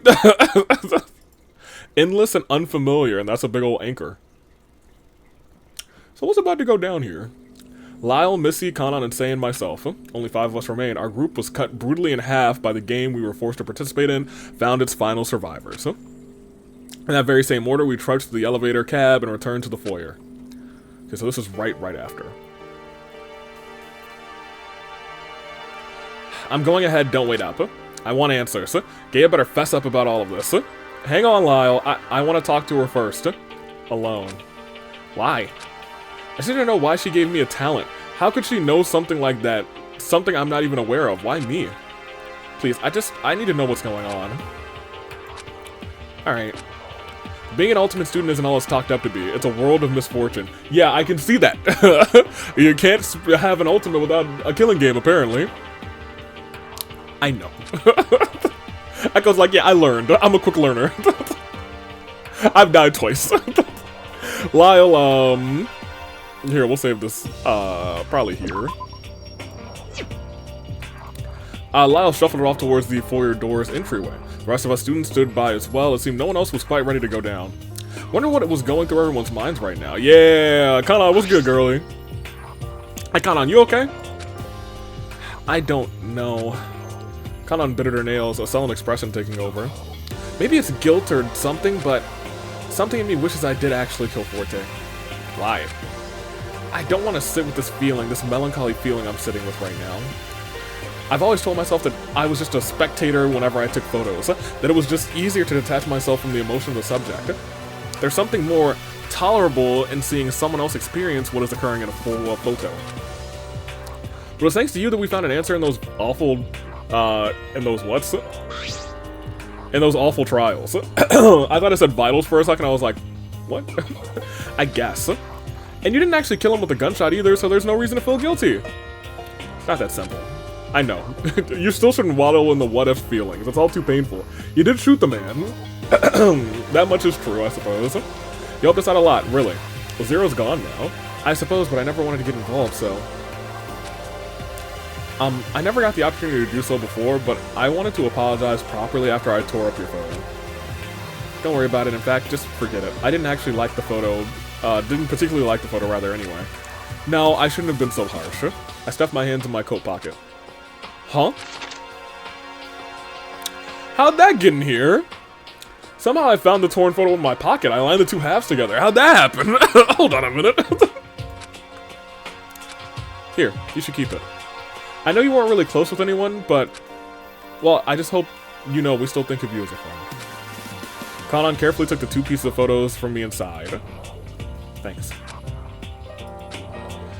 It's gotta hear alive, huh? Hey. She's an OG. We'll talk to Missy last, because I think Missy is my favorite in this game. Say, what's up? Say. You okay? I'm sorry. I didn't know what to do. I didn't know anyone cared. The only reason I could see to have it all come to an end once and for all. If we died, then we wouldn't have to suffer anymore. Yeah, that would have been an easy way out. But through that suffering, we'll find new things to live for as well. I'm sorry again. Not to be sorry. I understand it must have been frightening to be alone. I mean, I'm right there with you. But you're not alone now. You have me, and Lyle, and Kanan, and Missy. Well, maybe not so much Kanan. She usually keeps to herself. And Lyle, he's a little, you know, he's a little headstrong. You got me and Missy. Say turned to me with a gentle smile. I returned this gesture. We'll be okay. Make it out of here soon. It's strange. When you say we'll be okay, it feels like it could be true. But what comes next? I don't know. I want to see Ashley's father. I think I have a responsibility to tell him what happened to her, and after that, I don't know, man. One thing at a time. Let's try and pull all of this behind us and focus on escaping. Thank you, Echo. For what? What Echo do? You don't have to care about everyone. But I can see why Ashley wanted to protect you so much. Oh, man! Oh, look who's back in our good graces. Yeah. Alright, she's back in our good graces. What's good, Missy? So the game is over. We can only assume Gaia probably knows more about the situation, though. Gives me peace of mind to learn that none of us would perpetuate the mutual killing game, that said. Let out a weary sigh. Even my fortitude has its limits, rather. You'd say that no one would perpetuate it, but Say tried to further the game, didn't she? She went so far as to hurt you. Would you believe me if I said I didn't feel much malice in her actions? You did say that at one point during the trial. Fear is a fiercely powerful tool that takes us out of our most rational thought. The threat of life strikes the heart of any primal existence, doesn't it? Chalk it up to a knee-jerk reaction. I posed a potentially dangerous question, rather, that caused Say to react sporadically. Oh. So you posed a question, and that's why Forte, because it sounded really weird that he was like, I'd take things into my own hands. After that happened, that's when she did the stab. Remember, she didn't have the dagger for a period of time before entering the trial. She could have taken opportunity if she were driven by malice, that's true. An odd move, but it was her move nonetheless. And my move will be to forgive it. Hey, Missy, that's why you're the GOAT. What move is next for us, do you think? Missy pondered the question for a minute. No idea. Will we reach land, presumably Gaia's assistance, with her assistance rather? Or once we're there, a myriad of options are laid before us. Do we rejoin family? Do we make moves to seek out the Preservation Project's group? Do we attempt to find the next of kin of those who died during the killing game? The future is uncertain. Yeah. If we start small, we'll know where to go though. Let's focus our energy on escaping first. I could not have said it better myself. Thank Missy. What are you going or what? Yeah, I don't know what to expect. I believe Gaia will be willing to talk, if that's what you're worried about. She's been isolated in the testing chamber for what I imagine must have been a long time. Yeah, but do you think this all could have been avoided? There's no use dwelling on that now. Well, Is there use dwelling on it now? Is there a world where he could go all the way back with his powers? Or their powers, actually? My bad. I'm talking about Echo. What's done is done. We should push forward. Interesting. I do wonder if they could go back with their powers. Epilogue, huh? Burden on our shoulders. Yeah, I'm very curious to see how this epilogue is going to play out, because now we know Echo's got these powers. Here we go. It's the epilogue. Maybe the last session of recording I have for this game. That's kind of crazy. It has only been like 10-15 minutes. I went to get some water. And eat some shrimp fried rice. Anywho, congratulations. The rest of the class has been eliminated thanks to your tireless efforts. So I did it, eh? Yes, Zero, you won the ultimate prize. But may I ask you something? Why did you use an alias? Isn't it obvious? The game's about distrust. Make up a fake name to stir up trouble, of course. It was too easy. I see. By utilizing that distrust, you've earned yourself the final prize, rather, Zero. Or rather, Akihiko Quartz, the ultimate radio host. I did it. The prize is yours. You rightfully won your place, and you will join your friend in the winner's circle. You have become one of them. Huh? You have become the ultimate prize. Hold on, what are you talking about? Join her. That's Gaia. This is where she's been? She's been with us, benefiting the world. That can't be right. And you will become another ultimate prize student. Another prized ultimate student, rather, alongside her. No. No. So the ultimate prize is like the ultimate prize for the world, for the future, quote unquote.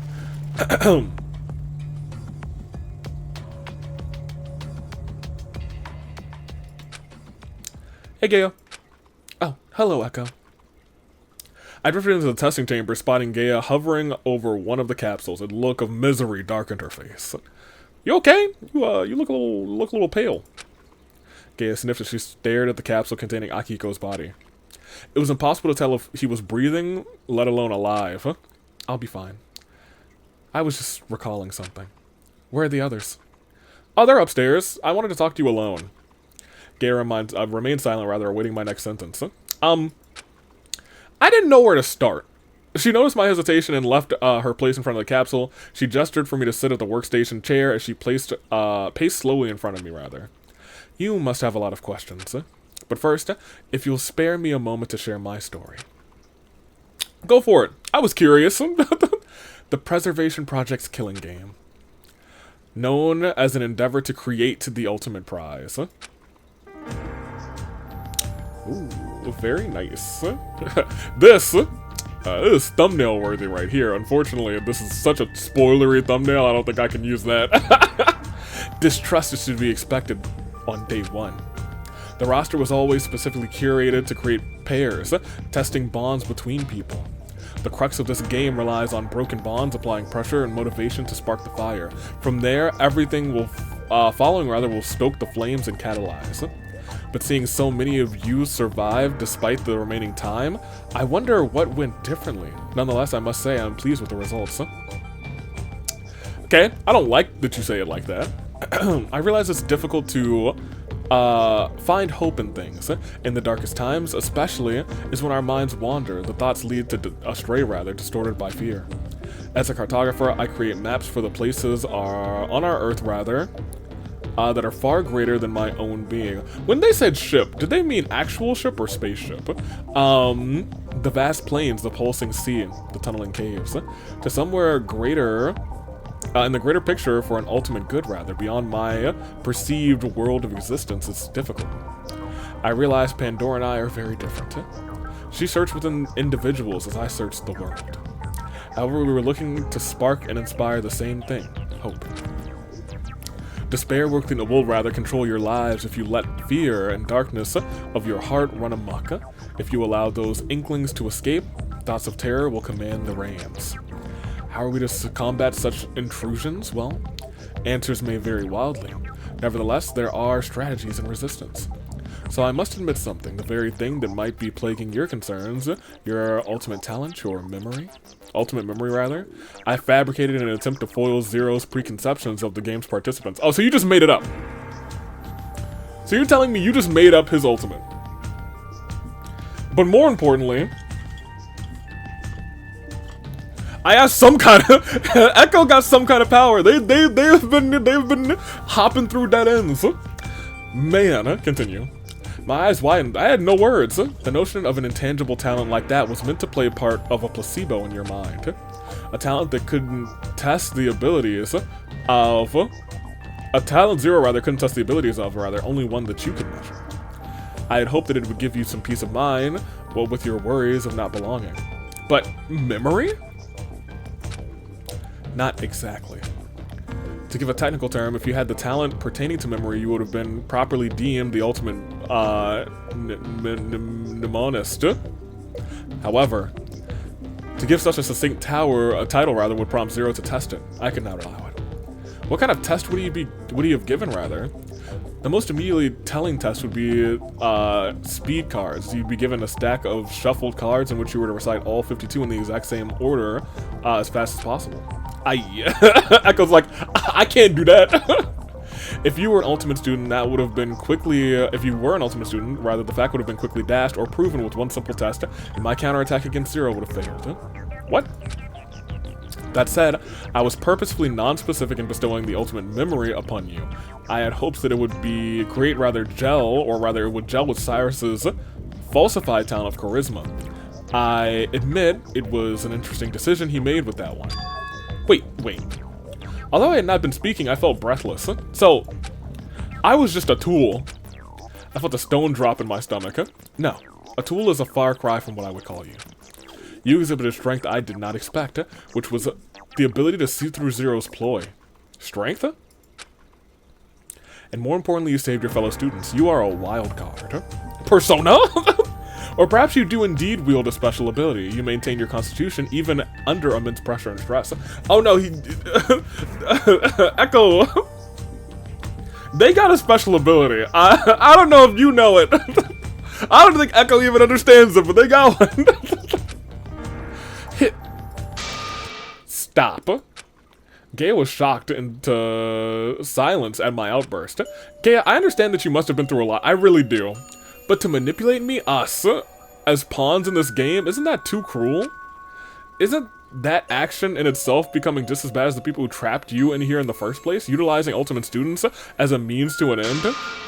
You are a product of their test. You should know better than anyone than to toy with people's lives. Gaia clenched her hands together. Her eyes fell into a glazed state. I could see her straining to adjust her thoughts. She blinked slowly and her gaze met mine once more. I apologize. Putting you all through this, it wasn't meant to happen. It's true, I failed to cultivate the hope required to withstand pressures from the killing game. I failed Aki, and in the end... it's not that, I think you just need to take a step back. People aren't just instruments to be molded for use. As far as I've seen, everyone here, the ultimate student notwithstanding, has the potential to inspire hope. But we won't get anywhere by recklessly pulling strings, nor will we get any results by forcing a result. Gaia was silent and unmoving, as if she were holding her breath. I'm sorry. I never understood Pandora's methods, but now I think I see what she was doing. Her ways of inspiring hope would start small, and would crescendo and grow into something powerful. Why did I not see it until now? I think I liked your twin better. In fact, I know I did. It's too late to mourn the past. Some things, perhaps some things are meant to happen. All we can do is take small steps forward towards the future. Each moment after. Gaia sighed and nodded. She fell silent once more. Her expression was tight, her head wilted, heavy with regret.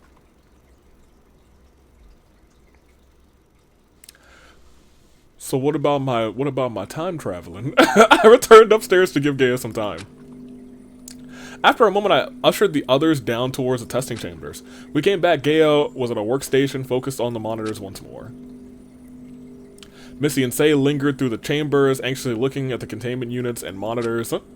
Sei rather stiffened up before Akihiko's unit, but instead of reacting in any way, she remained unmoving. Zero said we're on a ship, right? Yeah, so where's the bridge? Let's dock and get the hell out of here once and for all. If we're on a ship, wouldn't the bridge be near the trial grounds? Yes. Superstructure. Zero did say the trial grounds was within a superstructure. HMCS apothegum is much larger than you've seen. So that's what apothegum. Okay. The collection of rooms that you were privy to was only within 1/4 of the deck. Oh my gosh. There are a number of bridges scattered across the ship, and there are other rooms, rather. I don't care about the rooms, just tell us where the navigation station, command station, control room, whatever is. We'll just have to steer this thing towards land so we don't die at sea. Zero said you got us into this mess, so you'd better help us get us out of it. Gaia was quiet. She had an apprehensive look in her eye, but remained typing at the workstation. That is, you will help us, right? Ma'am? Oh, I accidentally right-clicked. Despite what she had gone through, Gaia's intentions were difficult to read. I couldn't tell whether or not she wanted to escape. Gaia directed our attention at several monitors and pulled up several images of... Okay.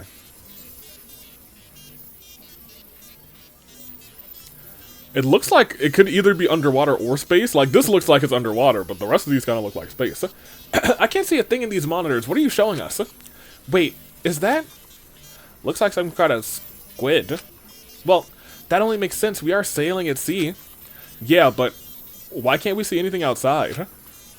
A feeling of dread froze my blood as I gazed at the black screens. There's no clear views of the outside because... we are at the bottom of the sea. Did we crash?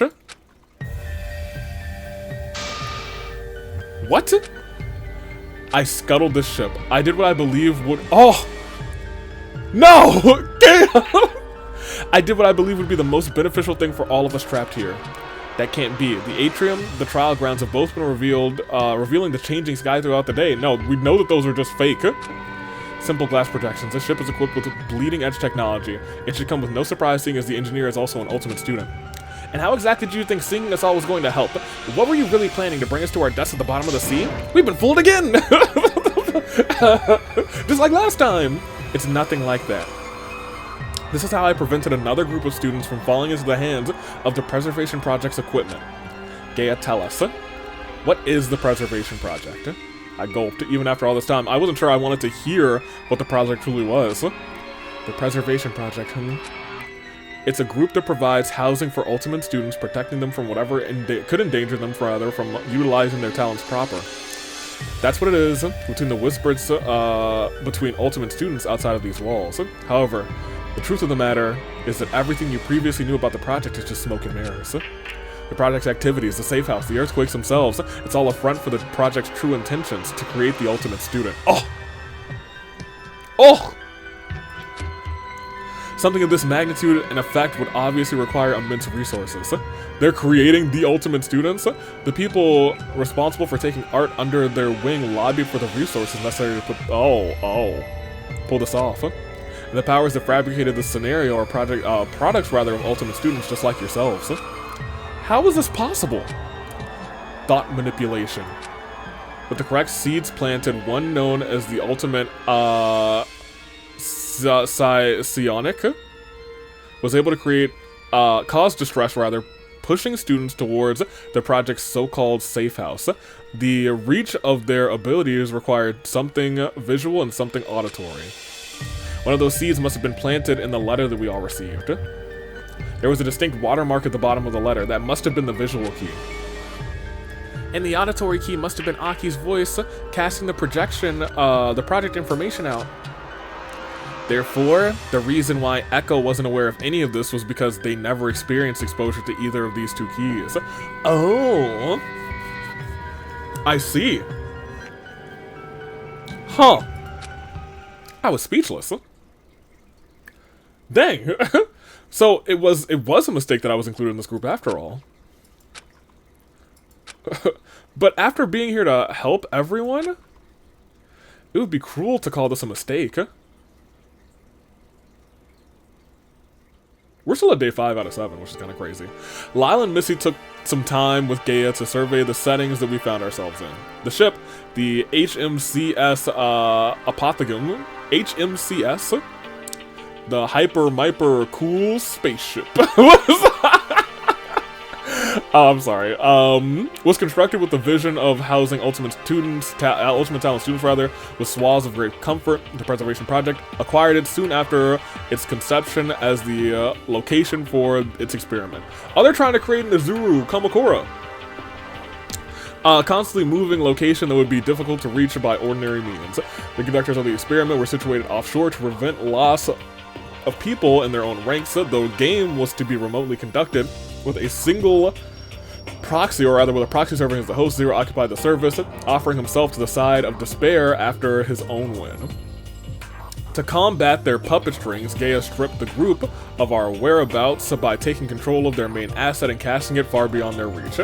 Our underwater demise sat at 3,000 meters beneath the pulsing icy pressure of the North Atlantic Ocean. The closest land was the shore of Greenland. That actually does put it into pretty good perspective. The situation felt bleak, but Gaia reassured us that somehow she had prepared for this. She ideally wished to be able to save everyone, regardless. 5 survivors was victory in her, still victory in her eyes, rather. Gaia's unrelenting search through the testing chambers database revealed little about the Preservation Project's group. She was frustrated, but still determined. Though she was a winner, there had been others that had been removed from the testing chamber due to poor health or experimentation overextension. Even amongst the array of winners, rather, she had very little company. The 6 of us were still steeped in thought as Gaia continued to employ herself in search of knowledge. But it still seemed that nothing damningly confidential was saved on location. Exasperated at the lack of information on the private group that held her captive, Gaia silently threw up her arms in defeat. We should leave.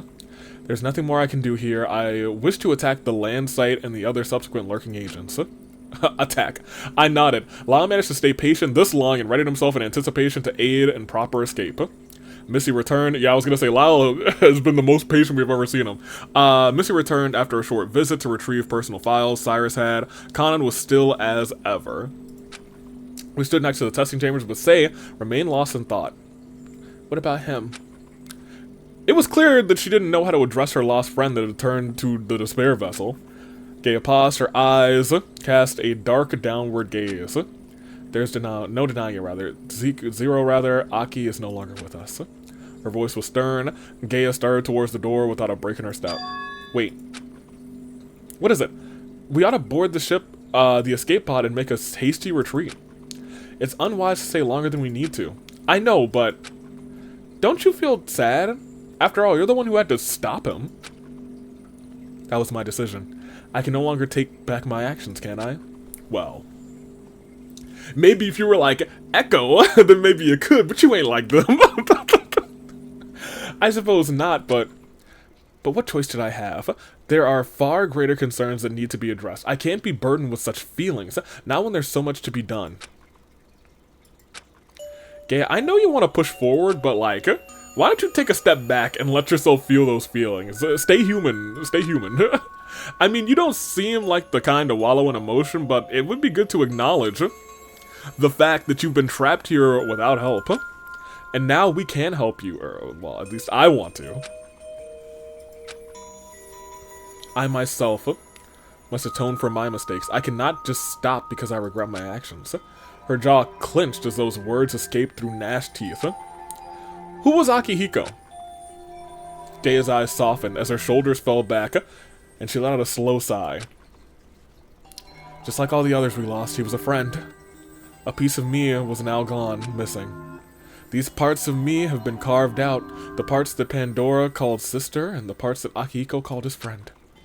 Those pieces of me no longer exist. Death owns those memories. Her eyes glassed over a deep oblivion. Gaia. Dang. Poor Gaia, dude. It's a dreadful thing I've forced you all into. No one else rather was meant to bear these horrible experiences except for me.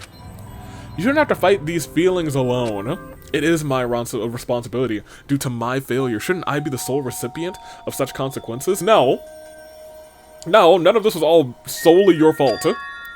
I would rather let despair destroy me first if I was able to command its damage singular to one and none other.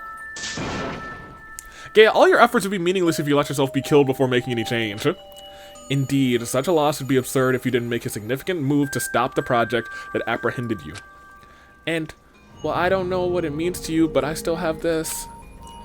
Say produced a small golden disc, the thing that she's had this entire time. So, don't let despair consume you. We're depending on you just as you can depend on us. The room was still. I hear the blood pumping in my ears as Gaia pondered the purpose. Her purpose, rather.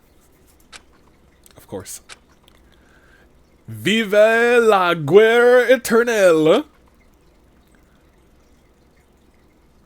Yep, we will live the hope forever, eternally. Leaving the testing chambers, Gail led us to the elevator. Similarly to the infirmary, the opposite door of the elevator cab opened, revealing a long, dark hallway. Yo, this is kind of crazy. We still don't have a lot of information about you, my guy. The six of us trudged through the industrial hall in a hushed conversation. Gaia led the way, I followed close, and everyone else was bunched together behind as if they were unsure whether Gaia was trustworthy or not. Gaia, I have to know something. Why did you nurse Ashley back to health just before her execution? You had to have known she was the culprit, right? I didn't wish to leave you two on poor terms. What? I observed, if I recall correctly, that you and Ashley were on little speaking terms just before she went to confront Cyrus. Yeah, but it was clear to me that Ashley was powerfully driven, that nothing would stop her when she set her mind to something. And that something in this case was putting your well-being above her own. Why she did that, I, of course, cannot say. You ought to know that better than I. Yeah, I do.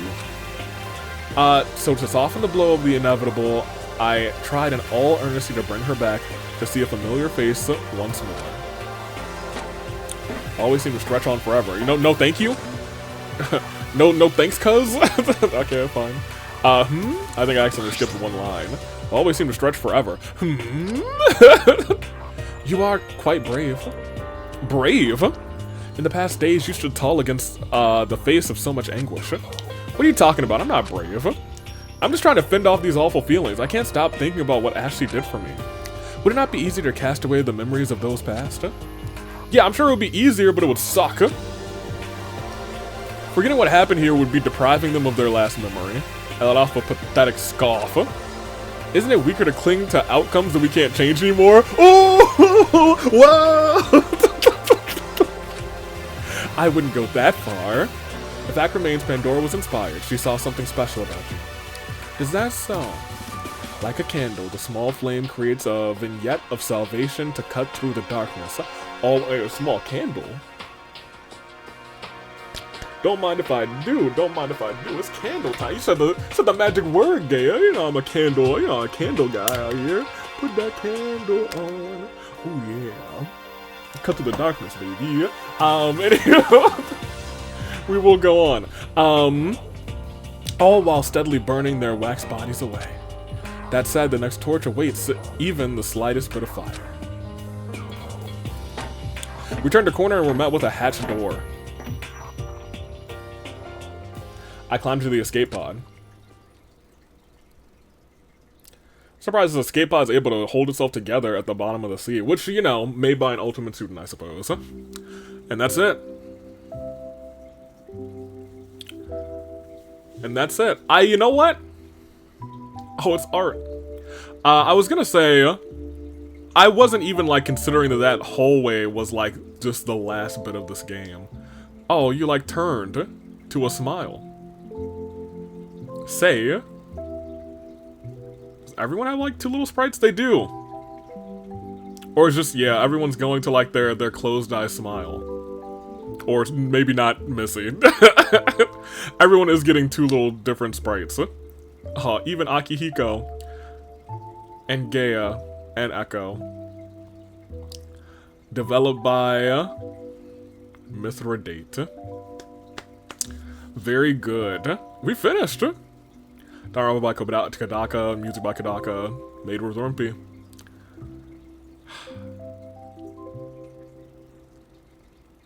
We did it. Big W's. Anything else? Are we good? Finn.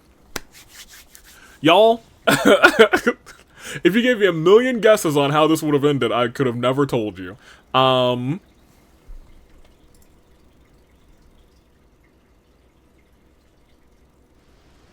there is a little something left. I was like, I don't know. The low drone of the ocean water rolling against the outer walls filled the escape capsule, causing our small group to fall silent and tense. How long has it been? 44 minutes. That's felt like an eternity passed. Yeah, how did you know 44 minutes, dude? Must be a clock. Say made an inquisitive murmur as she relayed the time, gazing at one of her wristwatches. Oh, duh. Of course she would know the time. That's my bad. I completely forgot what her talent was. She simultaneously caught a glimpse at the killing game bracelet. I turned the chain around and noticed mine was the same. Rather than reflecting the previous rose gold, our bracelets turned a pure, bright yellow gold. It seemed to notate victory from the game. Nice. No one saw any desire to make small talk during our resurfacing, as if conversation would distract from our escape. Exhaustion hung over everyone's faces. Apprehensive eyes cast dark shadows across the metal interior. Huh? Missy let out a sharp gasp. Hey, are you okay? Everyone was alert as Missy began to shake. Her breathing broken. It looks like she was in pain. Oh, I hope that, like, her wound didn't reopen. Whoops. Her wound didn't reopen. Oh, no. Oh, no, what's wrong? Then everyone started to react similarly. My head is killing. No, please, no. What's going on? Ah, not this again. I was horrified. Everyone was suffering right before my eyes. As soon as their pain began, they all fell silent. No way, no way. I grabbed Kanon by the shoulders and shook her firmly. I heard small breaths escape. I looked at the others to see that they were fortunately still breathing. They're okay. This is the doing of the ultimate psionic. Their adverse reactions mirror the events that took place when they were captured in the first place. Oh no. Oh no. Are we about to get snatched again? We've been trapped. Oh no. Huh? How? Not sure. The preservation project must be pursuing their wrecked ship. Zero must have sent a radio signal to land before I stopped him. But how are you alright? They must assume I'm dead. A regrettable assumption for them. I was speechless. Just when I thought it was over, a new complication threw itself before our escape. And me? Gaia looked at me with raised eyebrows. She was surprised. You're lucky. Kanon, Lyle, Missy, and Say were all in an unresponsive state. It seemed that they were rendered unconscious. So what now? There's nothing we can do except stop whoever is awaiting our arrival from discovering us. We just have to resurface and see what happens from there. Prepare yourself. Prepare myself? Be ready for whatever happens. Do not be idle when we're discovered. It is inevitable. Oh man, hold on a minute. Let me save back over here at the prologue. The best thing we can do is be prepared. I nodded. It's true. We were going to be helpless to take action until we got out of the escape pod. I steadied my breathing and closed my eyes. Let the sound of rolling water fill my thoughts. What is going on? I was ready to be like, alright, here are my thoughts. I enjoyed, and then I was gonna be like, wait, what? There's more. And I was like, oh, it's gonna be like a little ending, and then we'll get like a little scene of us all walking out. It was like Finn, where we're all holding hands on the beach. I racked my brain thinking about that evening. No! No! No!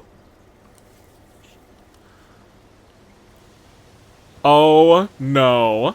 And thanks for the lift. Be careful with your ankle. I can't believe you insisted on driving even though it's broken. It's no problem at all. Besides, my ankle is almost done healing. It's no big deal. It's not like I drive with that foot anyway. I'm just worried since I can't walk you to the door. Oh, no. I wanted to see if Applejack was in a petting mood tonight. Mouse is right there. You don't need to worry. And if she is, I'll make sure to give that kitty a good scratching for you. Alright, thanks. Night, Ash. Good night, Echo.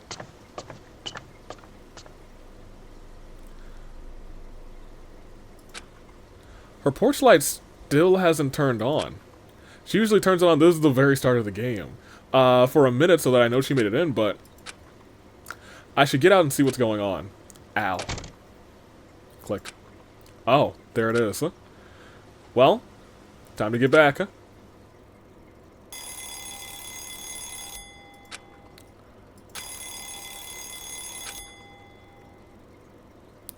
Westbridge Stables. Hello, sir, it's Echo. I was calling to see if Ashley got in okay. I couldn't reach her cell. Why, hello, Echo. Yes, she's just fine. I believe she's busy with a small matter at the moment, but nothing to worry about. Oh, can I ask what's wrong? Nothing is wrong. Nothing at all. In fact, it's all very good news. She was approached by a gentleman who was responding to an inquiry in regards of her horseback riding. It's a fantastic opportunity, that one. I wasn't aware that she'd signed herself up for a prestigious thing. I told her that pro golfer Campo Piano fellow was going to be there. I see. That's great to hear. Absolutely chuffed. My girl is off to do great things, I tell you. Oh, we're hearing more things. It's a winding process, as I'm told, so it'll be a while before she'll be able to spare the time. I see. Please wish her luck for me. I'll have to give her a call back when she's free to hear when she's free to hear all about it. Will do. I'm sure she'll be over the moon, talking your ear off when all the formalities have been taken care of. And Echo? Huh? I'm happy Ashley has a friend like you. Thank you for taking care of her. Not a problem. It's the least I could do.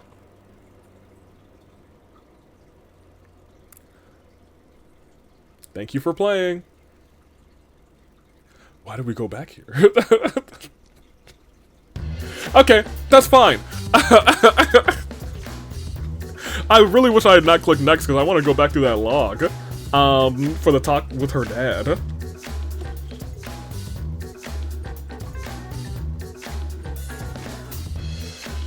Things got so wild in this third chapter. And it feels like it's things that I have not, like, that are forced to go a little bit unexplained. For example, Echo and the ability to explore these dead ends. Pilot, you were a whole doofus right now. Anywho, Echo and these abilities to explore these dead ends. What's waiting for us at the top. I do kind of like that it's not just like a happy-go-lucky, hey, we escaped, yay, ending, when it puts into perspective, like, and it's holding true to the notion that this is this preservation project and it's a pretty bad organization trying to create the ultimate student, which I think is a very interesting concept.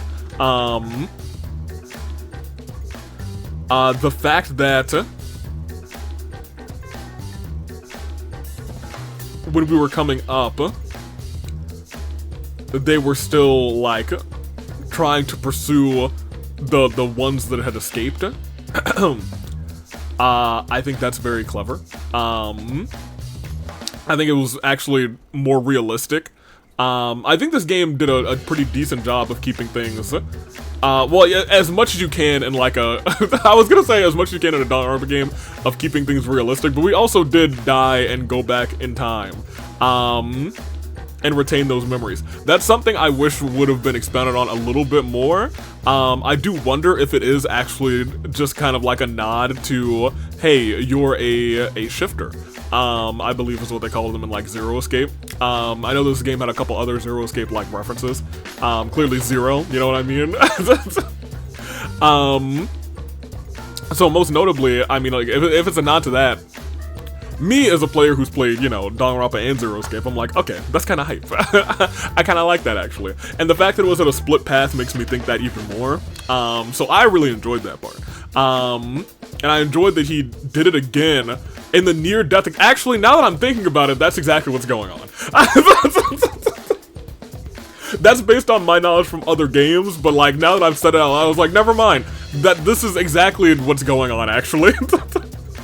I don't need to convince myself. I know based on the Zero Escape and Honorary games, so that's how that goes on. I was like, oh my gosh, near-death experience. Whoa, whoa. Yeah. Awesome. Very cool, very neat. And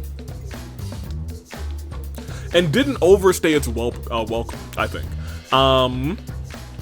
I think really, I think I might have been more, I think I might have been more happy if they left the last scene to be that hallway walk. Because I think the last, like, 2 or 3, like, not 2 or 3 lines, maybe the last, like, 10 lines between, Gaia and Echo, were very powerful. Just based on, wouldn't it be easier to do X, Y, and Z, or would it be, disrespectful to their final memories to just cast them aside or something?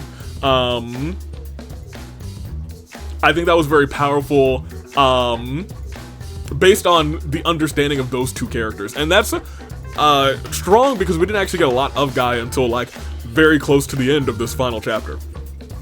Or I guess final 2 chapters. I liked it. I did. It was crazy. It was crazy to experience some of that stuff. I was kind of losing it for a second. I was like, "Oh, we going back? Oh, we shifting out here." But yeah, I was a big fan. I like Danganronpa Lapse. I'm glad I finally actually got a chance to play Chapter 3. It was not at all what I was expecting. I did really expect, okay, it feels like it's gotta be Forte at this point, because I think Kanon's too easy and Sei's too easy. So like, it's gotta be Forte, but I was like, oh, I guess, yeah, Zero, I guess it could have been Zero.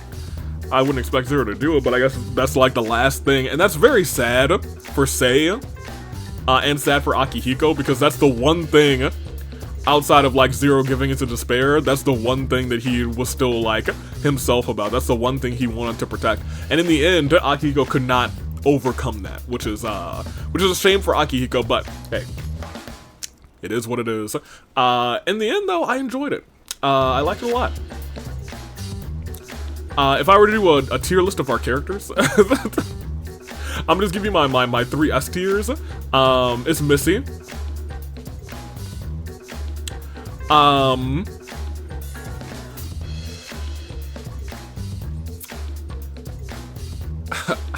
I don't know if I can put Lyle in S tier. I want to put Lyle in A tier. I like Lyle, but sometimes I'm like, Lyle, calm down, be patient. Which is good, because like he maintained that character trait, and he kind of like, you know, he got it together towards the end of the game. I was like, okay, he's trying to be a little bit more patient. Till we got to that trial, and I was like, hey, let me talk, let me entertain this theory, come on. So I don't know if I could put Lyle in S, but I would definitely put Lyle in A. Lyle was a lot of fun. I'm trying to just think of everybody. Sei towards the end, I think was really neat. I think Sei, had a lot of character development towards the end of this last chapter. I guess chapter 4 is what we actually should be calling it. That's where the trial is. But chapter, up until that point, she was kind of just, you know, wallowing in despair, saying, we're all gonna die anyway. I just want this all over with. And when she said, finally, dude, when she was about to get stabbed by Forte, that like shattered my heart, dude. I was like, that is what Sei has been dealing with this entire time.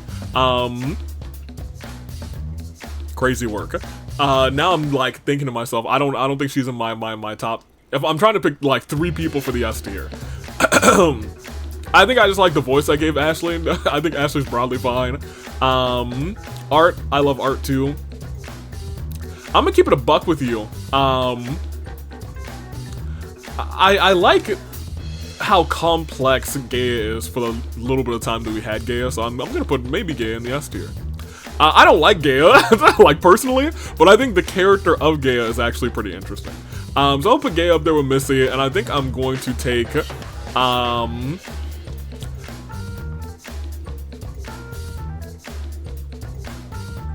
I won't give it to Kanan. I like Cyrus. I think he's fun. I'm gonna give it to Cyrus. I'm gonna give it to my boy Cyrus, actually. Cyrus is gonna go up there. Echo's probably somewhere in between there, too. I like Echo a whole bunch as a protagonist. I think Echo sometimes didn't ask the questions that I wanted him to ask. I was like, Echo, you should probably be asking about this. He didn't ask about the time jumping around at all. He did kind of, like, touch on it with Lyle, but I guess that's kind of like Lyle and Kanan and Echo's little secret, I guess. I mean, I think that's cool. It's gonna be hard to explain because nobody else experienced that. And it seems like he is they are a shifter. Cool. Very cool. Well, that's Danganronpa Lapse. So that's Fangan Fridays on a Thursday complete. We will be back next Fangan Friday, which will be the 3rd. It'll be Halloween? think it'll be Halloween. Usually we're in 4th Fridays. This time we'll be doing a 5th Friday for Fangan Friday, just because I'm gonna keep it a buck with you. We'll be doing what? Brawloween this Brawloween weekend this Friday, Saturday of after the next Friday that you're watching this. You know what I'm talking about. Brawloween is next week.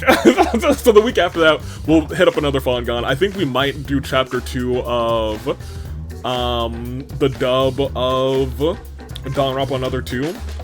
We also might touch Eden's Garden. There's a couple that like are on the top of my list. I'm gonna have to see which one it's gonna be. I kind of miss doing Team Extreme, so I might hit them up first. We'll see. I'm gonna take off though. This has been a delight. I really do enjoy Danganronpa Lapse. The first time I played it, I had a blast. This time, it was like a recap for a while, and then when I hit that first bad end, I was like, okay, hold on a minute. I remember this game was cooking, but I ain't never seen this cook. And then we just go on, and it was just really neat.